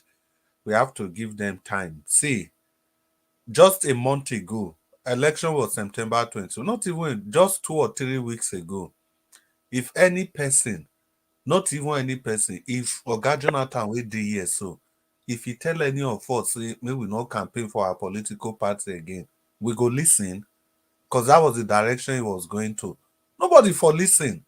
We for say no, we must go to that election. We don't go to the election, come out now. We don't see how it be. So nobody, I don't even need any person to come tell me again, say no, this thing cannot work. So yes, until they do it for their eye. Yeah, some things so just we not go feel convinced. Abdul Malik, round up 30 seconds. Okay, thank you very much. Blampata, see what happened in Edo State. after the election, the coalition center, they did not allow other party agents to be there. And they are going to continue the same thing. That is what I'm trying to say, even though they change the law. Unless the people, the individual, the people there will stand up and say this nonsense is this enough is enough. Without that, there is nothing will change. Don't worry, you will get this concept as time goes on. You get it. You don't understand it. Thank you very much, Mr. Chris. Thank you, Abdul Malik. I mean, Mr. Chris, I want to tell Mr. Abdul Malik something. Do you know what is going on now in Nigeria, in the politicians? You see that they are sewing Tulumbu cap. Everybody putting it. Do you know the meaning of that cap? Do you see that thing written on that cap? It's 8 years. So I don't see the reason why I say who will unseat him? You will unseat him? They will unseat him. Yes. No. It's not me. Politicians, other opposition party, they will unseat him. Make una not free force. Abdul Malik is an adult. We are all adults. That's it. They will unseat him. If you don't believe me, I believe 100%. 100%. Not other political. Nigerians will unseat him. Nigerians will unseat him. Ogachimeze, the campaign we all of us they hear they shout just 2 weeks ago. If any person for this platform, I think that was the direction Mr. Jonathan was tending to. Assuming tell any of us maybe we stop campaign. How many of you are for listening to that?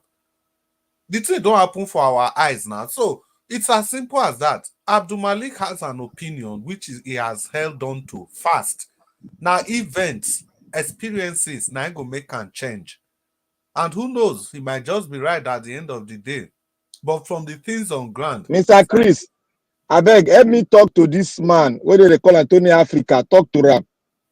Tony Africa, don't let me throw insult at you because you know if you burn me as speaking. Don't ever in your life throw insult at me. Not throw insult at my location where I stay. Don't ever in your life. I don't care who you are, whether you're my brother. Don't ever. Because if you meet me for ground there, if you meet me and you stand there, if I go take you. I just tell you my own now. I'm not for that level. Black Panther, I beg you be panelist. Black Panther, take it easy. You're the broadcast. He's just insulting people anyhow on the channel. What's wrong with you? Now they look comment to me now carry a comment. If as I did now, I know they see comment. Whatever they write, I know they see. No, wait. I mean they take time till they go comment. Maybe I forecast the comment. Now this one interjection. Tony Africa. Now about this time yesterday. Now we tell you say they moderate your own comments now. Is it so difficult? Tony Africa, if everybody don't they complain something about somebody, now to step back, say, okay, this thing where they do, so why? Yesterday, now, who will be like, say, Madam Rita, today you don't annoy Black Panther. No be so now. Everybody get their own tolerance level. Tony Africa, they talk about me, say my head, big head, my leg, this, my leg. No, leave the rest people. I'll do. I wait till I want to talk. Even me. No, if they admit they don't see him every time. Only he used to do that. Only him. I don't even know. Even me where they talk. So Tony Africa, I know how many times he don't blast me. He don't blast me, but I'll just do. But it's not normal now. It's not normal. Something. It's not normal. What he wants is that he wants you to be talking about revolution. Division of the country. Don't you know it's the process? Wait, now me I give an example. I don't know what they talk 3 days ago. The next thing we told Africa, right? Say Chris Dublin don't they stammer. I just they hear they laugh. Well, Tony Africa, I beg, make you take them easy. I did see somebody for our program. One man went to moon. Thank you so much. We want to thank you again for the birthday gift. We will not forget that. It means a lot to us. Thank you. One man went to moon. And Abu Azi, thank you. Peggy Modi, I greet you so much. Naduwe as na still hold forth. Abu Azi, God will bless you. I always there. Thank you, Murphy. Peggy Modi, God will continue to God will bless you. Madam Ame Bright, we greet you. We see all of you now. So, panelists, I beg.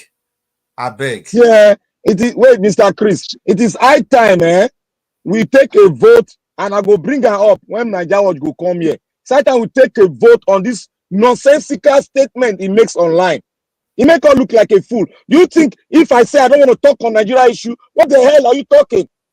You think I don't go school? No, wait, Black Panther. No, it's okay, Black Panther. Don't worry. Yeah, Don't worry. everybody. Well, to me, I just some things I don't know. It's like I talk now. Your personal this thing be that, but for me, like Abdul Malik still talk. If Mr. you leave Chris, let me give my final that's I'm opinion. just going to. I beg, Yeah. the panelists, all of una don't they intervene since I beg. Make una let Oga Jonathan give a final Make I submission. just nothing much to say. Baba Jonathan, I beg, I Yeah. get everything I be want to ask you. I for call you for WhatsApp or for normal call if to say I get your number. Okay. I beg. Okay. All right. You can you can reach out to me maybe through Niger Watch or something like that. Yeah. That's okay. Yeah. Okay. So, Mr. Odua, in as much you almost tried to convince me to believe that massive turnout will be a solution. See, massive, you tried. Actually, you made an attempt. You tried, but I've been there. You see, massive turnout could give you the win to win an election, but it will not stop the riggers, those that are determined to rig, from rigging. Remember, Nigerian politicians will never change. They are the same. They will not change. It will not stop them. And we have case studies upon case studies that we can refer to. Lagos is one. See, people came out in Lagos to vote for Mr. Peter Obi because of they still look at what they did, and they have a system. Their modus operandi when there is massive turnout.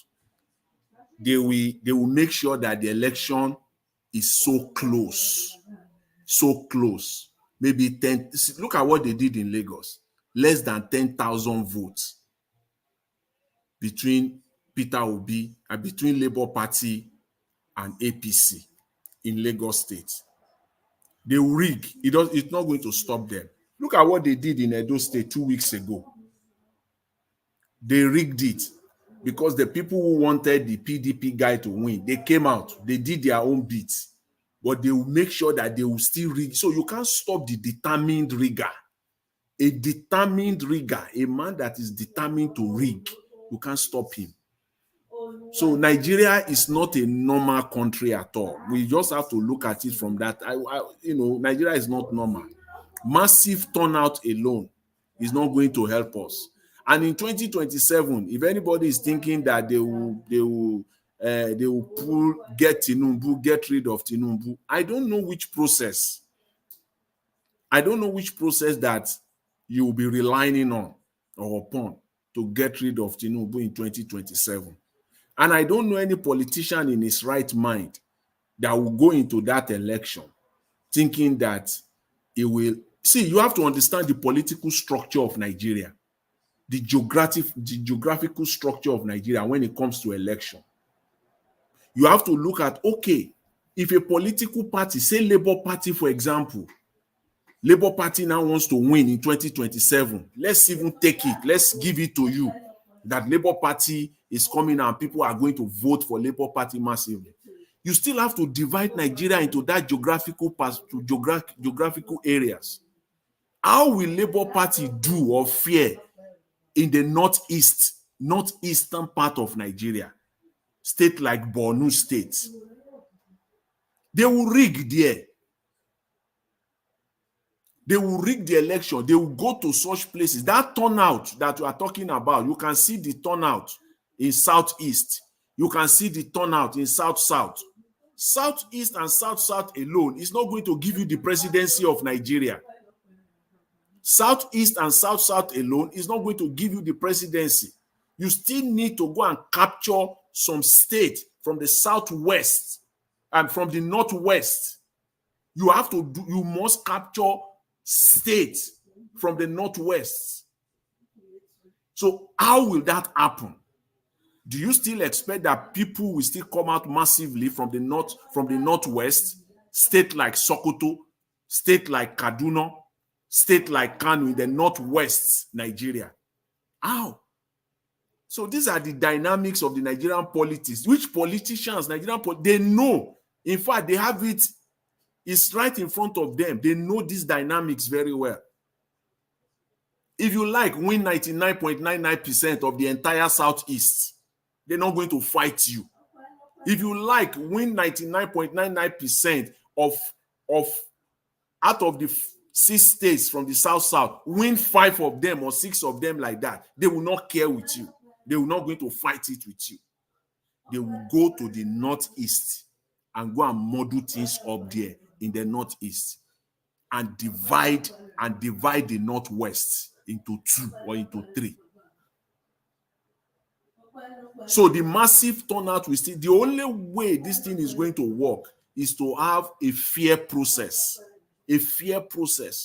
where the umpire, you see this INEC is the enemy, is the giant, is the elephant in the room. And until they cut the wings of INEC, dissipate it, cut it into pieces, we're still going to be in the same old mess that we're in. It's not going to change. Because at the end of the day, whatever INEC announces, whatever INEC says, is what we hold. Nobody will change it. The court will stand by it until we change that. And the only way we have to do it, we like to run away. We like to use this revolution thing when it suits us. I'm hearing today that, okay, the people will come out and defend their votes. Nigerians will come out come 2027. If INEC do anything stupid, Nigerians will come out. We use this revolution when it suits our argument or our position. When you will know that Nigerians will not come out to even protest. Never. Look at what happened in Port Harcourt yesterday. Look at the massive people that came out to protest. Where are these people on August, the 1st of August to the 10th of August? Where are they during the End Bad Governance protest? Look at the massive people that came out. Yes, where are they from? Are they not from Nigeria? Or do they import these people? They carry them from neighboring countries or what? Because they know that bullet will not come out from this one. That is the problem that we have in Nigeria. So I don't think so. The only way is that, see, the law has to be changed. We must advocate for it. Any politician that is coming out to come and deceive us, look at it this way. In your own right mind, that you can think that a politician will come out in Nigeria today and come and sell to you that you should come and vote. You should ask that politician one simple question. I don't care how many times I'm going to put it out. I will continue to put it out there until the right thing is done in Nigeria. It's only one question and one question alone. How do you conduct an examination? Ask that politician that simple question and let him tell you. Finally, let me end on this. Let's even agree that everything is normal, that they will do it right. Is it morally right? Ask the politician, Mr. Politician, is it right in your own face that the person that is there, that you are contesting with, is still going to be the referee of this election? Is it right in your own sense and you are going into it? I'm waiting for them to come and defend this. I can't wait for every politician in Nigeria to come and defend this. And I pray that the likes of Showore will carry this message, will carry it out and run with it and fly with it. I just pray so, I hope so, because I don't know why Showore himself wants to participate in this process. This process is not to your advantage. You can't have an edge, not even the slight, don't even in your widest imagination. I hope, I pray that you be an advocate for this for Nigeria to move forward. Thank you very much, Mr. Chris. I thank all the panelists again and everyone. Wow. Thank you. Wow, and thank you so much, Mr. Jonathan. That was excellent, Mr. Jonathan. Yeah, see, Black Panther.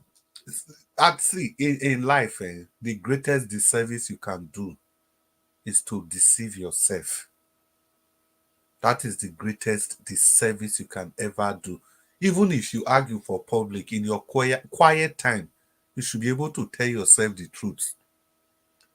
Me, I'm running away with this message. Any politician for that matter, under the guise of anything, you go into this election with the way Nigeria is now, with the way the Electoral Act is now.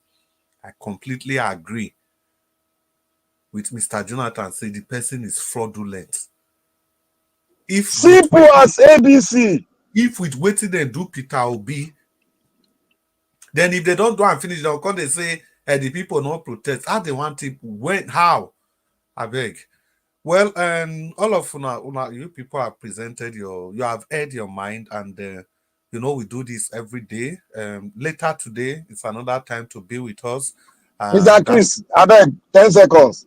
Okay. You see, I've always said one thing here sometime. I go back listening to myself and other people.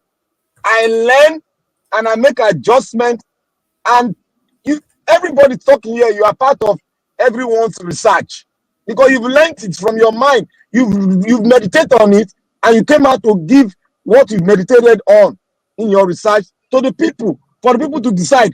It's left for anybody to come align with you or not to align with you. But because we have been telling Nigeria for over 64 years, and when we come here to say we need to collapse it, you ask me, how do we collapse it? Then we know that you are halfway to incline yourself with the solution. Not when you just say, hey, you are in your hidden place, you are talking nonsense, you are doing this. That is insult to everybody here. Not only to me, to everybody. We can all decide not to talk on Nigeria issue. And it will mean nothing to us. Because it is not all of us that decided to destroy the country. You know who destroyed the country. You go and meet them and fight them. You keep on repeating the same thing every day. We are trying our best, sleepless night, researching and talking. You tell us that we are talking nonsense. Thank you, Mr. Chris. Yeah, and thank you, Mr. Black Panther. If you don't happen like this, if one person take 10 seconds, is any person want to take 10 seconds so that I can round up, in fairness. Prince Collins, anything, any addition? Yeah. Better take my 10 seconds. You see, Mr. Black Panther, thank you for that submission. It's very important, so that we have to respect ourselves, because nobody that is not busy here. We take the time to do what we are doing because we are interested in the nation. Otherwise, we can decide not to talk about it at all. So you see, the two things I want to quickly talk about. Mr. Odua and Mr. Admali talk about Nigeria, fighting for their rights and all that, doing it massively, whatever. The only way that kind of thing can happen, that Nigeria cannot stand up for their rights and say, okay, let them block our neck and all that, is when you equate. Because I just explained, because of time, I couldn't explain it properly and, narrow it to Nigeria and, find an equation to balance it. When you equate the situation I just said, like Jonathan supported me as regard light, suffering, pains, and cold and all that. If you equate it to Nigeria, coming back to Nigeria, you now see a situation whereby people will not be able to eat 1 meal a day, like 3 days. Some people will eat like one time. Then that is where we are working towards now. Then they will now see that the suffering is 10 times more than what it is now. They will now notice that if they act, they are going to die. So it's better they act, so that if they die, their incoming generation will live. Because it's desperation that will make that kind of situation to come. That is when you will have the kind of situation that you are talking about, that they will not go and block our neck. Then you now see people that look like skeleton blocking our neck. That is the only way Nigeria will tell you that kind. Say they see the seafood they eat once in 3 days, they'll go sleep. They're not go there. When hunger don't blast them, you say nobody they would eat again. Some people, that is human being, they eat human flesh. That's now Nigeria will feel good say they want block and because they don't say any don't still die. Then that one I want. Then morality. Black people, with Mr. Jonathan just emphasized morality just now. You see that morality. For me, black people, they don't know what. That is where I always talk about orientation. Black people don't know what morality is. That is why they go to church, they go to eloquent speakers to listen to them, so that they tell them how they are going to comport themselves outside, put themselves together, because they are not aware of anything. It's only church. Church is now the source of information there. So it's just church that teach them morality, using Bible as an instrument to teach them decency, to teach them how to persevere, to teach them how to endure. And at the end of the day, they are enduring politicians, they are enduring nonsense that the ANEC is doing, they are enduring everything. They will tell them, don't worry, God will take charge. That is the kind of morality that we're having, not the normal morality as in when it comes to human normal thinking with your medulla oblongata. We don't have that morality. Thank you very much, Mr. Chris. Okay, thank you, Mr. Collins. If I say the kind watch one they use, I need to get one because the 10 seconds for on our watch and my own day fast. My own well, still in the spirit of fairness. Mr. Dwight, you need 10 seconds. May you take him now. Thank you. I would not wanted to say something, but let me put it straight. You see, when people think something cannot happen, it is human, we still make it happen. When we were talking about Mr. Jonathan, if he said that people should not go for election in Edo State, nobody will have believed. We all said it that these people, this person that majority here, we are shouting, we win, we do this. We that who did not fight for the majority said this person is not going anywhere, but the majority could not believe us. Just like the way me and my brother Malik is still saying now. Majority are saying no. Well, me, I don't have anything to say until 2026, 2027. Then let's see for ourselves, and let's see if Nigeria are suffering, they would like to make a better life for themselves. Is this their choice? So me, I don't bother myself on, but one thing is in me is to give people advantage over disadvantage. I will never give people disadvantage over advantage. No, because according to the Bible, it said, brought up a child the way he will go. When he grow, he will not depart from it. So when you give people fear over something, they grow up with that fear. But when you give them courage over something, that is why a child will see person that will be able to beat his father, because his father is there and say, go and touch this person. That child will be moving with that fear because he believes that his father is there to protect him. But if his father is not there, another person go and touch this person, he will not go because it's not his father. He doesn't have that trust. So whenever Nigeria has advantage of hard thinking, said yes, we can do it, then we do it. Even though the whatever course and say go to court, go to this, that court will now know that they are human beings like the others, and where they will not even have gates or have any place to drive to enter that court. So I said that, and I still believe that. So that is my stand. Africa mentality is different. Africa mentality is always backwardness. But in other hand, there are those who will still think forwardness and it will work. So let all of us think positive and put positive before all. And so that people will grow up with that positive. That is where today the Igbo people can stand and say, no, we disagree. People refer to Ojukwu. The Ojukwu was many years, but people still refer to him that he was the one who put positive before them. And people still nurture that positive to their children, children's children. That is what is working at. So let us be positive to what we will be saying to people. Thank you. Thank everybody. Thank you, Mr. Najawash. You go still show me where you dey buy this your watch. Wait 10 seconds go be like 5 minutes. Abdul Malik, 10 seconds. So if you did there. Okay, thank God Abdul Malik not there. So when I do well, we don't reach the end of the program today. And before that, Mr. Jonathan, just to round up with your 10 seconds if you are still there. Okay, Mr. Jonathan is gone. So, my people, another day, we don't complete another cycle today. First of all, We want to appreciate Mr. Jonathan. But No, please, yeah. thank you. You can see there, round up the I leave discussion. it at that for today. Thank you very much. I thank you. Thank you so much. Thank you. Good work. God bless you. Yeah, thank you so much. So, first of all, may I greet the people for panel. Una do well. Abdul Malik, I greet you. Oga Oduwa, Domo, thank you so much. Our Prince, may God continue to bless you. Oga Jonathan, thank you. Black Panther, thank you. Oga Chimeze, I know say you come before, but you don't come out. Oga Alabo, and we greet you so well. And who I miss again, I beg, if I miss your name, no vex. And the people for comment section, say may I greet all of una. Boazi, God will continue to bless you. Madam Ame Bright, God bless you. Good night. Kingsley Ogiriahi, and thank you so much. Madam Peggy Modi, thank you for staying with us. Tony Africa, Tony, my man, change your ways. So when they attack everybody, so you even attacked me 3 days ago. One man went to moon. Thank you again so much. Thank you for and jumping in once in a while. And again, thank you for the birthday. Hallelujah, hallelujah.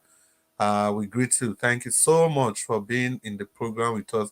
And the rest of Una, but we don't fair greet before. Una do well. Time day, me, I just run through na name whether I go remember.